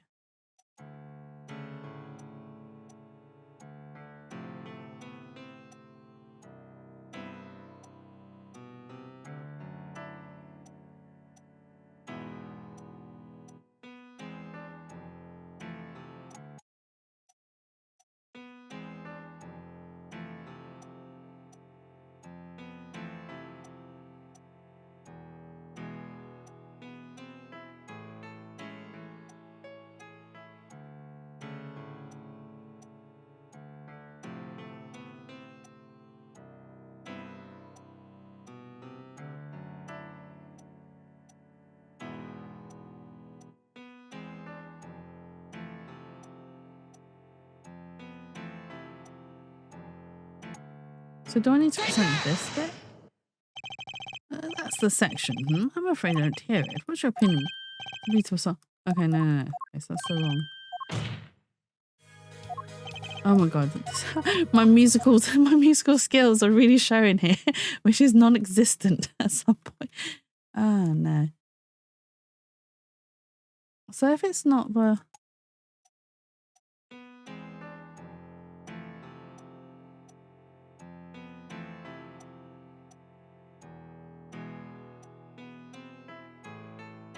So would it be this first section? Prosecutor Gavin, I'm sure you've realised by now just what it was that sounded odd to you. Oh, it was the first section. So, I mean, he does repeat it, but it didn't sound exactly the same, as far as I was aware. Maybe I'm wrong. As I'm sure you've realised it yourself, Forehead. Realise what? I'll demonstrate.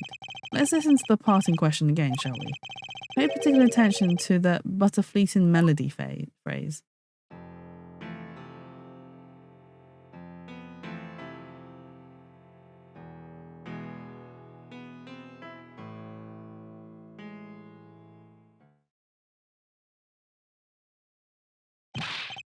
Man, how many times do we have to listen to the same thing? You're right, enough of that. Let's listen to another section, shall we? Another section? The guitar bursts into flame at the end of the second verse. Let's listen to the same spot in the first verse. First verse. Oh my god. First verse. Oh my god. Why is that so hard to say? First verse. Second verse. Oh my god. Pay attention to the O that night in your embrace.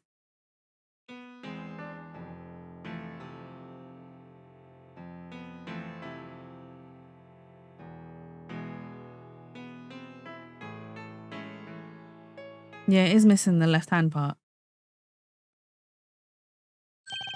Ah, play verse 2 again.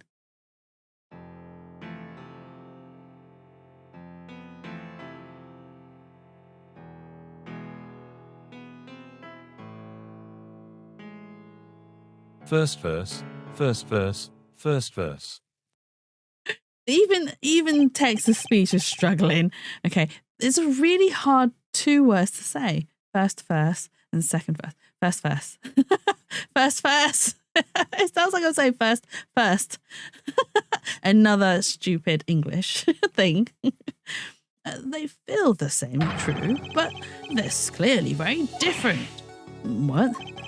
Well, but Your Honour, the phrase in verse 2 is quite simple, but the same phrase in verse 1 has high and low notes. You'd have to use 2 hands to play that for sure. Ah! What's that prove? I would think you know that by now. This is why I hate dealing with amateurs, man. But the 2 verses had different arrangements. Happens all the time. Not this time, Darian. There's no point in changing an arrangement if you can't hear it clearly. And that wasn't the point. I didn't play specifically so that the piano would stay in the background. Oh. That was what I noticed. Why should the same phrase sound slightly different, I asked myself. And now ask yourselves why Machi changed how he played, and there's only one answer. He needed a free hand in order to press the switch. Have we got him? Is he going to confess? Confess! Order! I believe this ties all the facts together. I'm going to use first verse for Rin to read. Do it. Do it, Shroomy. I support this wholly. And plus she's streaming later tonight. We can bully her later. We can do this. We can do it to the... So she does this printable redeem thing. And anything that people get printed on the printer, she has to read. And I think it's like a 500 character limit, not word limit, 500 character limit. That's something that's quite cool. No, I can't steal it. Not that I have a printer to start off with, and I wouldn't even know where to begin to connect the stream bot that I have to then get it to print to things. But it's fine. It is funny watching her struggle. Shh, don't tell her I said that. I believe this ties all the facts together. Well, Prosecutor Gavin. Yes, quite. No, personally, this comes as a terrible disappointment. What? No comeback. I can't believe it. I finally did it. I shut him up. Very well. Barring an objection from the prosecution, I will now state the court's opinion on this matter.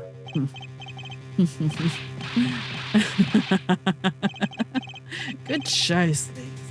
No, great show. It's not over. I don't like it when he looks so happy. You tell him, Gavin. Tell him what's so disappointing. Personally, I'm terribly disappointed. You, airforehead. Huh? Me? Yes, don't get me wrong. Your case is solid. The facts all check out, but even now, you have yet to show us a single piece of decisive evidence. Yeah, but the facts. Anyone can see it was him.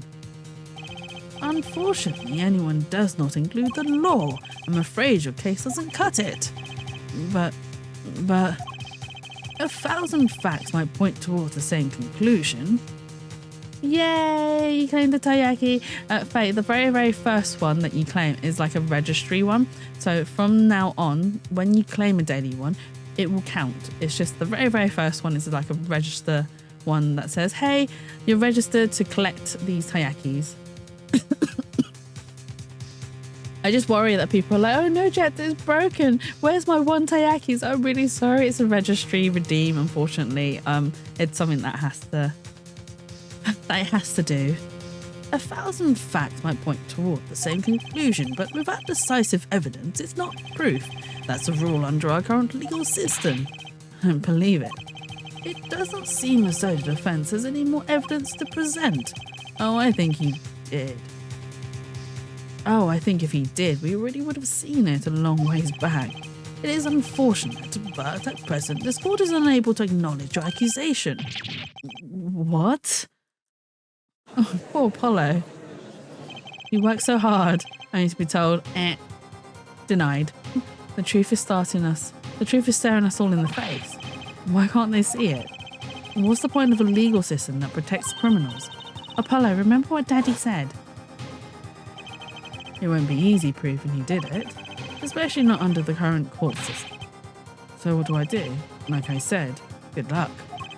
And be aware that it will be impossible to prove his guilt by conventional methods.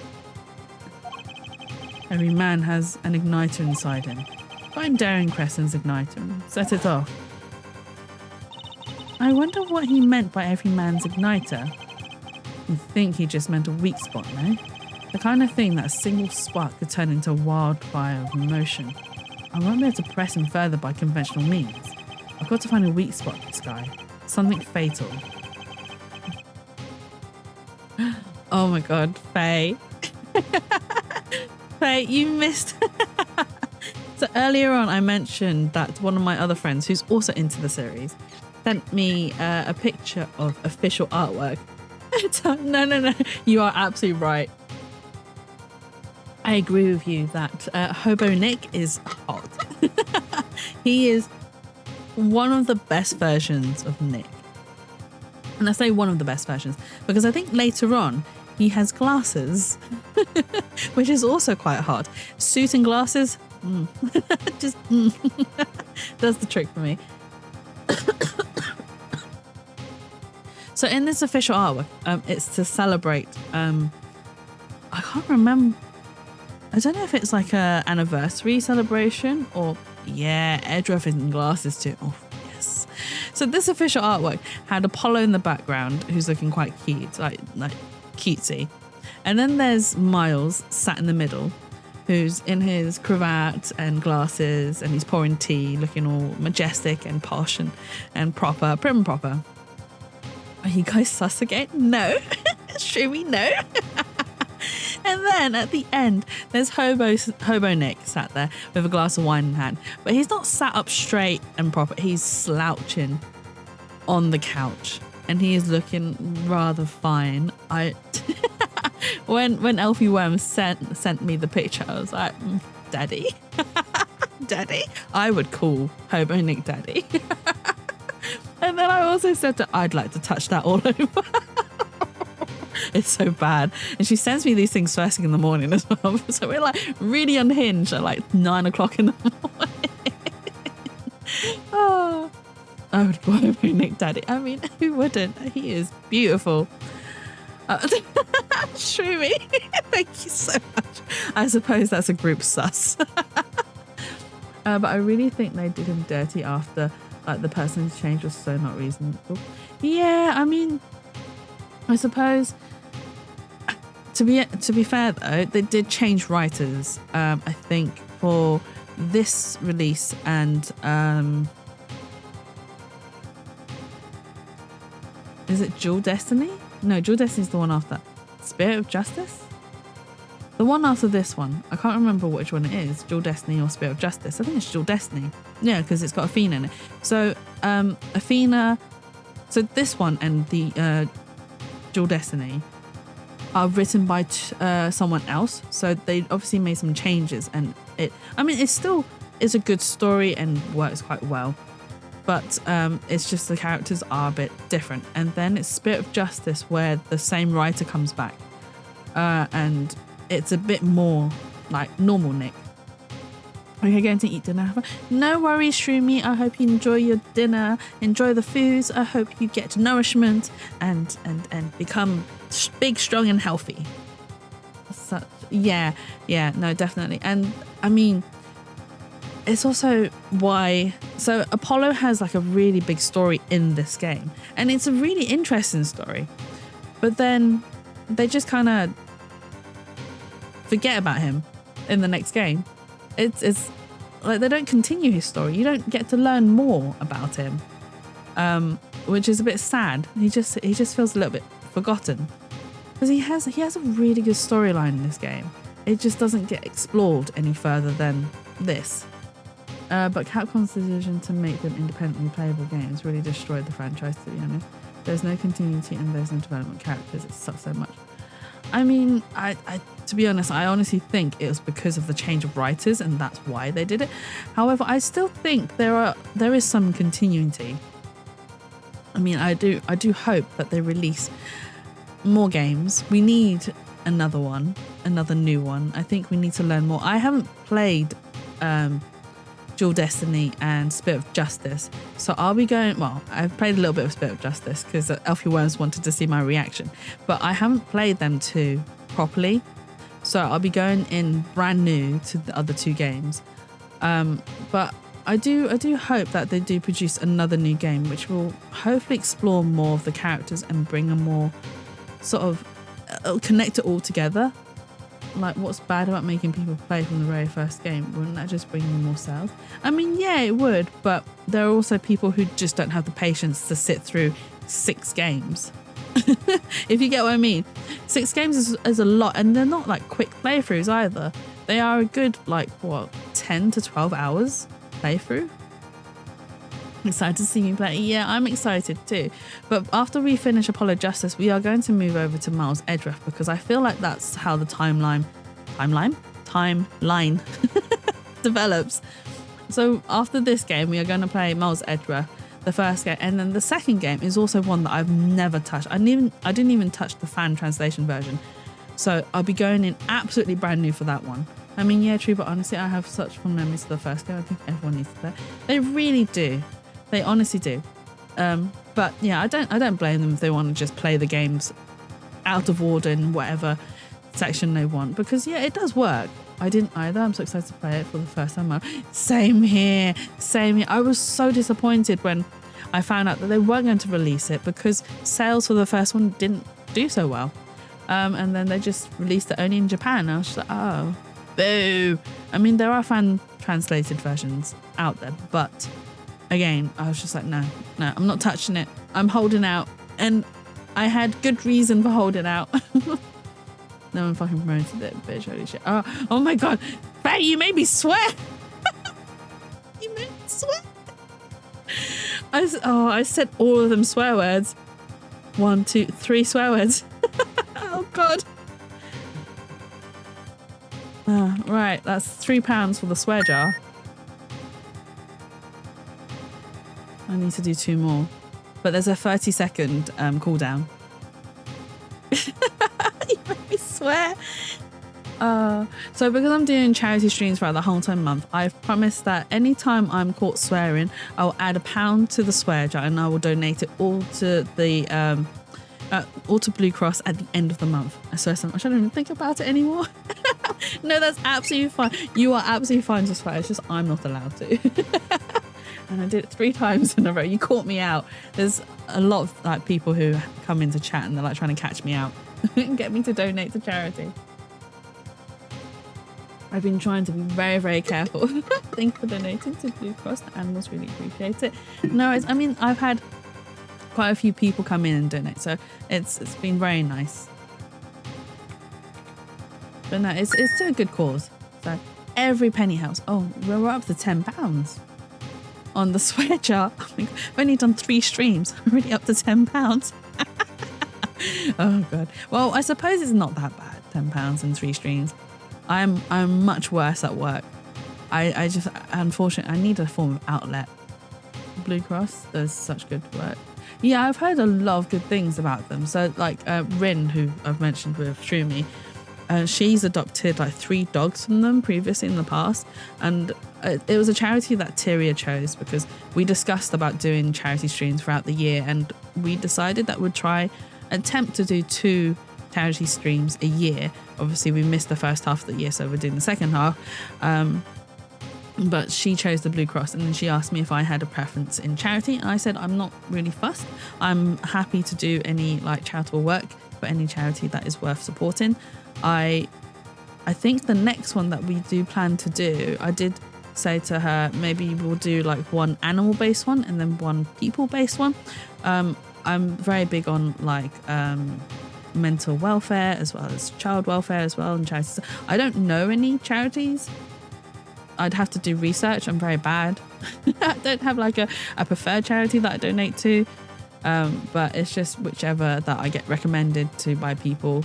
It's absolutely fine. But yeah, I think it just works out a bit better if we do like an animal one and a people-based one, so that it keeps it a bit balanced. I mean, I love animals, but I do think you're a little biased. That's absolutely fine. That's absolutely fine. But I do think that offering help to people in need as well is also helpful. I want to recommend Fostering Compassion to you. Okay. I'm assuming that's Fostering is a children's-based charity. So I was waiting for the cooldown to add the final pound. Ta-da! That's £10 for the swear jar. But yeah, let me write that down because I know I'm going to forget after. Once I end stream, my brain's like, reset, forget everything.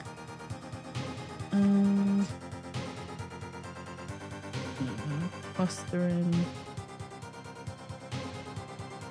compassion. But thank you for the recommendation. I've worked with them before as a volunteer, and they do things like helping young kids build a good relationship with animals to break the cycle of abuse. Oh, that's really good. Yeah, I mean, I've worked for so when I first graduated from uni, I did quite a bit of volunteer work, and I worked with a youth centre, and I did a lot of art for them. So like art for their website, art for like their documentary videos, etc. So yeah, no, I do. I will check them out, and then I will obviously put that up for voting for choosing for our next charity, and see if people, everyone else in the spa are in agreement, and then we shall go from there. But thank you so much for the recommendation. I do appreciate it.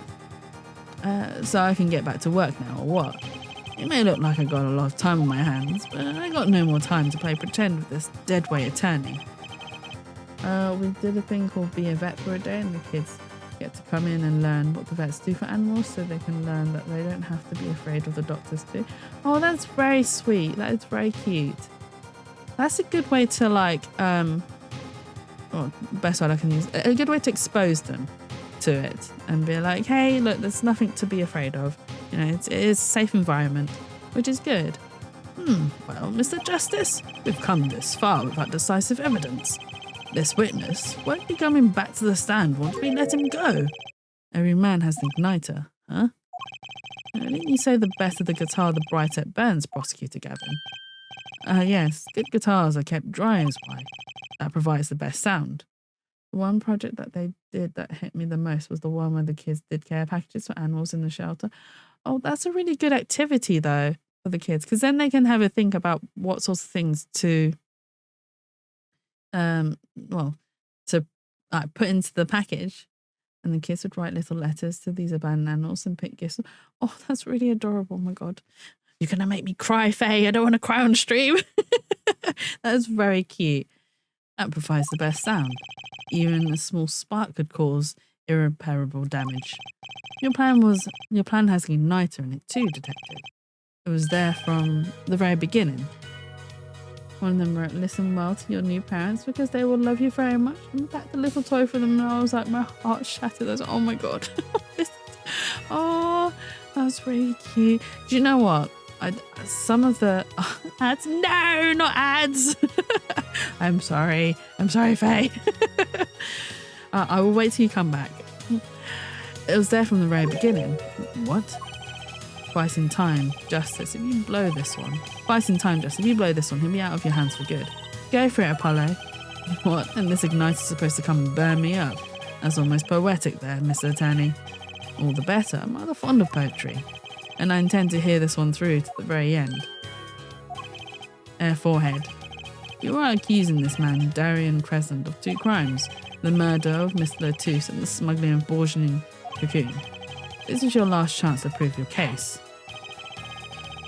This trial has already run on for far too long. Mr. Justice, this will be my last warning. The moment this igniter of yours turns out to be a dud is the moment this cross-examination ends. Understood? Yes, Your Honour. Then let's have it. Show us the basis for these accusations against Darren Crescent. Okay, this really is my last chance. The key that will take apart Darren Crescent's plan is... Oh no, I don't know whether... Welcome back, Faye. Yeah, so kids, they do really come out with some of like... I just want to say, hey Pyro, thank you for stopping by. I hope you had a lovely weekend so far. Yeah, it's how I helped my friend mark some school workbooks, and some of the things that were written were just so... They were so innocent. It's the best way I can describe it. They were so innocent. It's like the cutest thing you could ever like witness. It's just some of the way they think is very, very untainted, like us adults, and very innocent. I'm gonna call a witness. Your igniter isn't a piece of evidence, huh? So what is it? It is true that I couldn't show decisive evidence, but perhaps what I needed to prove my case was something else. You mean a witness? Being a lazy one so far, though on to the night shift soon. Oh no, not the night shift. I hope it's a swift shift and it's not too busy. Or, well, I hope it's busy, but in a sort of chilled and relaxed busy, so that you're constantly working and not bored, brainless. But I hope it's not busy to the point where it's just stressful. I know it's really cute. I'm so glad that there are charities like them out there. Yeah, that is, I mean, it's a very good way to like help children. Not only just in providing them with things that they need, but also providing them with a bit more of emotional support is the best way I can like describe it. You mean a witness? Proving his guilt is a tall order, but I'm not just the person to do it. Very well, Mr. Justice. Who is this person who can prove Darren Crescent's guilt? It'd be Matchy. The one person can prove Darren Crescent's guilt is the defendant, Matchy to buy. Your client? Again? Matchy to buy was an accomplice to the cocoon smuggling plot. Without him, Darren Crescent could not have gotten the cocoon. Furthermore, he can easily prove that the one who plotted to smuggle that cocoon is the real criminal in this case. How so? It would require just one of the very cocoons Mr. Latouche was looking for. Without the cooperation of the Republic of Bourgeois, we could burn a cocoon. The burnt cocoon would leave a particular residue. A residue we would no doubt also find inside the burnt out guitar. Ah, very scientific of you. Thus, if Matchy Tabai acknowledges his agreement with Darren Crescent concerning the attempted smuggling of a Bourgeois cocoon, the case is solved. Darren's laughing again. Your unrelenting passion is remarkable. You really want to get me, don't you? Too bad, you'll never be able to. Why not? The little key tickler won't acknowledge anything, especially not anything to do with cocoon smuggling. What's this all about? Taking the cocoon out of the country means death, by Bourgeois law. Ah, yeah, see? If our pianist really was a smuggler, then testifying about it would be suicide. Believe me, he's not talking, but you're wrong, Detective Crescent. What? It's the other way round. If Matchy doesn't admit to smuggling here, he's in deep trouble. Huh? How? Look, if Matchy admits to smuggling here, then he'll be tried in our courts by our laws. You don't get the death penalty for smuggling in our country. The victim in this case was an undercover Interpol agent. I'm sure that news has already reached Borgnia, and they'll likely broadcast our dealings in court today, including the part about the Borgnian cocoon. Yeah, but what, Darian? But if Machi doesn't admit to smuggling now, he'll eventually be picked up by the Borgnian police. And it's not like he's in any danger in our court. We're not going to find him guilty of murder here, not now. Yeah, but you can't do this. You can't. You can't accuse me. Maybe the law doesn't allow it, but who's going to think you're really innocent after hearing this trial? The same goes for Machi Tabai. The cocoon smuggling, your entire plan. Machi Tabai knows everything. There's only one way out of it for him, and that's to acknowledge his own crime, the crime of cocoon smuggling.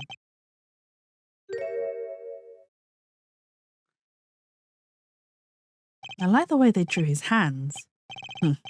Don't worry there. I'll get you out of the country. I'll set you up someplace, a hidden mansion, real nice. You want a house made out of cookies or no? A house made of pianos. Come on. Is he bribing Machi in court?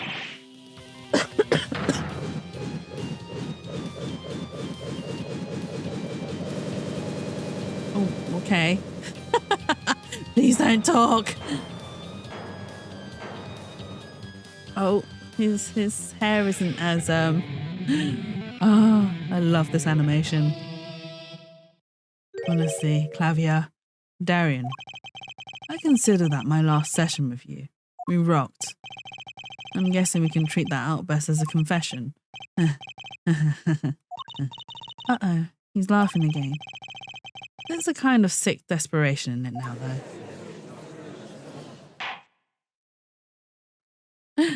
Did we finish the case?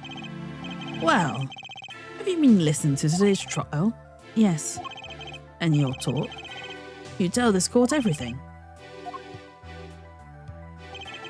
I didn't want it to turn out this way, but I'm not the kind of lawyer that can overlook a crime.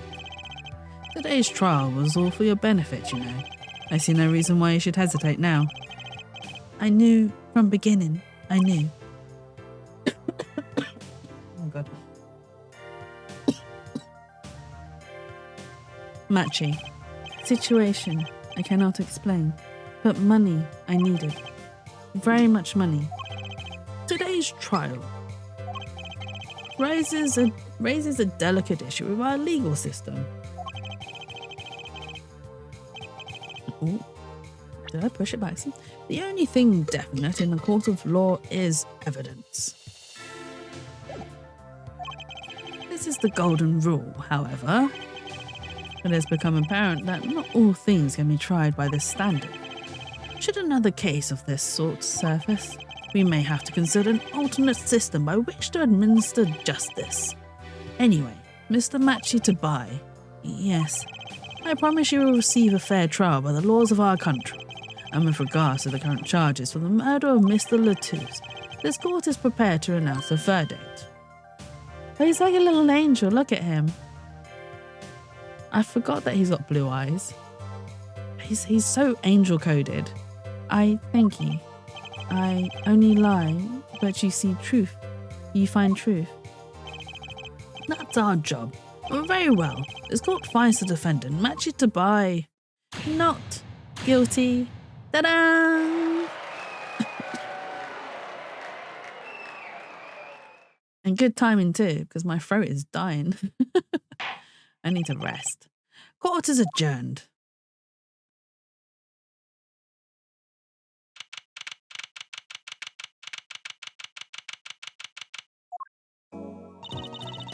I wonder what will happen to Machi. Well, he did smuggle a cocoon out of Borgnia. I guess there'll be another trial here. All's well that ends well. Ah, Hobo Nick, hello. Hello. The first thing. Oh, Trucy says it in a much more endearing way. It's Daddy. Oh, but Chat and I will say it in a less endearing way.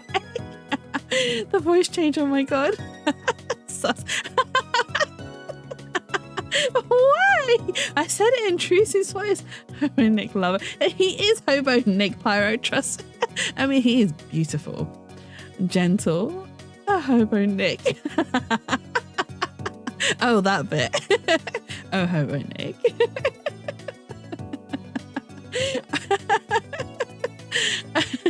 Oh dear. He is a beautiful man though, as a hobo. And the thing is, right, for normal people, this sort of get-up isn't very attractive in like day-to-day life. But as for Hobo Nick, I just don't. I think it's the personality as well mixing with it. I think you have a lot of self-restraint because I go feral for this man. Faye, I have to have a lot of self-restraint. I am streaming. I cannot go full feral on stream. I only go full feral when I'm texting Alfie Worm. Oh dear. But yes, the first thing that she says is daddy. I'd like to say it in a different way, but I'm not going to. Because I'll get sus commanded. Are you both my thanks? La memoire? Is something wrong? I'm sorry, Machi was your partner on stage, your friend. Yes, I thought of him as my own son. Even now I do, yet something got a hold of him, something evil, I see that. And he must pay for what he has done. Is that not how it should be? I'm still sorry. Do not be sorry. You have given me courage. Courage? I am considering an eye operation. It was my suggestion, actually. You mean you'll be able to see again? If we 18 plus the stream, we can make it for. I mean, the stream is already 18 plus. I make sure to keep that in the title. Right. So the reason why it's 18 plus isn't because of the feralness. It's 18 plus because some of the things that we do discuss here are quite mature. And whilst I do, like, for me, I'm a very open person. I'm open to discuss everything and anything, but it might be a little bit sensitive for people who have not been exposed to certain subjects, or like certain subjects are triggers. And I'd much rather keep that 18 plus in there just in case we do end up discussing things that could be, I don't know, and it's not triggering in a sense of like, well, I hope it's not triggering in a sense of harmful, but it might bring up some memories or experiences that people, you know, don't want to really go through again, which I completely understand. But that's the main reason why the 18 plus is on my channel is because of the things we talk about, and we're very open about it. Well, I am at least very open to discussing things. And obviously there are talks about, you know, Hobo Nick being daddy and other characters also being daddy. I'm gonna get sus commanded so much. And then obviously I do art as well, so I sometimes draw. Oh, I don't draw any sussy art on stream. I might, I say sussy art. I do draw suggestive art on stream, but it doesn't go further than just being something that's suggestive. Because I'm not into, I mean, I've not really tried, but it's not really my kind of thing to draw very overly sexual art. It's not something that I've not tried it to say if it's something that I particularly enjoy or not. But it's, to me, that very sexual based art is very personal to me, so I wouldn't want to share it on stream. But that's just me. That's not a thing. Like, it's, if you enjoy overly sexual art, that's absolutely fine. Go enjoy it to your heart's content. No judgment at all. You mean you'll be able to see again? It's funny. I've always been afraid of the light. The light seems so harsh, so unforgiving. According to the doctor, Lammermoor lost her sight due to some kind of accident. An accident? As you know, I suffer from amnesia. I feared that if I could see, perhaps it would open my eyes to the truth I have been running from. I was scared. You know what changed her mind, hearing your defense in there today. You could feel her gaze unwavering, always looking straight at the truth. If the light returns to my eyes, I think I'll take up painting. Painting? That's right. She's the landscape painter in sound after all. I'll paint the two of you. I promise. Woohoo! I can't wait, Lammermois. I owe you my thanks too, Apollo. Thanks, Mr. Wright, but for what? You reminded me that I need to hurry things up along. On my secret mission, that is. Right, your secret mission. Apollo, Juicy, I hope that we'll meet again someday soon. You bet, me too. And so, like a ballad, the trial flowed on and on until it came to the end. Thanks to the trial, the guitar serenade was a huge hit. Prosecutor Gavin's even more dazzling to look at now. But there's something I want to say to that guy. Next time you write a ballad, have them catch the killer at the end. I mean, that would be very convenient. It's the end of a chapter. Yes. Yes. Save. Save. Thank you. We're going to return to the games menu because I'm not doing another chapter. I'm not starting a new chapter now. So I will begin the next chapter next week. We are going to take a look. So we did this one, which is when we got introduced to Hobo Nick and Trucy. And then this one was Wacky and the Panty Snatcher. And this one was the one that we just completed. And then we have chapter 4 left, which is going to be the final chapter of this first Apollo Justice game. And a little bit of a spoiler. End of chapter, oh no, forgets to say, we'll have to experience Hobo Nick again. I mean, I'm not complaining, Pyro. Chapter 4 is very exciting. So I'm going to give you a little tiny bit of a spoiler. It does involve more about Trucy and obviously Apollo's story. And we also see more of the magicians. So it'll be very exciting. And there is a slight plot twist as well that I don't think many people would see coming. Because I didn't see it coming when I first played. I was like, oh, really? Really? But I'm not going to say what it is because that would be a big spoiler. So yes, we'll be back next week for the final chapter, which will probably take another 2 to 3 streams. So I don't think I'll complete Apollo Justice before the end of October. But if we do need to take plot twist, it was Hobo Nick. It was Hobo Nick all along, Pyro. But yeah, so I mean, it depends. I might go straight into chapter 4 next week, or I might take a little break and do something else.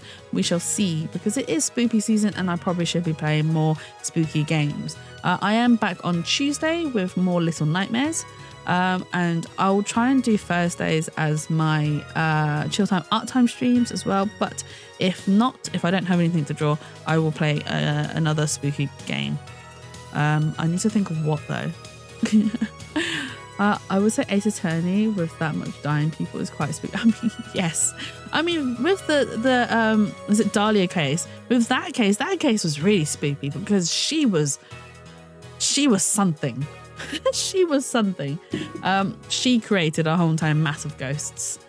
But Dahlia is terrifying. She really is terrifying. But hang tight, guys. Let me see if there are other charity streamers live at the moment. Just give me 2 seconds and I will see. Not this one. Oh no, there's not many. Okay, is there anyone that I know that is streaming? Oh, there is someone. They're too big. I'm too scared to raid into them, so we're not going to raid into them. It's too scary. Too scary. Oh.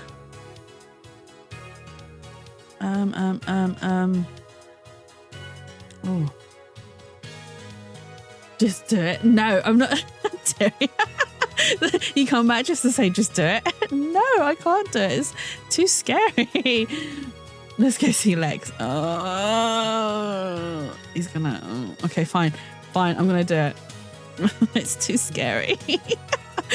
You guys are.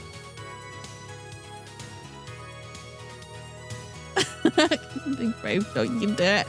All right, fine. Let's do it. So we're going to raid Lex Part, who is one of my Oshis.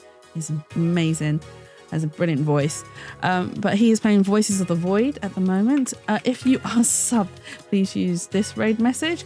If you are not subbed, please use this raid message. Go have fun, enjoy yourselves. He has an amazing voice. Like, honestly, his voice is just absolutely beautiful. He is a beautiful man as well. But yes, go enjoy yourselves. Enjoy the rest of your weekend. And I'll see you all again on Tuesday. Maybe I should put the music on first. I am not prepared. But yes, I will see you guys all again soon. So bye-bye for now.